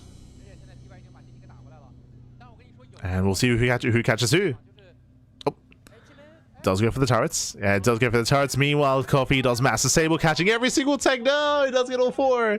Yeah, 1, 2, 3, 4 tank kills. Massive losses here for TY. Ay, ay, ay. TY caught with his pants down. TY had his own Ravens. He chose to auto turret, not to disable. And with that, TY will lose everything. He'll lose everything. He'll lose the army and lose control of his third. Coffee has momentum. He's pushing in. He's going for the kill. Going for the throat. He wants that third TC. He will deny mining. He'll catch a couple of SCVs. 7 workers going down. And again, perpetually, TY is not behind. Like, he cannot keep up. Not against as heavy of a tank count. Oh my god, another disable. He had 1 more auto mass. He had 1 more disable against the final tank. The boys are being pulled. Desperation here by TY. As TY will lose every single SCV again. 1 wrong move and that can cost you the game. GG gets called and Coffee will claim the series 2-0. GG. GG, well played, Coffee. He will claim the series. He will advance on into the winner's match. TY will be knocked down to the elimination match. GG. Again, we did have a back and forth here. It was very intense. A little bit just came down to that engage. A little bit just came down to that one big engage in the center of the map. We did have a back and forth leading up to that. Both players using workers in their own way. We had some successful Raven harass at a TY. At the same time, though, because TY was harassing with his Raven, that meant less energy for disables. And we spoke about it at the beginning of the series, how Ravens are king in TVT. You can disable a tank line and you can end the game. And that's what we saw here. Less energy, less disables available for TY. Threw down some desperation auditors. He got caught in the center. He lost all of his tanks. That was game. That was game then and there. GG, well played. And with that, Coffee, he will claim the series. And with that, we have our next matchup ready for us here. Okay, so it is going to be soO. So soO versus Coffee and TY versus FanTaSy. Those are our upcoming matches. Now, what we cast first, I'm not too certain, but we were notified that we're going to be casting everything moving forward. Everything, Pappy. You know what's crazy? TY versus FanTaSy. Yo, SKT versus KT. Let's go. Elimination match. But that is a blast from the past. That's crazy, bro. That's crazy. That'll be the elimination match. And then we have Coffee versus soO. Oh, the telecom wars, Pappy. True, true.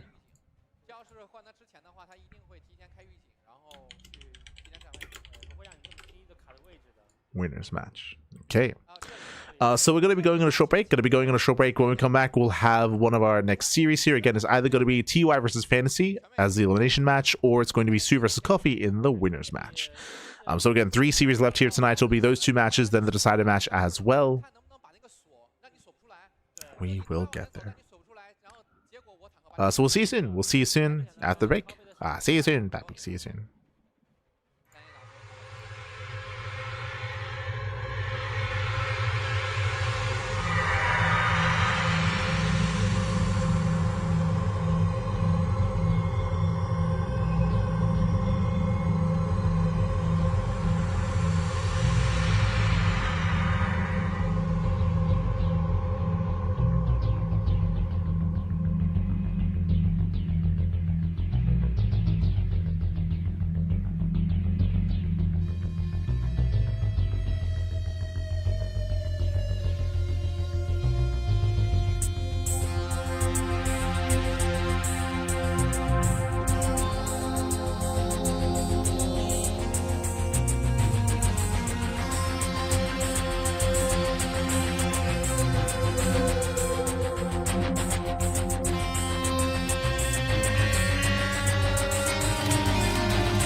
back, everyone. Welcome back. Welcome back here to the Douyu Cup 2026, day number 1, the big Legends event happening in China. I'm of course FanTaSy VIP. With me, I'm joined by these amazing players and by the people in the chat as well. Welcome one and all. As we are nearing the end of the broadcast, in a sense, we still have 3 series left. We are now reaching that halfway mark in Group B, and we just wrapped up with our first 2 series. soO took down FanTaSy 2-0. Meanwhile, TY did fall to Coffee. That means we have soO versus Coffee and TY versus FanTaSy, and looks like we have the elimination match first. Okay, so FanTaSy versus TY is going to be coming up first here. Another TVT. Let's go. Let us go. So we have our TVT here. We have our Terran versus Terran. Again, the loser of this series will be knocked out of the tournament. The winner will advance on into the decider match. And I'm curious to see how these two compare to each other. Both players, retirees, but again, we have the Telecom Wars, Bappy. SKT FanTaSy, KTTY.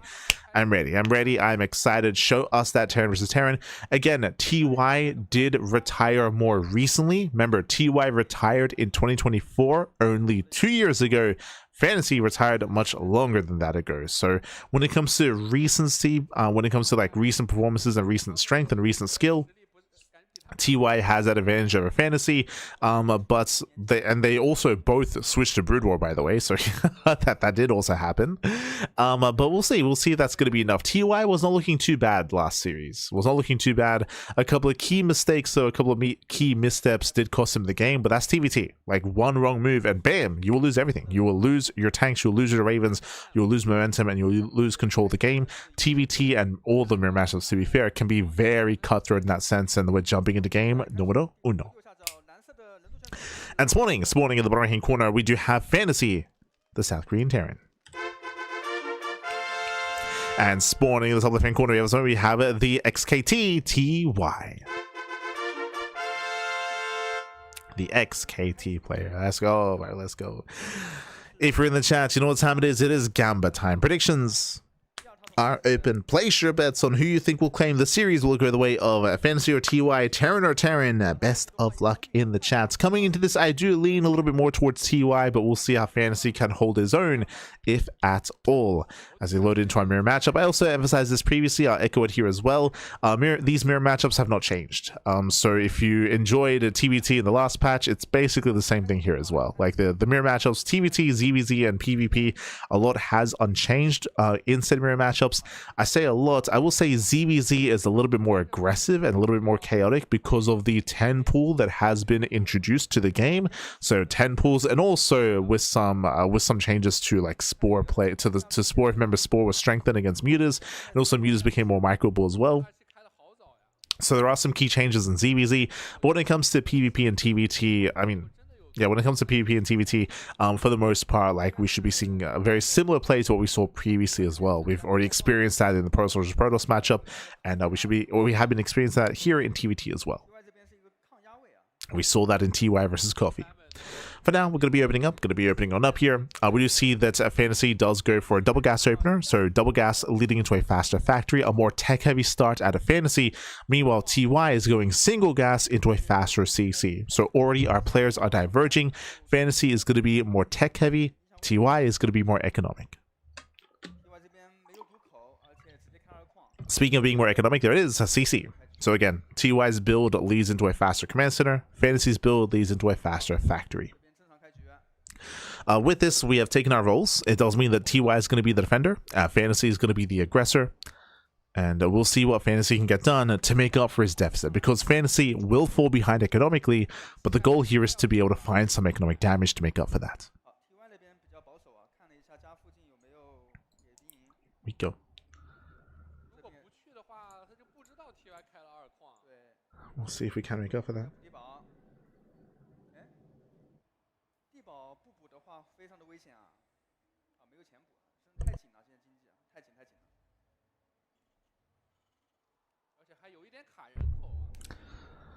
Again, from here, we're going to be calming things down. We do have our initial Reaper Hellion amassing for FanTaSy, bearing in mind again that he does have a more army production available early on, and he has potential to maybe get some damage done and to push into the natural. We could see him move everything in and try to break that natural base, or split up his army and send Reapers into the main base, meanwhile Hellions into the natural. There's potential.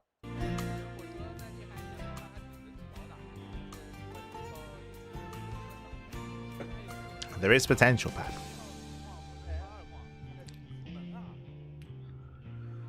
As FanTaSy just now getting his own CC. Starport's on the way. Your shout to the Moopies. They're all watching Nova. Goddamn Moopies. As FanTaSy rotates over towards the main. As we mentioned before, there is an opening to maybe get in, and he might even catch a free Reaper. Oh! Gets a volley off. Does get a volley off. TY does pull away in time. Just barely. Yeah, barely does pull away. Going for the dive. Marines will be able to defend. And that Reaper will barely be chased down. And FanTaSy might just have too much here. He might just have too much. Takes down the Reaper. Takes down the Marines as well. And with that, FanTaSy, he overwhelms. No shot. He overwhelms the army. SCVs are going down. Critical damage already. And with that, that's going to be 3. That's going to be 4 SCV kills. Marines that do pop out. And with that, TY will defend. He will defend, but after sustaining some losses here, 3 workers going down. This could have been worse. This could have been a lot worse here. Thankfully, Cyclone pops out. TY will defend. And remember, FanTaSy needed damage to equalize. And look at the worker count. Equal. 26 and 26. Remember, FanTaSy was up in workers. He had the better economy, he had the faster CC, and I would still say that TY is in a better position. You can see he still has a slight worker advantage because he does have a mule advantage as well because of the faster orbital. But that was good enough damage to make up for the opener. True.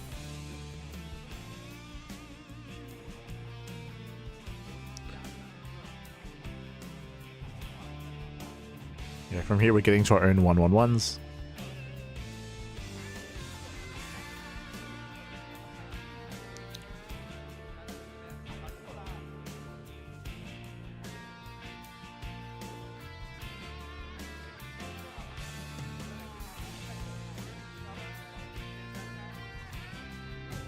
Yeah, we have our own 1/1s opening up into Raven play.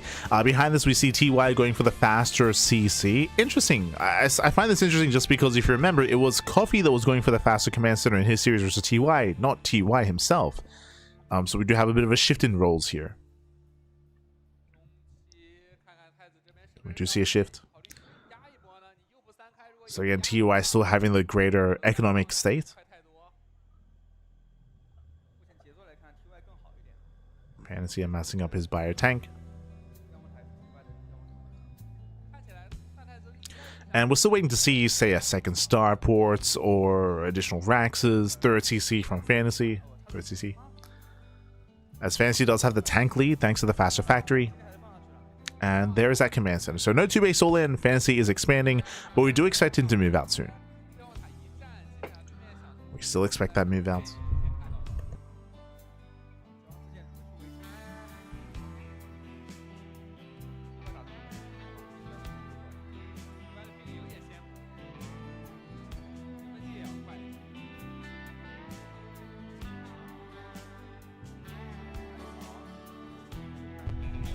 Likewise, scan across the map, confirms the production setup. Extra racks is being thrown down, does get eyes on the 3rd CC timing as well. True, true. So FanTaSy, he now knows that he's behind when it comes to the base count, but he knows that he is now ahead in the army. And here comes the main push. So far, nice tank shot.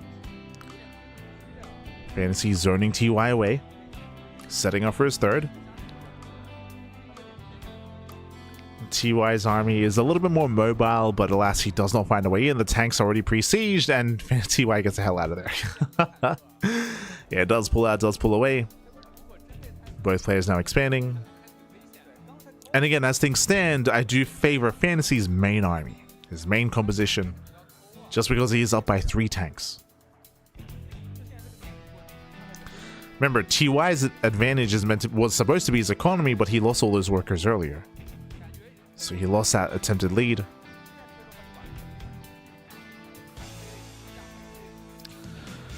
Now, I do prefer FanTaSy's main army, that is true, but so far he's just set up defensively here. We'll see if he does try to move out. I would prefer to see that, to see him try to push and threaten the 3rd base of TY, but so far staying back.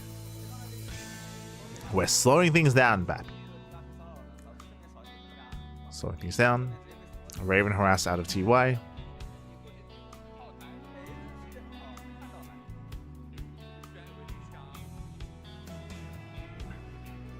And Raven does move in.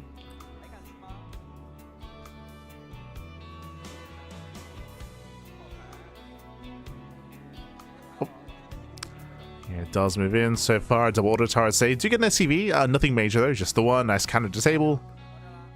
And FanTaSy will not get the Raven.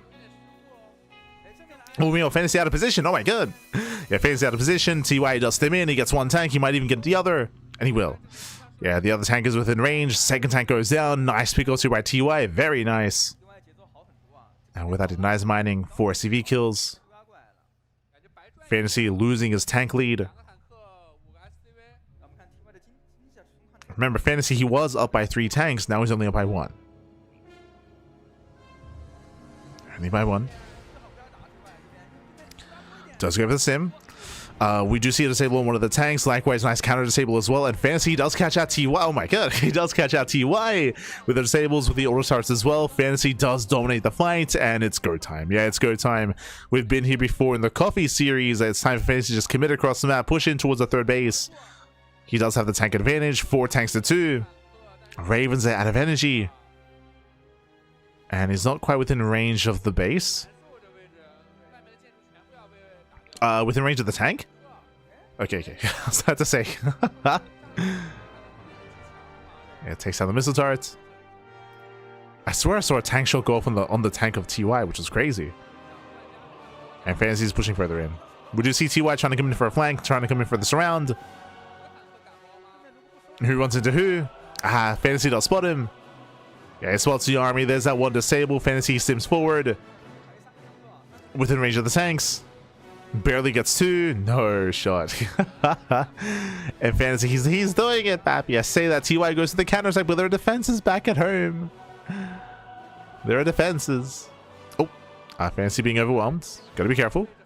Liberator has arrived, cashing out a free tank. Nice damage here by TY. Does get one of the tanks. FanTaSy has to get the hell out of there, and TY, he's coming in with us around. We have a back and forth. Initially, FanTaSy, he was gaining ground, he was pushing on through, but TY with this around and with the Liberator as well, TY holds. He's holding on, Pappy. He holds on. Nice counterattack as well, as he did delay reinforcements. And with that, we do see TY claiming a 4th expansion. Technically, he's taking up. He's out taking his opponent with those Liberators. Remember, FanTaSy has no Vikings. Fighting for air control with purely Marines is going to be difficult. It's not going to be easy.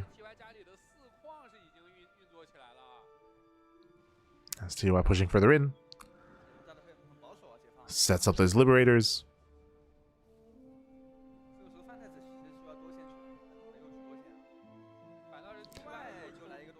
And to be fair, TY does not have to push in. Like, remember, he has a base. He has a 4th base behind this. Is going for the Dream Drop as well. FanTaSy does take notice. Does respond. With the auto turrets, he should defend. Yeah, better defense from FanTaSy. TY is going to be careful. He does want to push forward. Does almost get a tank hot pickup. Very nice pickup out of FanTaSy. Saves one of the tanks. FanTaSy stims in, takes on the Liberators, gets both. Yeah, both Liberators go down. But can he hold the line here? The tanks are exposed, and it looks like FanTaSy might not have enough. We'll lose his main tank. We have 1 tank left. Oh, no, sorry, 2 tanks. Yeah, there is that second tank behind it.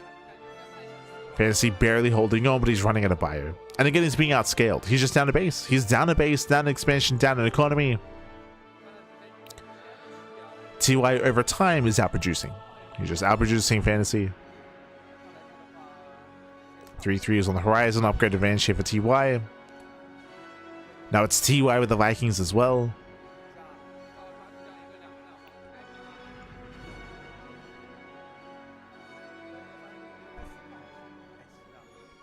As TY does pull back. He's going to double down. Jesus, doubling down here with 2 more starports. Triple starport production. He will not lose map control. Sorry, air control, I meant to say. Not lose air control. Stims in, catching out 2 tanks unsieged. Heavy losses for FanTaSy. And again, FanTaSy cannot keep up. He can't keep up.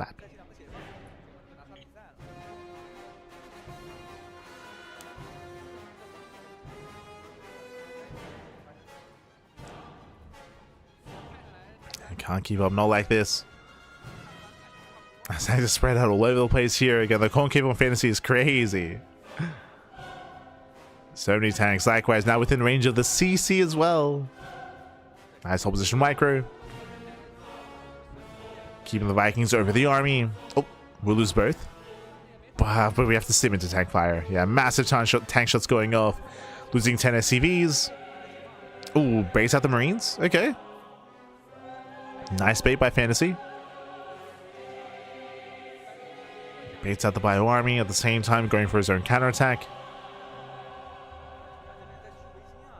Getting into the mineral line.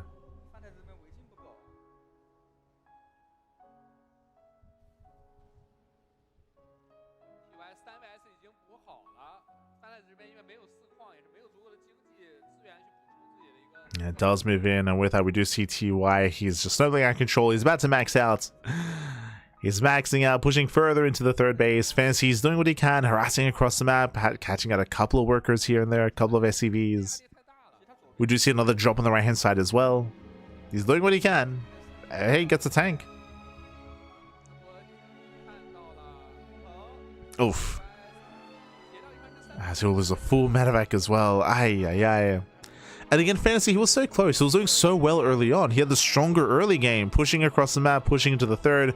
But remember, it was TY's backstab, catching reinforcements, delaying any kind of reinforcements, and just stemming the tide. Able to come in from behind as well, collapsing the army, get the full surround. FanTaSy was looking good until that surround, until that brutal engage. It was close. It was close, and it all fell apart.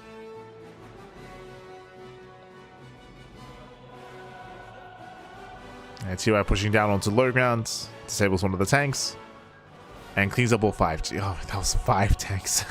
that was almost everything, Pappy.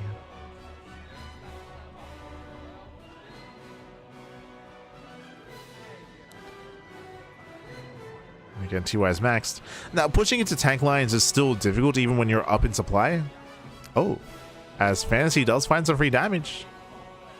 It's 1, 2, 3 tanks, I want to say. So not bad. But at the same time, TY rotates. He does find the 4th base. That's really the main floated over. 21 SCV kills. Likewise, FanTaSy did not find all the tanks. Looks like he only killed 2. And TY, he can just keep going. Yeah, they're the liberators. There's too much freedom, Pappy. Too much freedom. Oh. Yeah, tanks they siege up. 2 liberators going to be snipes. So FanTaSy is able to just hold on a little bit longer.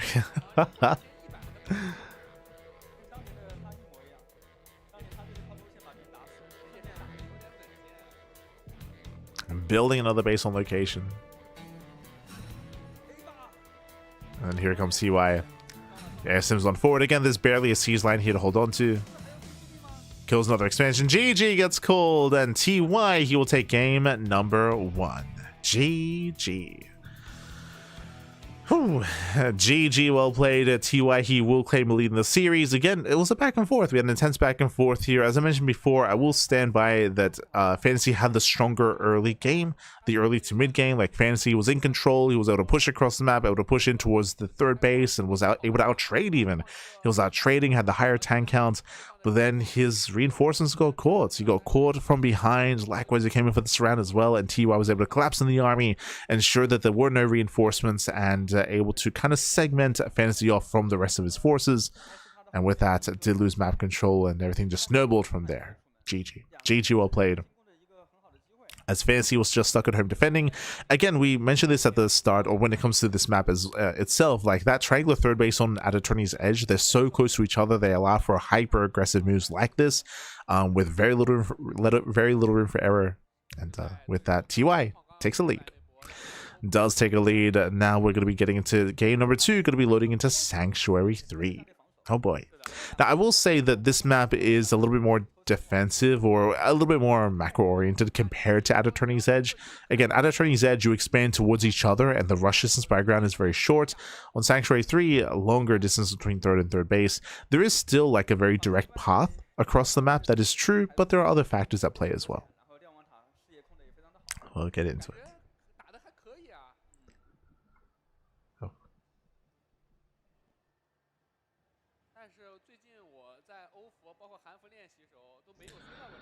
We'll get into it here. Likewise, it is a TBT, so the potential to like proxy and cheese and be hyper aggressive, the potential is there for sure. Potential is there.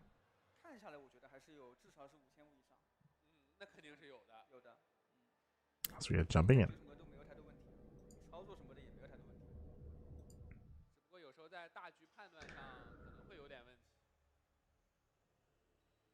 Fancy GG timing, gotta love it. I mean, 100%. True. You can't fault it. It's on brand, Pappy. It's on brand.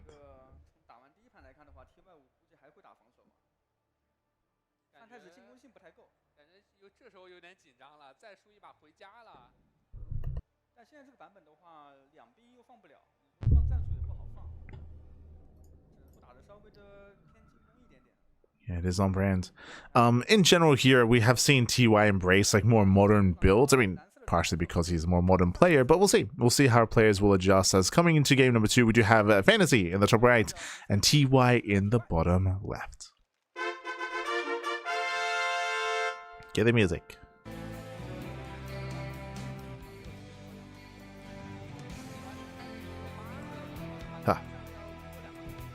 Let's go. Let us go. So welcome on to Sanctuary 3. Here on this map, as I mentioned before, the rush distance between third and third base is very direct. That is true. Similar to At Attorney's Edge, but there are slow zones, right? There are slow zones in the center. We have choke points. We have destructible towers as well. So there are ways to slow down a push. If you did want to be more defensive, the options are there. I say if you want to be more defensive because in general in TBT, you do want to be active when it comes to claiming your third base. Both players were last game and the pendulum swung from one player to the other. It was a chaotic game and a chaotic first game in that sense, but we'll see how our players do adjust. Remember, game 1 TY was the defender initially and FanTaSy was the aggressor, as FanTaSy did go for a double gas opener. We'll see if that trend continues or if we do adjust or even switch places coming to game 2. Oh, as here we go, double gas from FanTaSy, double gas out of TY. So both players going to be going for more tech-heavy starts. This tells me that both players will be able to go into faster factories and a faster and heavier tech start. No one is being economic, not this time. No.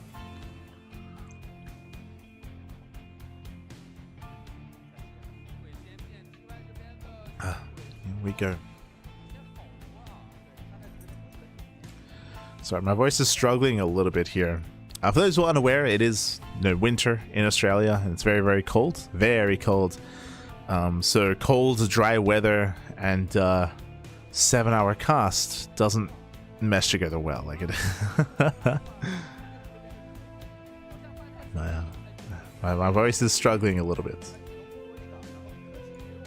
Little bit.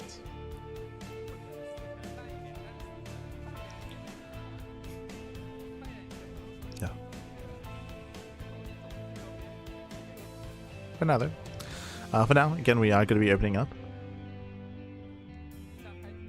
Again, factory openers from both players. We'll see if we commit into Reaper Hellion or into early Cyclone play. Options are there.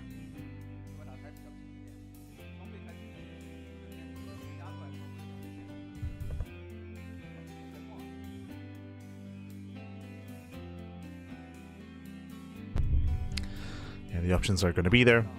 So far, both players kind of mirroring each other. Reactor Reaper out of TY.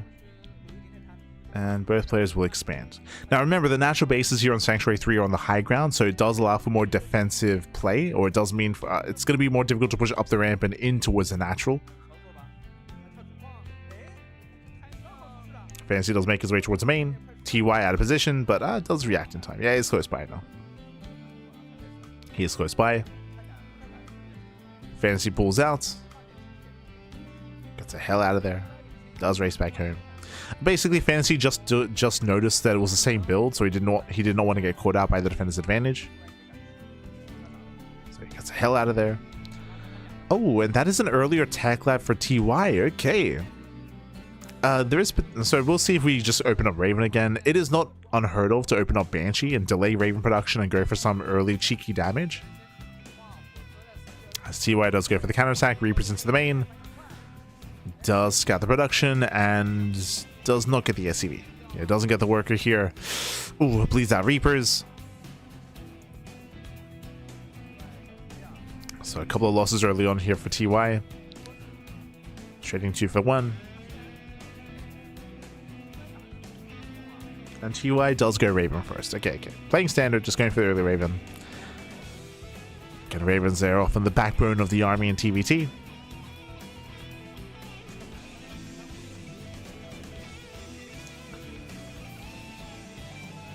He's off in the backbone.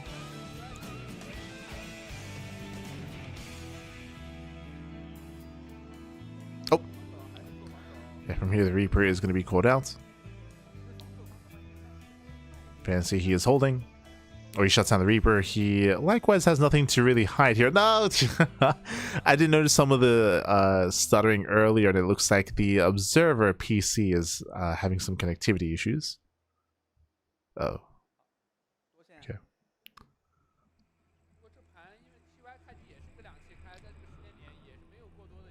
Again, the servers have been a little bit unstable today. I want to say that's the 3rd or 4th time that we've seen someone lagging out.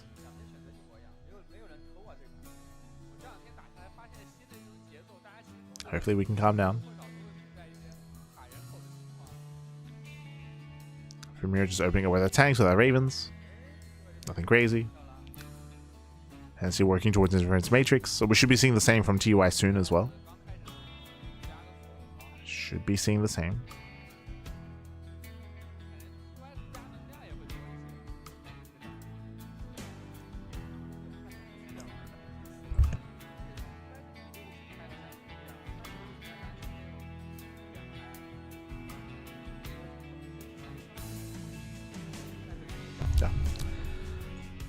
As we get our POV. FanTaSy POV as well. Let's go. I appreciate that we see this every now and then. See the POV of our players. FanTaSy catching out a Hellion. There's been no major signs of aggression here in regards to like a second starport or additional production.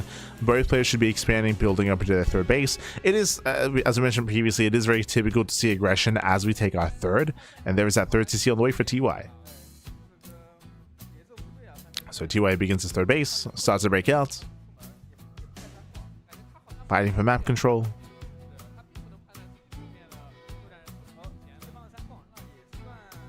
Oh, as FanTaSy is going to be the first to get into Viking production. Okay, reactor on the starport, reactor Viking. I could be mistaken, but I believe that means that he did cut Raven production a little bit earlier. TY's on 3 Ravens. FanTaSy, is he on 2? No, 3. Okay. He's on 3 Ravens. Just starts Vikings. Who does siege first? Oh, good, making use of the slow zone. No one wants to be caught out. I mentioned this earlier, specifically on this map, because of these slow zones, these main pushes are going to be delayed. And they can be denied, but FanTaSy, he does out position. Yeah, he rotates over, gets onto the high ground. Is he shocking for the army? TY does spot it. Yeah, that's what FanTaSy. Oh, does force a siege. Does force a siege. FanTaSy moving further in, within range of some of the production. And will force a lift. Okay, delaying the 3rd. As TY's third base is delayed, FanTaSy is expanding on location. Bear that in mind. Do we base trade? Where are we going? Where are we going, Bappy? He's committing. Okay, it is very delayed just because TY has to go all the way across the map, but he does catch reinforcements. Gets a free tank. Free tank, and FanTaSy turns around? Oh, I don't think we can. We just gotta send it. TY turns around, actually. Yeah, TY turns back around, getting ready for a surround. FanTaSy's now on the low ground. Much more open, much more exposed. Ravens are going to be zoned away. CC under fire, massive pickoff. Yeah, command center goes down. TY supply blocked as well. Ooh, heavy supply block. Miss rally out of FanTaSy. Getting messy. We're getting messy.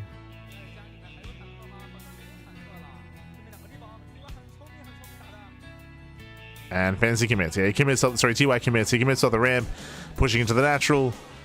We're going for the base trade, but it's all about breaking that main. There is still a lot of energy left over. Oh, you have to throw down the turrets. Yeah, we need to throw them down. One Raven goes down. Wasted energy. Throws down a couple more. Boys are being pulled. Marines are running out. But TY is doing it. TY, he is pushing through. He's trying to at least. He's down to 4 tanks and 4 Marines. At the same time, FanTaSy is yet to push into the natural. He's now moving in.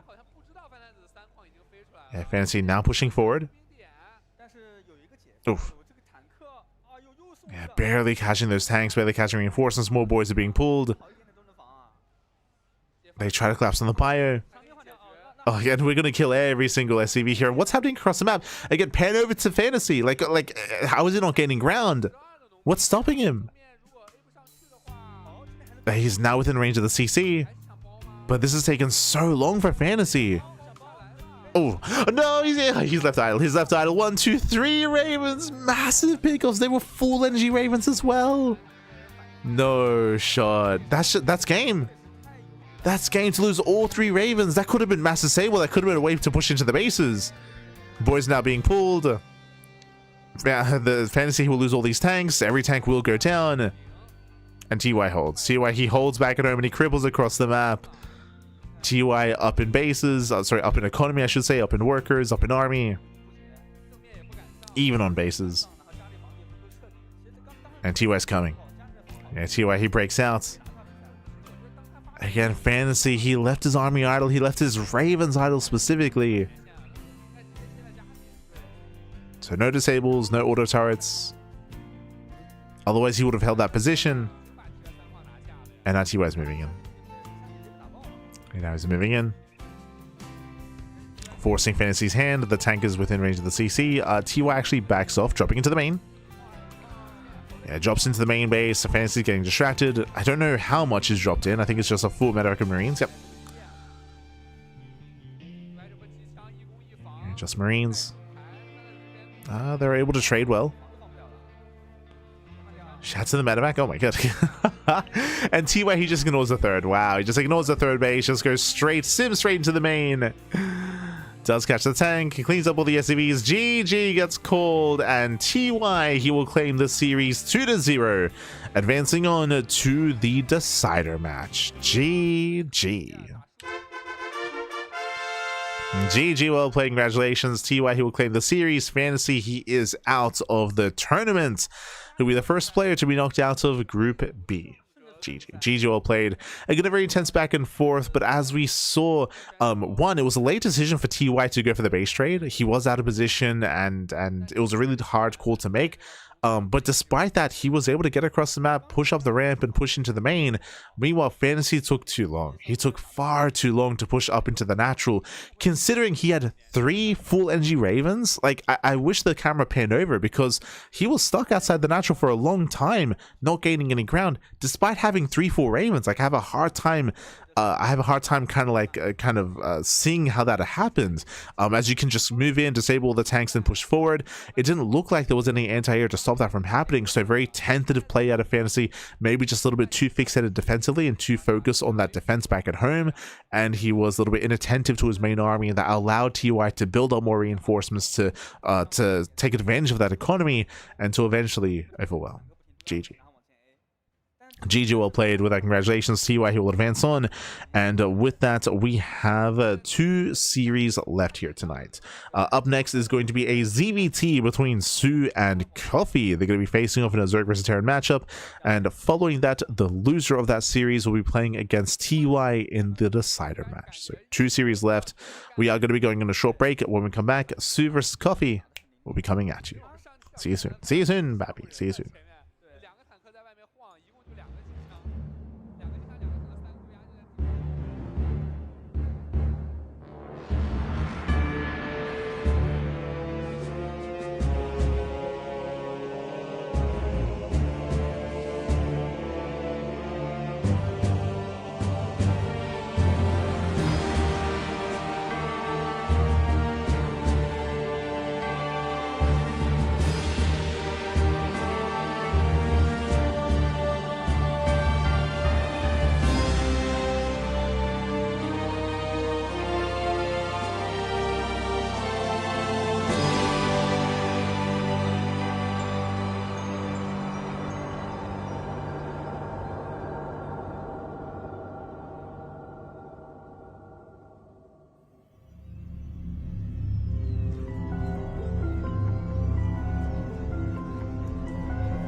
And welcome back, everyone. Welcome back. Welcome back to the Douyu Cup. The Douyu Cup Day 1 Group B. As again, we have worked through Group D and we are working through Group B as well. This is a Legends event, a Legends tournament, if you will, featuring a bunch of ex-players, a bunch of retirees, and also some modern players, some more modern players as well, competing here over at an offline event in China. Let's go, baby, let's go. Again, we're now working our way through Group B. We're now getting into the winners match. We have 2 series left here tonight, winners match, and we have the decider match as well. FanTaSy just got knocked out of the group, and TY is waiting for the loser of this series. Up next, soO versus CranKy. Is going to be soO versus CranKy. They're going to be facing off in a best of 3. They're going to be facing off in that best of 3 in that ZVT matchup. We'll see if CranKy can surpass the mountain that is soO. Bearing in mind, of course, that again, you know, that soO, he's a more recent retiree player, so he's more informed. But on top of that, the current patch as well has been benefiting a lot of Zerg players in all matchups. We'll see if CranKy has a plan to kind of approach this. I would say that based on what we've seen so far in regards to ZVT in the current patch, I do feel like extremes are necessary to try to overcome that. What I mean by that, extreme greed or extreme aggression and extreme all-ins, like one or the other, like feels like the way to go. Playing standard, playing straight up, playing normal, it's difficult to pull off, very, very difficult. So we'll see how CranKy will approach this. CranKy is known for some quirky and cheeky builds, so again, in my eyes at least, has potential to spice things up in this series. Let's go. Let us go as we are getting ready here for our fresh series, our fresh best of 3. Fresh best of 3, papi.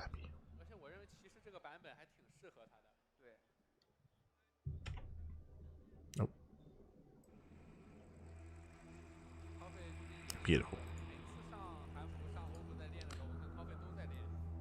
So just setting up the audio as we dive on in. Here we go. Spawning in the top left-hand corner of At Attorney's Edge, we do have the South Korean Zerg player. It is soO. And in the bottom right-hand corner, we have the Chinese Terran. It is CranKy.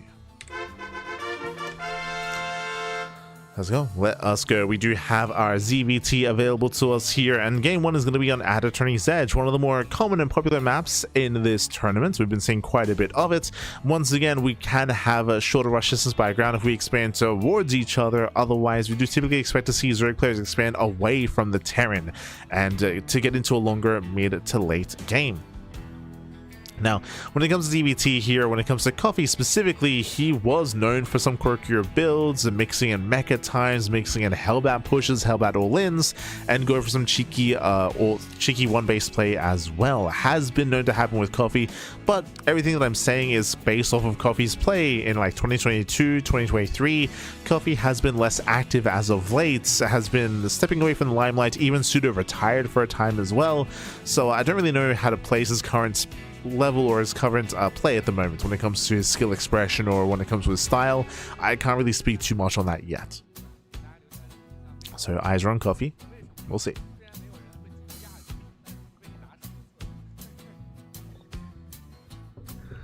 Oh. Again, we shall see. For now we are going to be opening up. Again, hatch gas pool. Standard opener out of soO. Likewise, CranKy going for his own ranks expand as well. I did mention earlier that from a lot of Zerg players, we have been seeing earlier pool timings just to keep up with the early Reaper aggression here in ZVT, but despite that, soO still does decide to open up hatch first, so is deciding to go for a bit of a more economic opener despite the aggressive potential that these early game Reapers do have in the current meta. Likewise, we'll see if CranKy does open up double Reaper or just the one.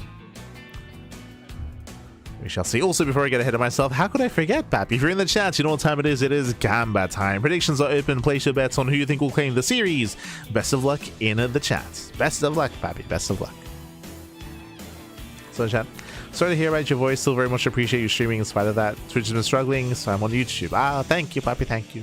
I appreciate the sentiment.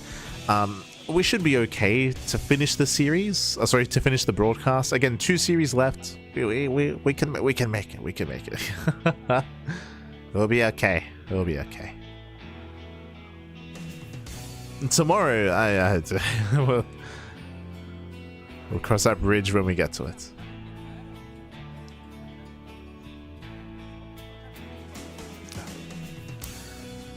We'll cross it, man. We'll cross it.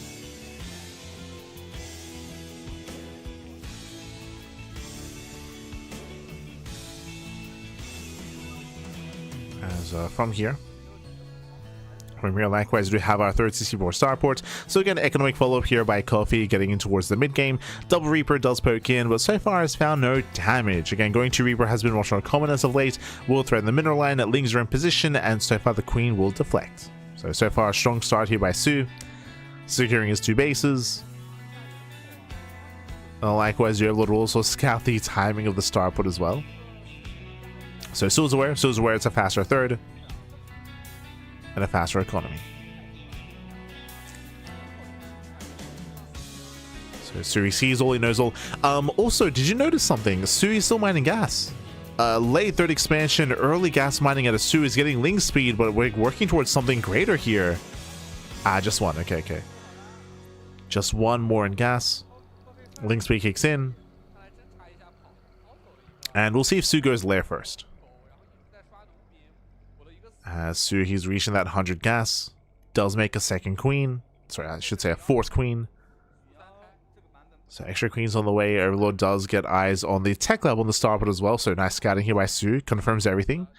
Doesn't see any research. And I was curious what the gas was for. My assumption was fast lair, but no, it is fast roach warren. Okay. So no Ling Bane, we're building up into roaches, and this can lead into early roach aggression, into an all-in even as well. So heavy roach play at soO.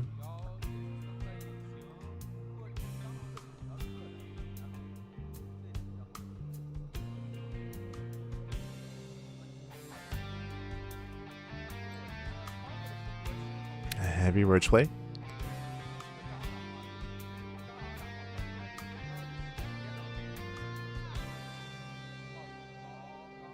CranKy rotating over towards the right hand side. Bearing in mind that despite the roach warren, there's no roach production yet, so there is a way into the natural. Ooh, doesn't quite go for it though. CranKy pokes in, gets 2 active tumors, does not commit into the mineral line. CranKy is deflected.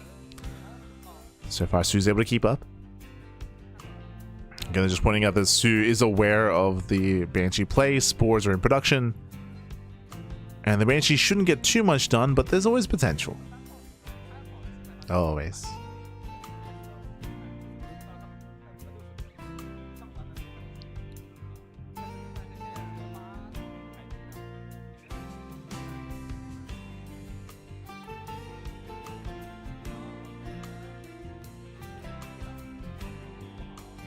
The Banshees, they move out here on the right hand side. 2 Banshees, they can start to one-shot drones, but I believe the spores should be ready in time. How many queens are ready though? That's the real question. They try to intercept, cloak is revealed, and instead of going for the mineral line, we go for the 4th base. Okay. But the Overseer is now in position. The hatchery is getting very low. Does survive. Hellions, they poke in towards left hand side. Lings are in position as well. soO's keeping up. Oh my god. soO's all over him. Yeah, CranKy cannot push in. He bleeds out more Hellions. 3 Hellions going down. And CranKy's completely shut down here. The Banshees do nothing. The Hellions do nothing. Oh no. Banshee even gets sniped. 0 economic damage. Fails to deny the expansion. And again, soO is looking very comfortable here. Oh, ay. soO's looking comfortable. Oh, a little bit old school here. So I say old school, early roach warren, but no roach production. It was just a safety roach warren, which is abnormal in this matchup. I will say that. So safety roach warren. We're ignoring roach production though. We're going into 1/1 upgrades into Ling Bane Hydra. So a standard composition here from soO, just getting there in a bit of an awkward way. A little bit awkward. Everyone's was maybe afraid of something more aggressive out of CranKy that never quite came.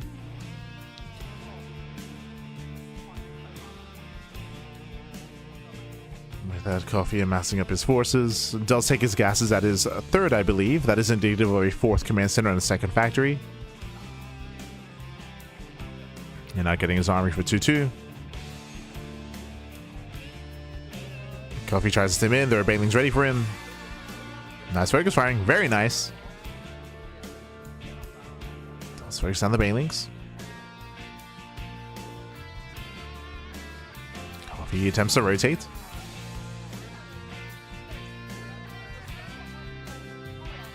Now it's deflected. soO getting more comfortable, still droning.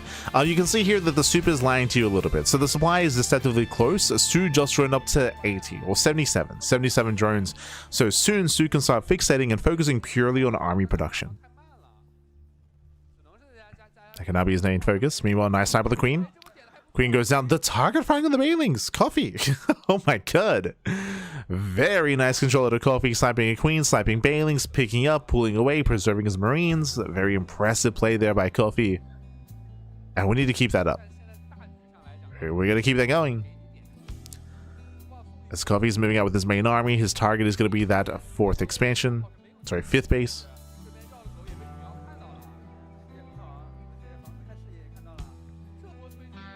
So let's push through the speed zone. Tanks are sieging. Tanks they siege up. We'll see who can make use of that speed zone though. As Coffee is pushing further forward. Again, that can be used against the Terran. And soO, oh, not pulling the trigger yet. soO's about to max out. That does now pull the trigger, coming from behind as well. Looks out the tanks, and every tank is gonna go down. 3 tanks do fall. Heavy losses there for Coffee. Ay, ay, ay.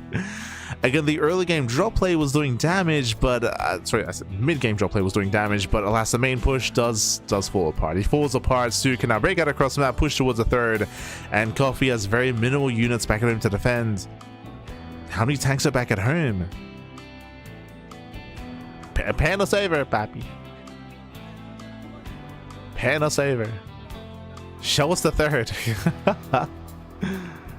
I want to say 2 tanks. I want to say there's 2 tanks at the 3rd base. I will say the soO could have kept pushing, as he does find a free tank. Yep, there were 2 tanks here, 1 unsieged. Banelings, they roll in. Oh, collapsing into the army. Yeah, Marines, they go down, now pushing into the mineral lines. And again, Coffee has nothing left to defend. soO overwhelms, GG gets cold, and soO takes game number 1. GG. Whew, GG, well played. And again, up until a certain point, Coffee, he was able to hold his own and find some damage, but we spoke about this earlier. We spoke about this at the beginning of this series, if you recall. Personally, based on our observations of ZVT over the past week, the impression that I've gotten at least is that you need to be either hyper aggressive and go for like a 2 base all-ins, 3 base all-ins, or be hyper greedy. Here we saw standard play out of Coffee. When it comes to his 3rd base timing, when it comes to his build, when it comes to the follow-up as well, is all kind of tried and true. And again, he had some impressive micro, some impressive snipes with the drop, like for sure, 100% sniping Banelings, sniping Queens. I mean, obviously it was a rough opener with the Banshees. Banshees did nothing. True, that's also another factor as well. A shaky opener, decent drop play, but the main push was not enough. soO was maxed. He was maxing out with 190 supply, so he could just collapse. He could just collapse on the army and overwhelm. GG. GG, well played. With that, soO will take a lead in the series, and we're getting ready for game number 2. We'll see if Coffee will change his approach. As I mentioned before, I would want him to change that approach, but it's up to Coffee as we're loading into Washout. I could be loading in.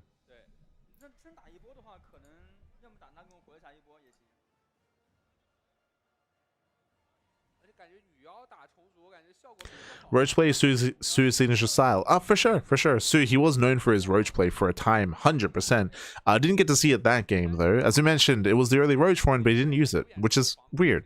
In the sense that you often don't get safety roach warrens in ZVT. That's typically a ZVP sort of move. So a little bit unorthodox, but regardless. soO does overwhelm, and now we're getting ready for that 2nd game.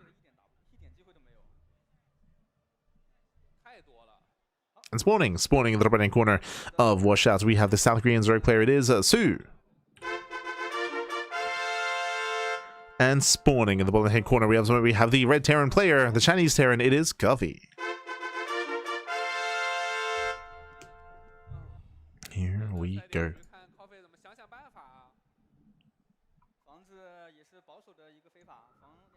Getting into game 2 here, we're loading into Washout. Washout is an interesting map in the map pool.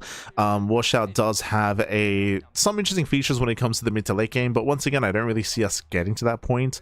Often we do see the game kind of explode a little bit earlier in the mid game instead, to be able to break the third base and break the fourth. But for those who are curious, and we might pan the camera over to them at some point, but the fringe bases are hybrid expansions with some gold patches and some regular patches as well.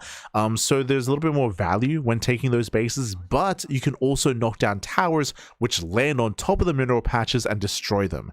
So there's some counterplay available for like drop play or run bys and harass and aggression to destroy the patches of your opponents. Which is definitely a unique idea. The problem is that we have, despite casting like a couple of months on this map, we've never seen that really happen because games typically end faster before we can embrace those edge.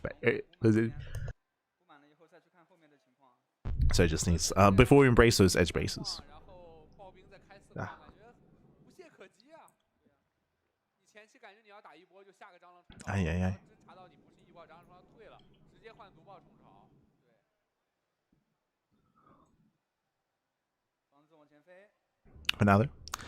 For now, we are going to be opening up.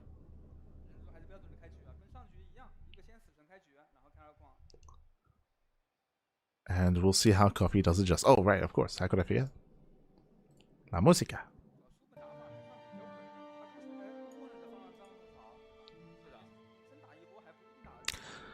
From here, just racks expand here out of Coffee.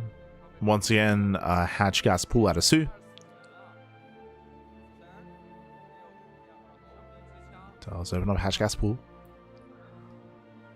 Last game we saw Lingbane Hydra. Here, I mean, Lingbane Hydra is kind of like, you know, your bread and butter go-to ZVT composition.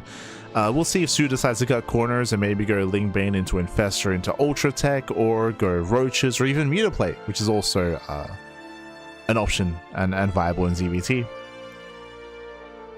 in current meta.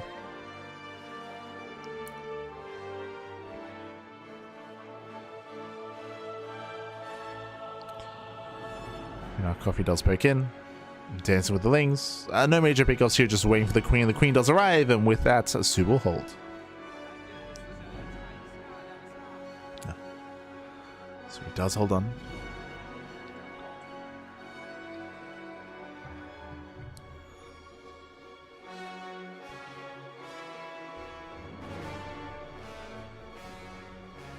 From here, we're just kind of waiting to see if we commit into any earlier tech as well. Link speed is on the way. Once again, soO does... who is it? The Observer again. Yeah. That's the 5th time today.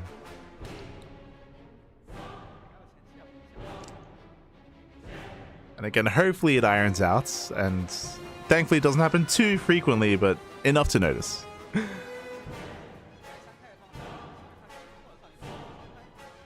As soO does build up into his third base, still mining gas. Meanwhile, across the map, if you notice, I believe Coffee's going for a 1-1-1, and I believe there's no third TC. This is what we wanted, Pappy. True. Yeah. No third TC. So this is more aggressive, and this is what we've been seeing from players like Clem, players like Maru as well. Hasn't been working for them, but this is the kind of thing that Clem and Maru and the other top Terran players have been resorting to in TVZ. Still to no effect, but it has kind of been what they've been forced into. And we'll see how committed Coffee's going to be. Meta production is underway. I'm curious if we see an armory for a Hellbat push. If we commit that hard.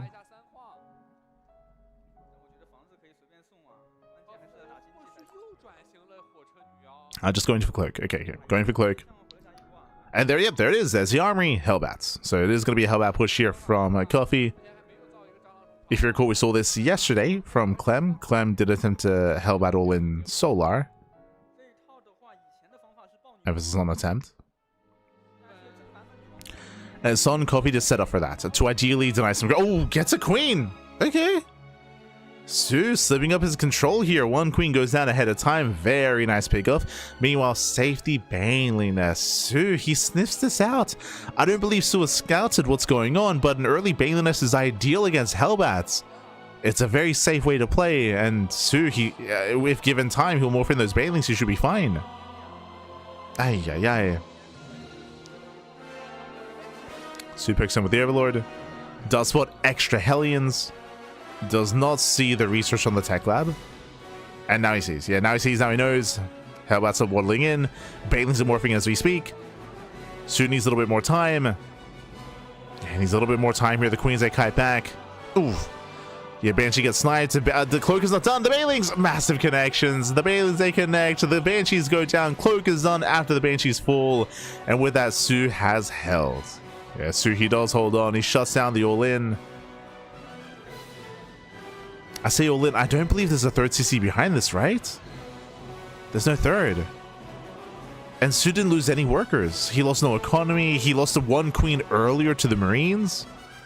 And we have 4 more Raxes. Yeah, 4 more Raxes. Stim is on the way, +1 as well.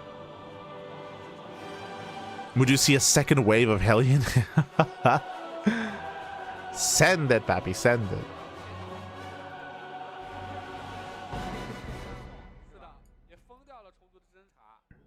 And now we see a third CC, almost at the 7-minute mark. A very late third. No, the Hellions are caught out. Yeah, Hellions are surrounded. A massive catch here. soO shuts down the Hellions. You can see Coffee shaking his head on cams. Not like this, Bappy. Not like this. Cloak Banshee moves in. He does catch some transferring workers. 4 drone kills in total. It's some damage.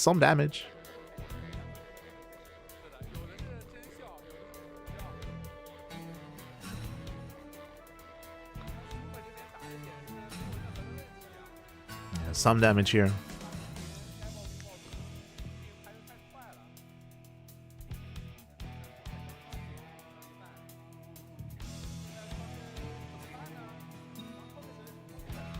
And you can see Coffee like shifting in his chair. Like it's very uncomfortable here. It's very, very uncomfortable.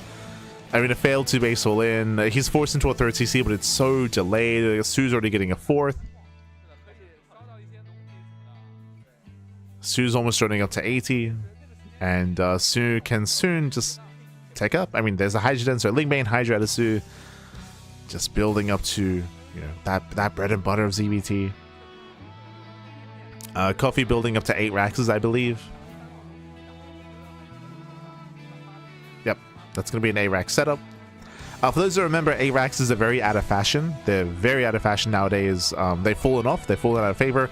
Last year, if you remember, they were very strong, but after the Baneling buff, A-Raxes were basically killed in the meta. So it's a bit of an old school build. It's an older build, but checks out.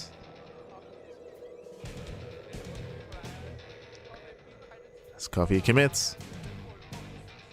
I mean, he has to, right? Like, he has to commit. Decent tank shots. Shaving off some Zerglings.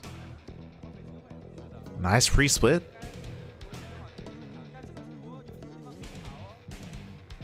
Again, it's all or nothing for Coffee. Pushing forward another tank. There's only 2 tanks sieged. Banelings, they roll in.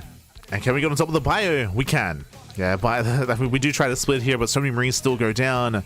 Just an overwhelming swarm of Zerg, and soO, he has broken through. Again, he broke through earlier, if you recall, after the failed all-in. And from here, soO can clean up whatever's left over. Cleans up, cleans house. There's 1 tank left, barely a standing medevac. soO can keep pushing. And GG gets called. GG gets called. soO does overwhelm, and soO, he will claim the series 2-0. soO, he will advance on into the playoffs. GG. GG, well played, soO. He will claim the series. Again, soO, he's one of the favorites. He's one of the favorites to just win the entire tournament, and he is looking very comfortable so far in the group stage. Looking comfortable, looking good. GG. GG, well played. He will advance on. Meanwhile, soO will have another chance. He will have a second chance, a second life, if you will. I'm sorry, did I say soO? Coffee. Coffee will have a second chance. Coffee will have a second life. It's going to be up next, the final series of the broadcast tonight. It is going to be the decider match. Coffee versus TY. It's going to be a rematch. It's going to be a rematch. TBT. Coffee did defeat TY earlier in the broadcast. We'll see if he can do it again.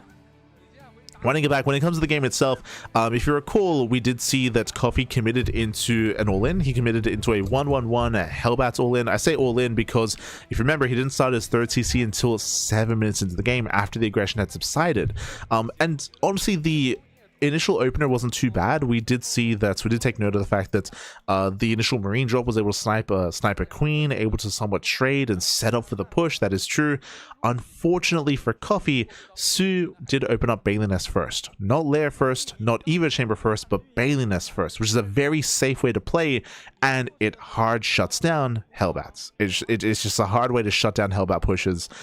soO did scout the racks further back, but he didn't actually see the production. He didn't see the main, so soO was working with some incomplete information, and if you remember, he didn't actually morph in Bailings until the Hellbats were revealed. But he had that tech, so soO he called it well. He called it well. Went for a safe build, shut down the all-in. He shut down the Hellbat push. After that moment, that was kind of game then and there. Like we saw that and we do see the replay here when the first queen went down. Hold on, let's zoom in a little bit. This is the moment when CranKy killed the first queen. This is the moment when he pushed out with the Hellbats. But again, we had the responsive and reactive Bailings ready, and Bailings, they connected well. The other issue here, if you remember, was those Banshees. 2 Banshees got sniped pre-Cloak. Cloak finished after the fight, which was brutal. So really rough anti-timing there for CranKy to engage without being able to make use of Cloak. So the Banshees went down real fast and real quick, and then it all just kind of fell apart. But GG, well played. With that, we are going to be wrapping up our series, and again, one more to close out the broadcast. It's been a long day, 7.5 hour cast. But again, a lot of downtime, to be fair. A lot of downtime, but GG, well played. With that, so we're going to come to a break. When we come back, we'll have that final TVT, TY versus CranKy. We'll see you soon after the break. See you soon, Pappy. See you soon.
Welcome back, everyone. Welcome back. Welcome back here to the final series of the broadcast. Welcome back here to Douyu Cup 2026, Day 1, the decider match of Group B. It's been an intense group so far, featuring 4 players, featuring TY, FanTaSy, soO, and Coffee. 3 Terrans and a Zerg. In the end, soO did advance on, did make it through in first place. Now we're here to determine who's going to be coming out in second place. FanTaSy is already out of the tournament. Now it comes down to TY and Coffee. Bearing in mind, this is also a rematch. It's going to be a rematch here. TY, he did lose the previous series. It go down to Coffee earlier in the broadcast. We'll see if TY can get his revenge. We'll see if Coffee can close it out once again. As vetoes are done. And we do have our vetoes, we have our map picks. Game 1 is going to be on at Attorney's Edge. Again, we've seen Attorney's Edge almost every series, if not every series. It's crazy. Game 2 is going to be on Lockdown. Game 3 is going to be on Rainfall. Maps that we have not seen tonight are the 4-player spawn maps. We have not seen Old Sun Temple. We have not seen Fear and Faith. We have not seen Rorschach, which is more extreme. And we only saw, I want to say we saw 1 game on Blackrock. Just the one, though. So again, we can clearly see the players are leaning more towards the more standard maps in the map pool, which makes sense. They've been avoiding the extreme maps. But again, views are done. Meanwhile, shout out to our casters as well. Xiaose and Maxed are going to be covering this final series. Going to be casting together over at Douyu, at the Douyu event. I'm just catching up. Catching up in the chat.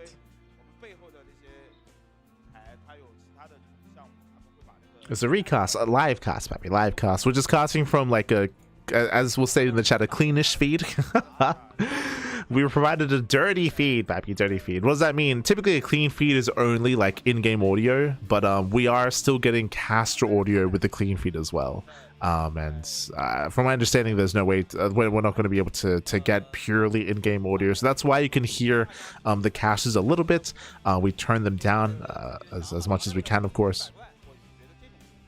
And we'll be casting over that. The other options we just muted entirely, but it's nice to get some in-game sounds for sure. Some audio. A little bit.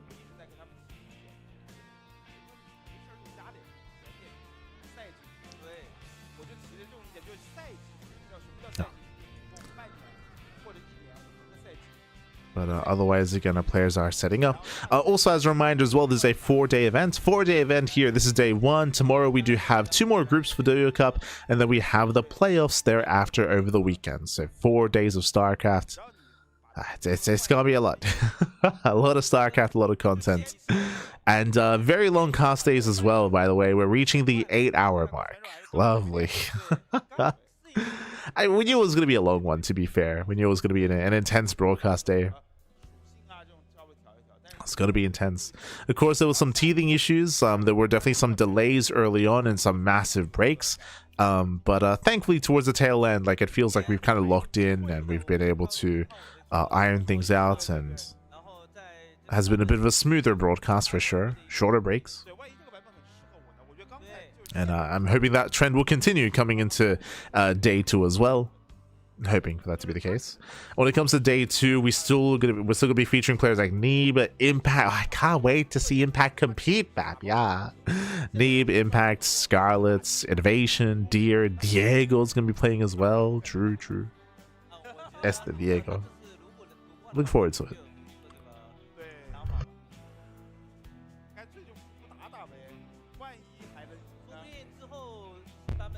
And of course, we have the show match at the start of the day as well, which is going to be the whole foreigner team versus the casters.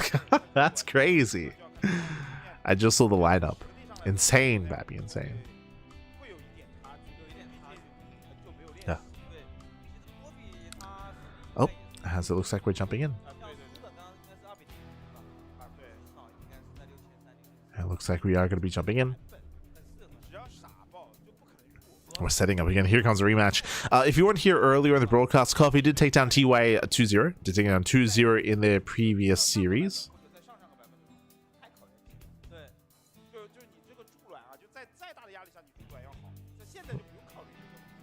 And again, we're coming for the rematch. This morning in the bottom right-hand corner of At Attorney's Edge, we do have the South Korean Terran player. It is going to be TY.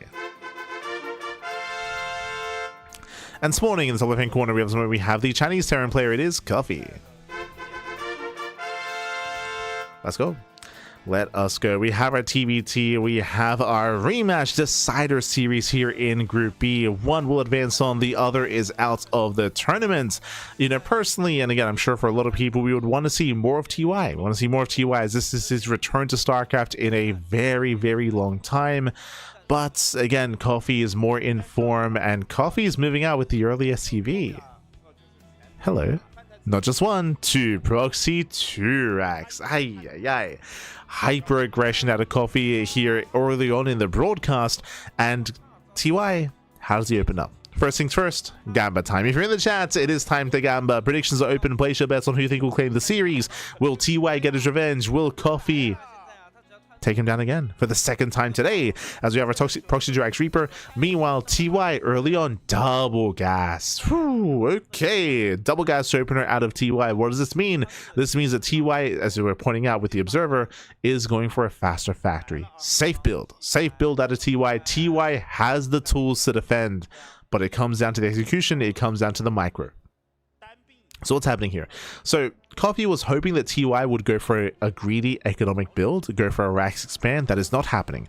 It's double gas, so Rax in the factory. This means that in time, TY will have a Hellion. He'll have a Hellion out, and with that Hellion he can defend, he can shut this down, but TY has to minimize losses and get that Hellion out. So he has to minimize losses, he has to pre-pull the boys or pull the boys, protect his Reaper, protect his building SCV on the factory as well, as there it is, that factory is on the way, and buy enough time for that Hellion to pop, and then TY can muster up a defense.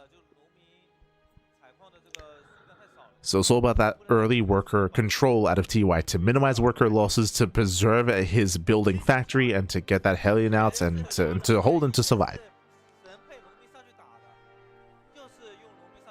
Reaper first into Reactor. So it's going to be a delayed second Reaper here for TY. Does check the standard proxy location at the third. Coffee's moving in. Yeah, Coffee does move in, does bypass the initial Reaper, and that means he may even shoot first. Oh, but the factory does finish. Yeah, the factory does finish. Coffee's now aware. Goes to the mineral line. Oh, trying to catch out that Reaper. And so far, almost gets the one. He does get it. Yeah, he does catch the Reaper here. That first Reaper should go down. Nice big off by Coffee. He gets one. Gets a Reaper, gets a Hellion, so he gets the SCV. Third Reaper has arrived, and sure, there's a Hellion, but now there's three Reapers. Yeah, now there's three Reapers. More SCVs are going to be going down here, and a messy early game here from TY, losing a lot of workers. That's 4 SCV kills, but he should soon hold with those reinforcements. And we have 2 more Reapers on the way. And now we're looking to stabilize. We're looking to stabilize. Back at home, Coffee's transitioning. Factory on the way for Coffee as well. TY's out of position though. Yeah, TY on the low ground. Yeah, no, he has to push up the ramp. He has to push up the ramp into the concave. TY out of position. Take some heavy hits. Hellion should go down. Oof. Yeah, we'll lose a Hellion. We'll lose another Hellion as well. Messy defense out of TY, and he might even lose the third Hellion. No shot. Oh my god. He will. Yeah, he will lose it. Does trade 1-1. But against some rough losses here for TY. Oh my god, the micro! The jukes! Oh, he's crazy. Coffee, calm down. Marine? Wait, what? Yeah, some crazy control there by Coffee. He almost styling on TY, almost, but TY does still hold on, and now the game will continue. Now, funnily enough, Coffee has a worker lead. Coffee does have the advantage, 25 workers to 21, so Coffee's up in workers, up in economy, and Coffee's catching up in terms of tech, as he already has a Cyclone on the way. So as it all settles, as we build up into the early game, I will say that Coffee's in a better position. Coffee's getting a command center as we speak. He's getting a CC up and running as well. I cannot say the same for TY. So TY, he's behind in workers, he's behind in bases, and will soon be behind in tech as well. As Coffee's going to have Cyclones and TY will not. So this is looking very rough for TY. The pressure is on.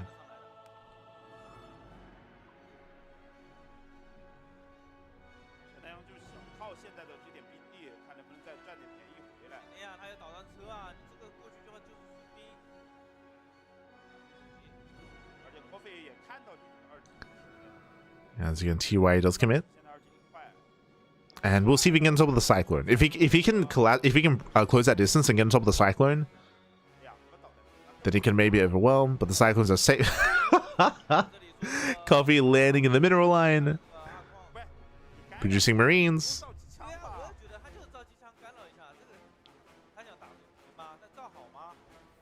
And producing Marines inside of the mineral line, and he's going for the SCV. Can he get it?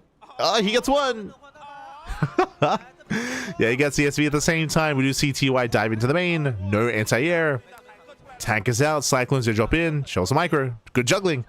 Oh, good juggling so far, and barely does save those Cyclones. Oh my god, the juggling is crazy. Coffee, calm down. Mass repair saves the Cyclone. Doesn't lose a single Cyclone here. Lock it on the medevac, and the medevac doesn't get away. No shot, doesn't get away. Very nice cleanup here by Coffee. What did Coffee lose in that fight, by the way? He saved the Cyclones, he saved the tanks. He maybe lost one SCV? Maybe. Coffee, calm down.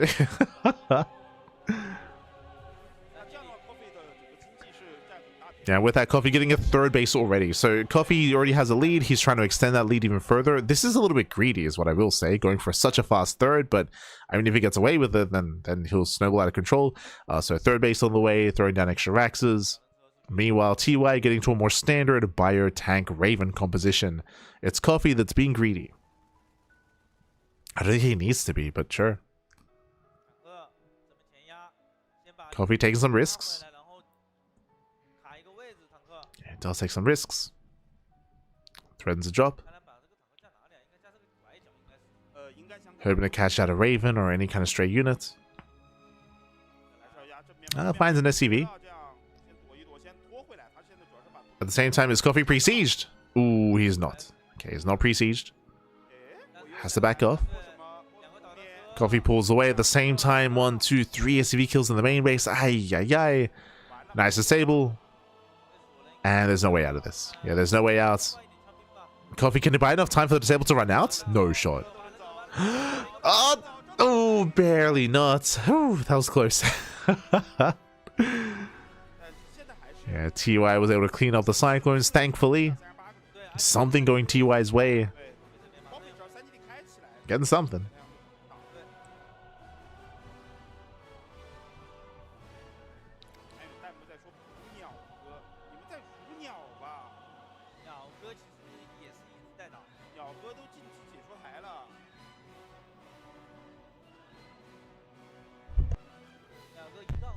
As good a variety we've been having around when it comes to games, that is. I think I mentioned this earlier if you weren't here for it, but mirror matchups are basically unchanged. I would say basic, yeah. Like obviously ZVZ is a little bit different, but when it comes to TVT, like this is looking just like the previous patch, which is a good thing, I would say. Like I say a good thing. Right now, a lot of the other matchups are in disarray for sure, but the mirror matchups are like stable, like TVT, PvP, ZVZ. Like those are the matchups where you don't necessarily bring up like the patch and things that have happened when it comes to like larva production or workers or anything like that.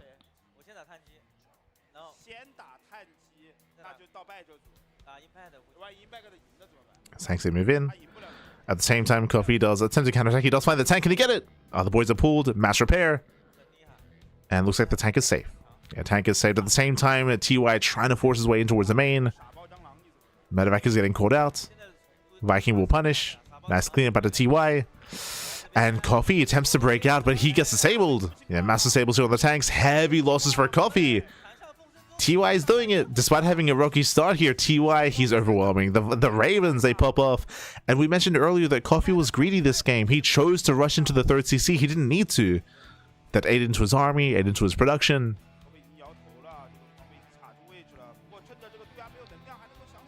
TY so far, he's out trading. He's out trading, papi. And despite having the faster third base that's already in orbital, Coffee can't make use of it. Cannot use it. TY now is able to expand. Coffee. Coffee trying to catch out one of the Ravens. Este Coffee.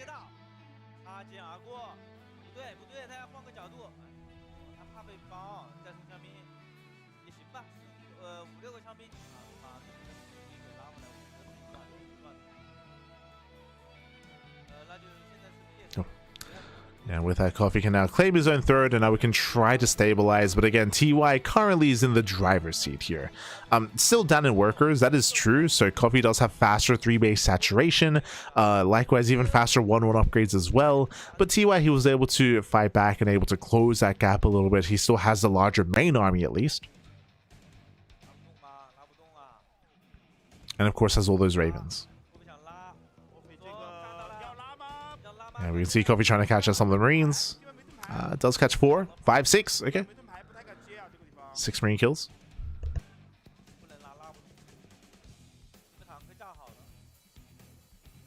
Coffee doing his best Björn impression, actually. Björn is known for the style as well. Like, it's mass Marine medevac tank.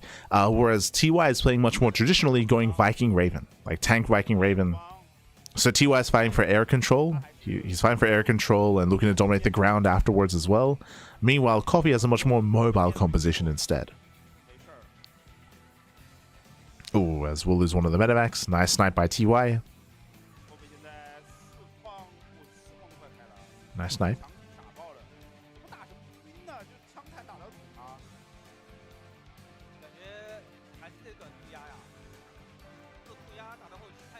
As Coffee does rotate.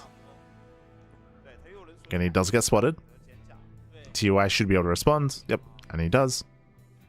Setting up the high ground, has plenty of energy on those Ravens. Plenty of energy. Nice armor shred. Shreds the armors at will, deter Coffee. Oh, as we once again have the, a little bit of latency. Oof. Unfortunately, the Observer PC lagging a little bit. 2 medevacs get sniped. Coffee forced back. And so far, this heavier medevac play has not been worth it for Coffee. Not yet. So far, TY has been keeping up. TY has been that defensive machine, has been able to keep up with the movement. Oh. Springs, they attempt to sim in. Once again, massive armor shed. Oh my god! Catching out all the bio. Marines get caught. Coffee still trying to find a way through the defenses, but he cannot. Losing another medevac. Again, so many medevacs have gone down this game for Coffee. TY is almost maxed. Once again, another armor shred. Does try to stim in. He wants those tanks. He wants them. But we have the disables. Yeah, we have the disables coming in. Libertus as well. And Coffee, he will lose everything. TY snowballs out of control, catching out the entire army. And with that, TY, he will win the fight, and he can't keep pushing. Keep going, Bappy. Keep going. Keep pushing. Swords up Coffee. Can now rally across the map. Again, Coffee losing what? Losing 4 tanks. And Coffee plummets in supply. Again, Coffee, he did have a stronger start to this game. But as we mentioned, Coffee chose to be greedy in the aftermath, and he was punished for that greed. He was punished for it, didn't get away with it. And likewise, you saw that Coffee attempted to go into this mass bio medevac style, but you can only pull that off if you're able to pull off your drop play, and he didn't. Didn't get into the bases, didn't get into the mineral lines. Just being bullied by the Vikings. Speaking of, does catch out most of them here. Most of the Vikings do go down. Yeah, they do fall, but TY sieging up his tanks, collapsing on the army.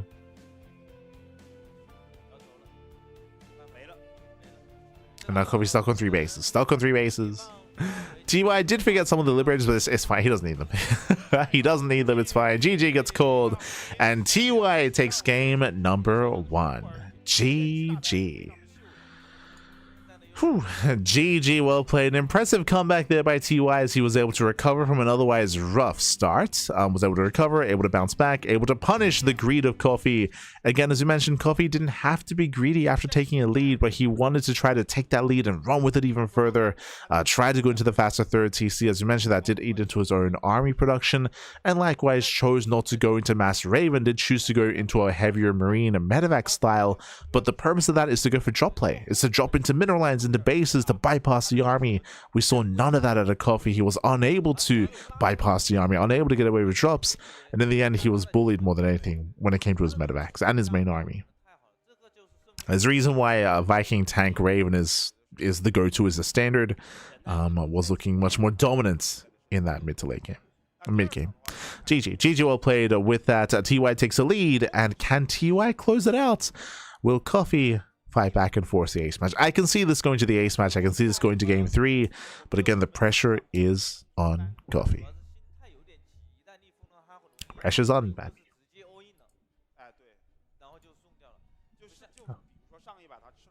Oh, hello, Salensvard. Bienvenidos, bienvenidos. Bienvenidos. Yeah. As we are getting into our next game.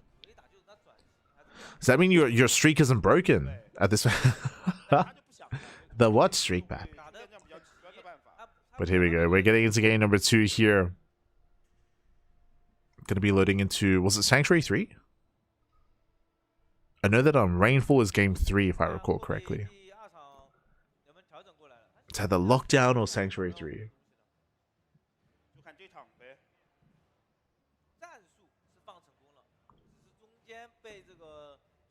Yeah. Lockdown, that's it. But here we go. We're loading into game 2 here. In the top right corner, it is a TY. And spawning in the bottom right corner, we have the Red Terran. It is Guffy. Let's go. Let us go. We do have our second game here. TY is 1 game away from claiming the series and getting his revenge. Meanwhile, Coffee has to fight back here and now to force the ace match. Again, the pressure is on. Let's go. Let's go, baby. Let's go. So now we're going to be opening up. And this time, I can't imagine we'll be going for a proxy. I mean, maybe TY would be tempted to go for his own proxy 2-racks. But outside of that, we should be having much more standard openers this time, leading to aggression in the early to mid-game instead. So we'll see how we open up, whether we open up double gas or single gas. Remember that here on Lockdown, it is a very secure 2-base setup. So welcome to Lockdown. Lockdown has a very secure natural, as it is a high ground natural. So we have a ramp leading down to the rest of the map. So as a result, you're very, very safe on 2 bases. The third is more exposed. The third is a little bit further away, and you can abuse the area just in between the third and natural base. That low ground area can be abused, especially in TVT with siege-based units. That is something that we might see come to play here. We might.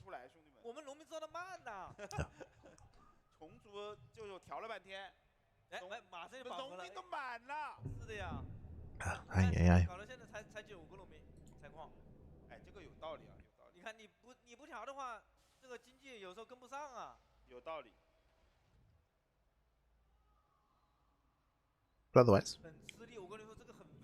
But otherwise, we are going to be again opening up, and it is going to be single gas. Okay, single gas open. There it is. Single gas open out to TY, going racks expand. This is the build that Coffee was hoping that TY was going for last game, by the way. Meanwhile, Coffee does go double gas. So Coffee, the roles have been reversed in a sense. Coffee is playing very safe, going double gas. Meanwhile, TY is being greedy, opening up racks expand. I do like the greedier build here on Lockdown. I do feel like it is difficult to punish greedier play on this map. So I'm liking TY's position when it comes to the openers so far. Yeah. Liking his position. We'll see if we can keep up. So far, Coffee does poke in, and I believe Coffee saw the command center. He at least sees now the factory. Ooh, and TY will catch him. Oh my god. Yeah, the double. Oh, no. The double cliff into the main base. Rough loss there for Coffee. One Reaper going down early on is brutal, considering this is a mirror matchup and considering that Coffee is supposed to have the army advantage this game because of his early tech. Suddenly that advantage is diminished. Remember, Coffee's supposed to be the aggressor. To lose a unit early on takes away from that aggression. So a rough start there for Coffee. Behind this, we have our 1-1-1 follow-ups. Command center's already done. Orbital's morphing in. Again, Coffee needs to try to punish this in some way, shape, or form. But there are no workers on the low ground.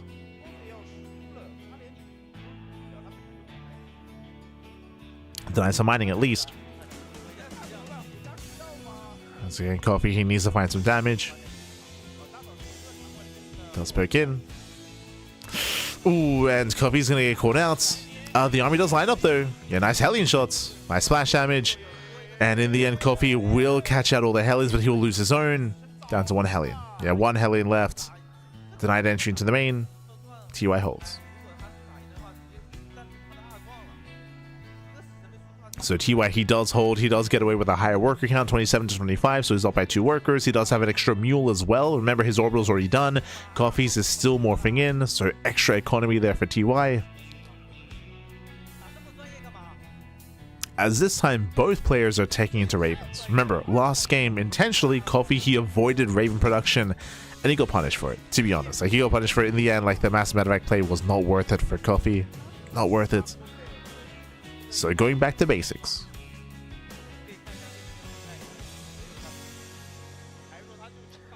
Back to basics, papi.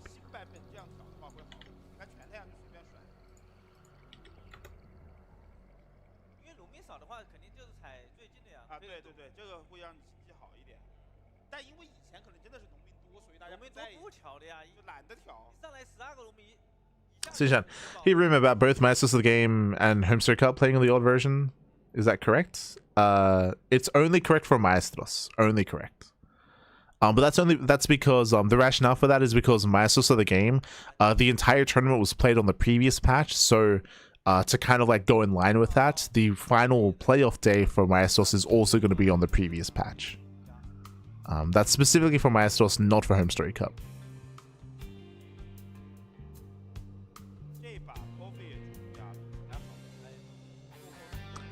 The team that is with the French community made it. That is incorrect. It was the mod was made by the SE Evo guys. The StarCraft Evolution guys, they ended up making the mod.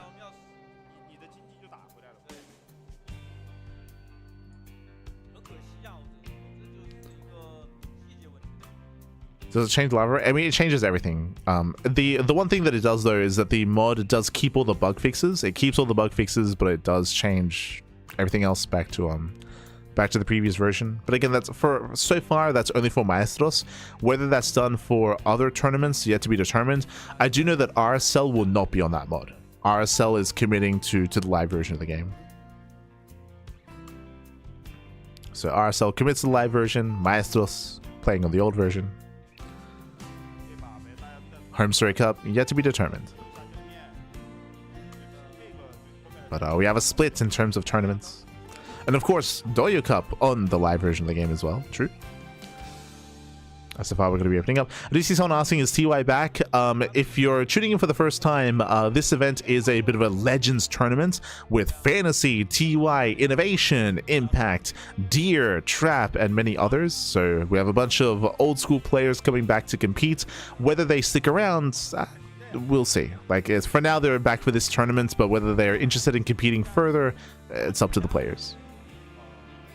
So now TY does attempt to rotate him into the bases, but Coffee's in position. You can see solid tank positioning here for Coffee, ensuring that TY does not get in.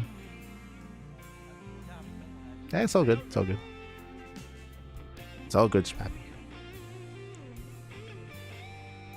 But it is cool to see TY back for sure, and all the others as well. Oh. As they both try to engage, Coffee does have the high ground, does siege, and forces TY back. So far, so good. Coffee able to force him back. He wants to push off the ramp himself. Does have those Ravens. I'm loving the turret here, zoning back the Ravens, but the turret is going to go down. Uh-oh. Yeah, Coffee gets across the map, denies the third base, claiming his own. Better economy for Coffee. That tank is going to go down. And some heavy losses for TY. Losing control of his third base and losing the tank as well. Coffee gaining momentum. Rotates over. Making use of those speed zones. Oh! Yeah, he does get a tank shot. Likewise, bearing in mind that Coffee does have the high Viking count as well. Catching a medevac. Ooh, massive tank shots on the Marines. And TY, he's contained on 2 bases. Yeah, he has been contained. He has been outpositioned. Rough position here for TY. And his Ravens can't engage because of all the Vikings. He cannot engage. Oh, and the CC, can he get it? Oh my god, no repair. Massive pick off third base goes down and TY's falling apart. He's falling apart, Bappy. Throws down the massive sables, but 3 tanks are still up and running. Massive tank shots going off. Tanks are targeted down. And TY who lose every single tank, just purely Marines. We can lay the Viking. Lay the Vikings. Por favor. Ah. Yeah, lands him a little bit late, but it's fine. GG gets called, and Coffee ties up the series 1-1. GG. Whew. GG, well played, Coffee. He will tie the series up here. Again, Coffee with a very different approach this time to game 1. This time, Coffee, he was able to embrace that Raven play. Not just that, but double down and go into Viking support as well. With the help of those extra Vikings, he was able to punish the air control, punish the air units of TY, bully him back, and was able to outposition, of course, as well. And the moment that he got up the ramp, the moment that he was able to get within range of the third, that was game. That was game. And denying the third base, up at base himself. And with that, we're going to the ace match. We're going to the ace match. We're going all the way to game number 3, and we'll see how this story ends. We'll see who will come out on top. Let's go. Let us go. Whew. I'm thinking they practice for this, and being new patch, they don't feel left behind. They might be staying, right? They did practice for it. They were given like a month's notice, maybe around a month of time. So all the players competing here a lot of them were active in the PTR, so they were playing in the PTR and practicing on the PTR in preparation for this tournament. I think right now the only player that has any kind of like strong has any kind of like any merit to maybe sticking around is Neeb. The reasoning for this is Neeb did join Onside, but he used to be on Onside back in the day as well. But the fact that he joined a team might lean towards the idea that Neeb might want to keep competing, but at the same time, it is not unheard of that a player will join a team just for a tournament. Like just for one tournament, like that's happened before, and Neeb has close ties with Onside, so there is still that chance that Neeb only joined Onside to represent them in this tournament, and that's it. So so if some of the players decide to keep competing after this, think of that more like a bonus, like a happy like surprise sort of thing. I would not expect these players to keep competing after this event ends. So set your expectations. Set them low, I should. And hey, if they keep competing further, that's great. That's a great thing. But I would not expect that necessarily. But here we go. Spawning in the bottom right hand corner, we have Coffee, a Chinese Terran. So bottom right. And in the top left, we have TY, the South Korean Terran player. As we're tied up 1-1, we're getting into the ace match, the final game of the broadcast, by the way. And as we get into this, a big shout out to Let Me Play With Your Kitties. Gab, Bappy, supporting and subscribing for 26 months, Bappy. Ay. Thank you so much. Thank you so much for the support. We do appreciate it. We do appreciate it. Thank you so much. I hope you enjoy the content, the casting, and the StarCraft. Thank you, Bappy. Thank you. I do appreciate it. Oh. So we are settling into game number 3 here. Again, the ace match. We have seen our players vary up their openers from double gas to single gas to proxies, of course. As we can see here, no proxies in the ace match, but welcome to Rainfall. Ooh, Rainfall. We did cast earlier in the broadcast, but Rainfall is a hyper-aggressive map. Short rush distance by ground, low ground third, low ground fourth base, high ground area in between the bases. All-ins hit very hard on this map. Aggression hits very hard, and we're expecting aggression out of our players. Who will be the initial aggressor? we can see it's going to be Coffee. Coffee does open up double gas. So Coffee is going for a faster factory, faster starport, faster tech out of Coffee. TY is going for an economic opener, racks expand. So we have taken our roles here, if you will. Coffee's the aggressor, TY is the defender. We'll see if TY can keep up. We'll see what Coffee can get done. Here we go.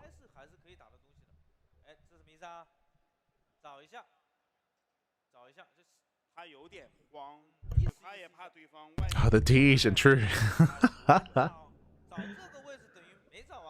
We're creeping up on an 9-hour cast, Pappy. 9 hours. Let's go. Let's go. We'll make it. We'll make it. We shouldn't hit 9 hours. Again, like, we're expecting a shorter game here, but we'll see. For now, Command Center is being thrown down for TY. And the factory's on the way for Coffee. First Reaper moves out. Once again, we have to be very careful with this first Reaper. We want to be able to maintain the momentum and maintain the aggression here for Coffee, so he has to be careful. He has to babysit. And, oh, TY does get the... he does get the grenade off. Ay, ay, ay. So, better trade for TY initially. Coffee breaks in. Is unable to delay the CC. But does scout at least. Does scout, does confirm. Again, Coffee wants to delay. Not quite able to. Yeah, the command center will finish. And we'll see if Coffee can find any damage here. A worker, the Reaper more importantly. Perks in, the worker's just at a tank. CC completes. Workers they can pull away. And TY evacuates. We'll lose the Marine. Oh, and an SCV, okay. Coffee gets Marine, gets an SCV, does overextend, we'll lose a Reaper of his own. Nice Hellion, very nice Hellion shot out of Coffee. Yeah, nice shot goes off. Meanwhile, the Reaper gets in, we'll disrupt some of the production. Has to be careful not to be surrounded. Gets one more SCV and pulls out. Whew, it does pull out in time. 3 SCV kills. We have seen Coffee out-control TY in the early game in game 1, if you recall. So he's been able to do that before. And here as well, stronger start, pushing further in. Ideally, he wants to bait the army within range of the Hellions. Oh, has to be careful. Has to pull away. Yeah, Coffee does pull back. And TY doesn't get close enough for the Hellions. So far, they're good trades. And despite the stronger economic opener out of TY, Coffee is up in workers. Coffee's got 25 to 22. Oh, once again, though. No, Coffee! No! He's lagging out. Stay with us, Pappy. Stay with us. Not like this. Oof. But again, it's been a little bit frequent at this event, unfortunately. We have had connectivity issues. Like, at least once per series, sort of thing.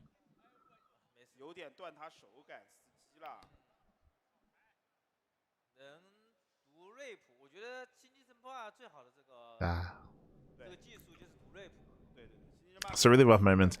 Thankfully, it didn't happen, like, mid-fight, at least. Thankfully. Like, there's definitely been more egregious timeouts.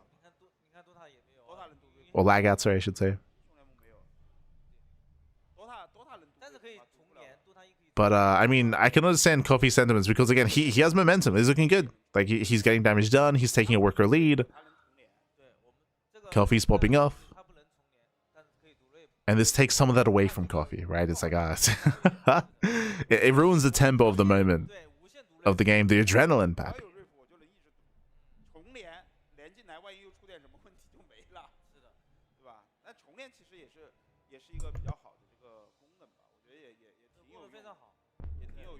So hopefully, again, this is able to be ironed out coming into day 2.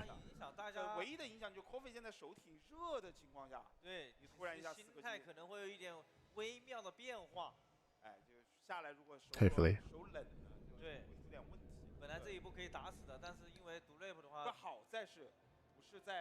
It's a little bit more rough because I believe they're playing on the Chinese client and the Chinese server. So you'd think that the connectivity to the Chinese server would be better, but I mean, it might just be the venue, right? Like, it's possible that maybe the venue's internet is just a little bit unstable. And that's sometimes something just out of their control. or even specifically the venue's routing to the Blizzard server. Hard to say. Hard to say.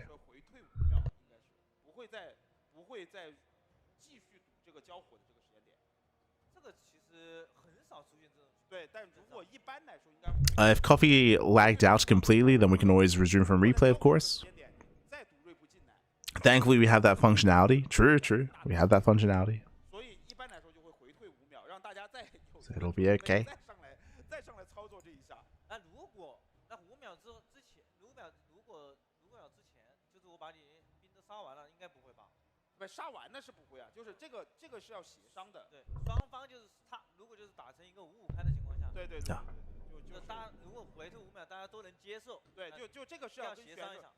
And what I will say as well, sorry, I should wind it back a little bit to it.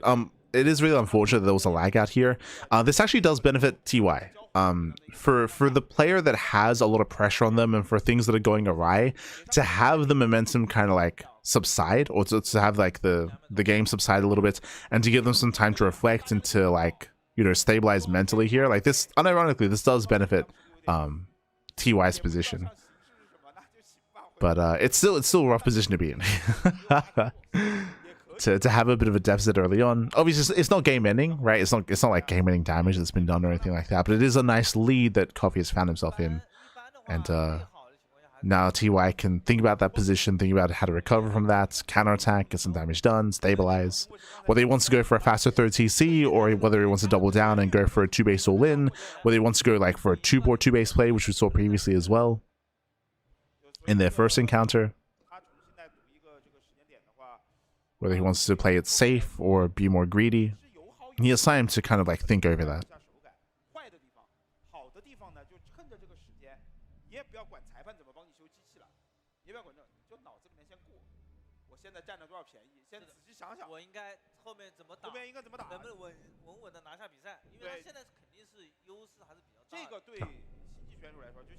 For now, though, I hope everyone's been enjoying themselves. I know it's been a long broadcast day.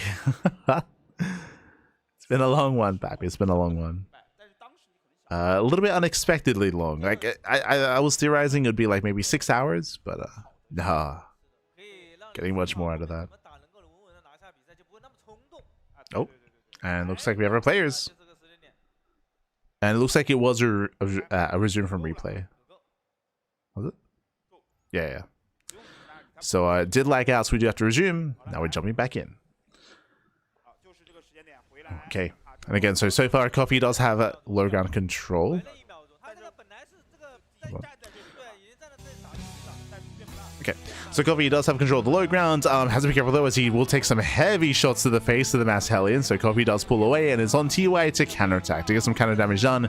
Remember, TY is down in workers, down in economy.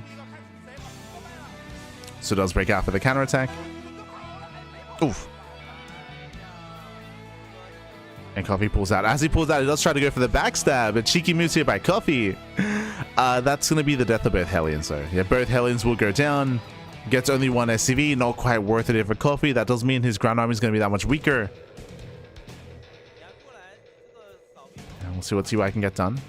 Back at home, Coffee building a bit of tanks. Getting his own Raven production as well. We're building up. We're building up from here. Coffee still has a lead, and Coffee going for the... we've seen this before. Coffee rushing into the faster TC. This is what got Coffee killed previously, if you remember, in Game 1. Where Coffee took a massive lead in Game 1, then he tried to rush into a third base and then got punished for it. Thankfully, this time he is going Raven. In Game 1, he didn't. He went Mass Medevac instead, and he had a harder time as a result. We'll see if Coffee gets away with it.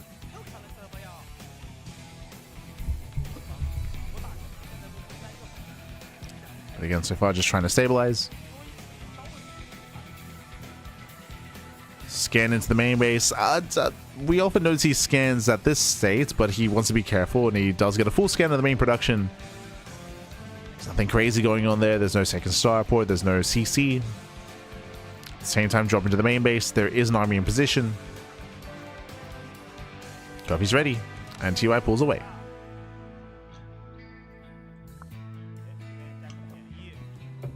Quick reactions as TY does pull out.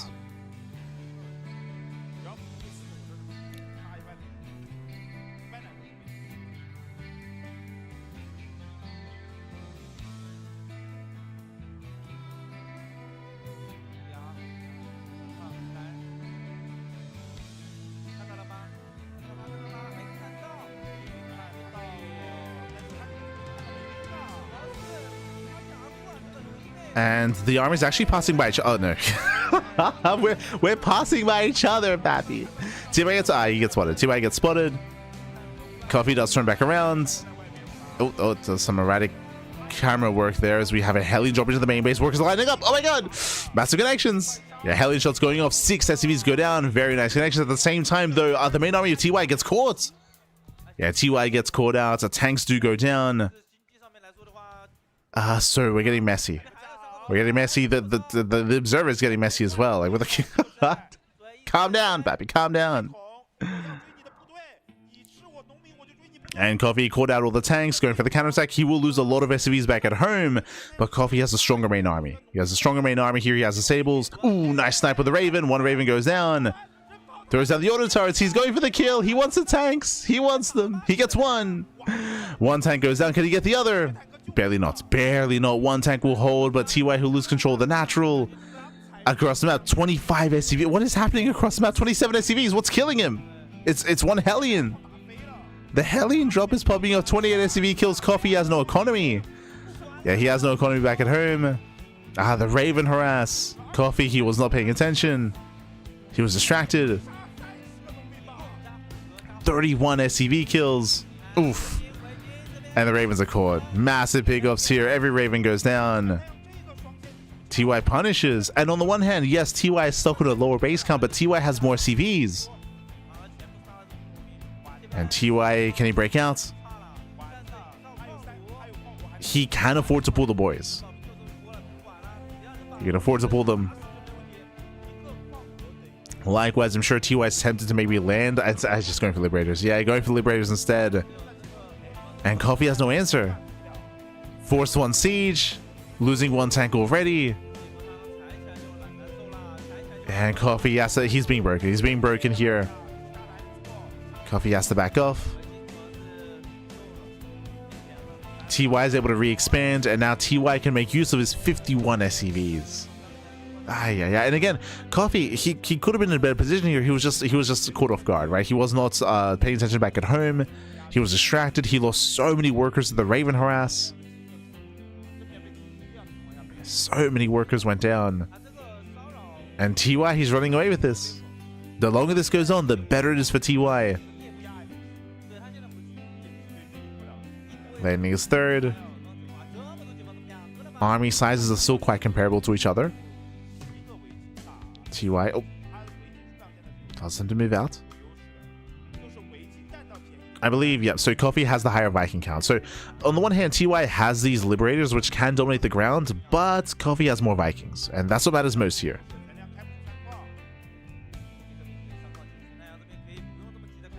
Coffee has potential to break through the Arrow army and to collapse on top of the Liberators and reset the Viking count. He has potential.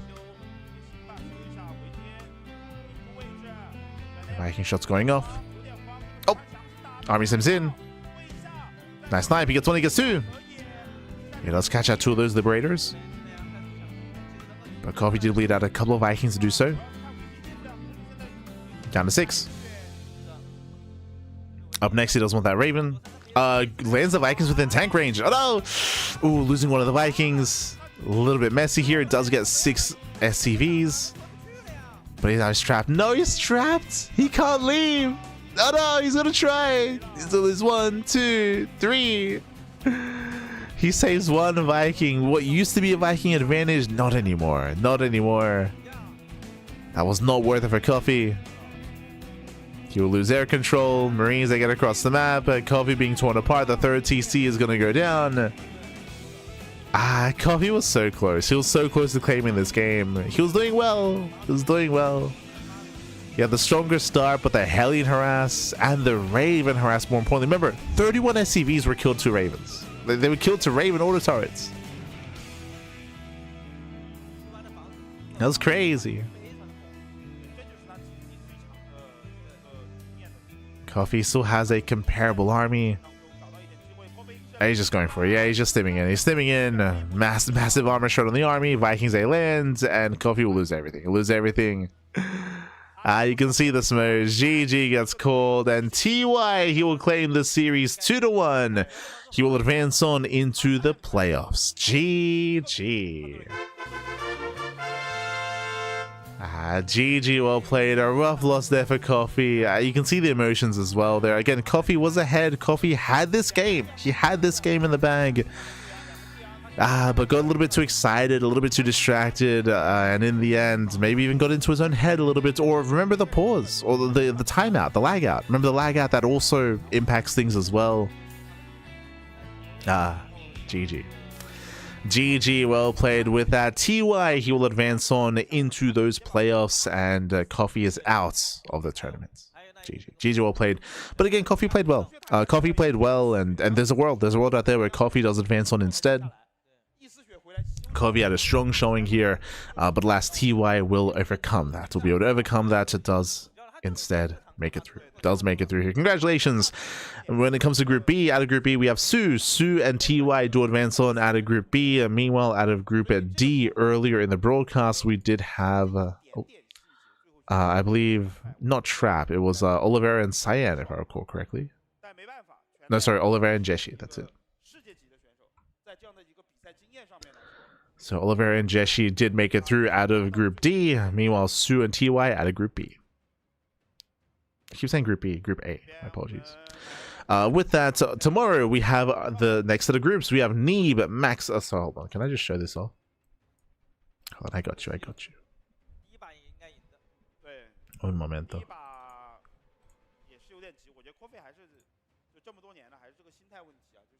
Yeah, beautiful. Okay, so as you can see here, we have Douyu Cup, we have Group B and C still to progress here. You can see here, Group B, we have Neeb, we have Maxed, we have Cyan and Impact. That's going to be incredible, by the way. It's going to be amazing. As again, I still am a big Impact fan, so I would love to see Impact once again. I know Neeb has a big fan base as well. They're going to be going up against some of the best Protoss players in all over China with Maxed and Cyan. Meanwhile, Group C is going to be Scarlet, Innovation, Deer, and Kellizer. What year is it? Scarlet, Innovation, Deer. I'm thinking 2013. I almost said 2023. 2013 was like peak condition for all of these players, actually. I guess for these three, like Kellizer at the time. If I think 2013, I think of Kellizer joining Root Gaming. I think that was maybe 2014. I remember Kellizer, he joined Roots a little bit later. It's like 2014 or maybe even early Legacy. I was a little bit later for Kellizer. But yeah, Scarlet, Innovation, Deer, like I'm still thinking about like GSL in 2013 coming into BlizzCon as well, where Deer did pop off, referring to a series versus Jaedong, of course. Scarlet, I mean, that was the year where we had Scarlet versus Bomber. 2013 was a year, was in my mind was like the year of StarCraft. Like that was crazy, with Red Bull Battlegrounds, GSL, BlizzCon. GSTL, true. That was the final year of GSTL as well. True. I didn't watch Pro League in 2013. I wasn't into the Pro League side of things. Just GSTL, GSL sort of thing. But yeah, that's what I think of when I see a bracket with Scarlet, Innovation, and Deer. Like that's like my mind goes to like 2013, 2014 era StarCraft. That's crazy. But all these years later, over 10 years later, they're still competing. They find themselves competing in a group together. And it's wild. It's wild. Scarlet and Innovation, they used to be teammates, if you remember. They were both on Acer. Scarlet and Innovation, they lived together for a while. They lived together in Korea, both on Acer, both on Axiom Acer, competing in GSTL. Deer at the time was on STX Seoul, right? I want to say he was on STX Seoul, and that was Deer's rise to fame when he won GSL and when he made it to BlizzCon. That was also that year. I say he won GSL. He didn't win. There was like a GSL there was like a GSL cross final, right? There was like a GSL like season or cross final that Deer competed in, and he was able to qualify to BlizzCon through that as well. Again, all in 2013, and yeah, again 13 years later. They're facing off here in a Douyu Cup, so wish them the best. Coming into the event, of course, Scarlet's going to be favored. Scarlet, unlike these other players, Scarlet is in form and is still actively competing, so Scarlet is the most in shape compared to all these others. Innovation hasn't played in a long time. Deer has not played in a very long time as well. So we'll see how they compare to each other. We'll see who's in shape and who isn't, and if anyone can stop Scarlet from advancing to the playoffs. We'll see. Meanwhile, they're just going through the previous brackets of the day. You can see there, soO, he took down FanTaSy, took down Coffee. soO was the first player to make it through. Oh, sorry, in this group. In this group.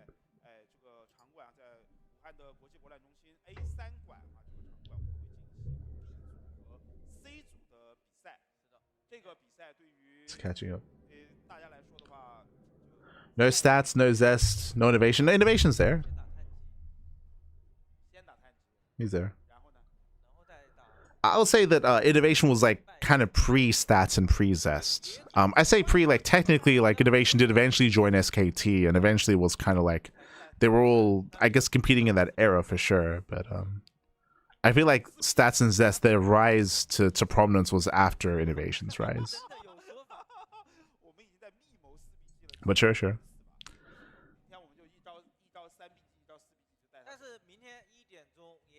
I'm stuck here then. True. But regardless, we're wrapping up here for the day. And again, great to see all these legends from years gone by competing once again. And we'll see you guys tomorrow. We'll see you guys tomorrow for the second day of Douyu Cup. Remember, this is a 4-day event. 1, 2, 3, 4. 4 days straight of Douyu Cup action.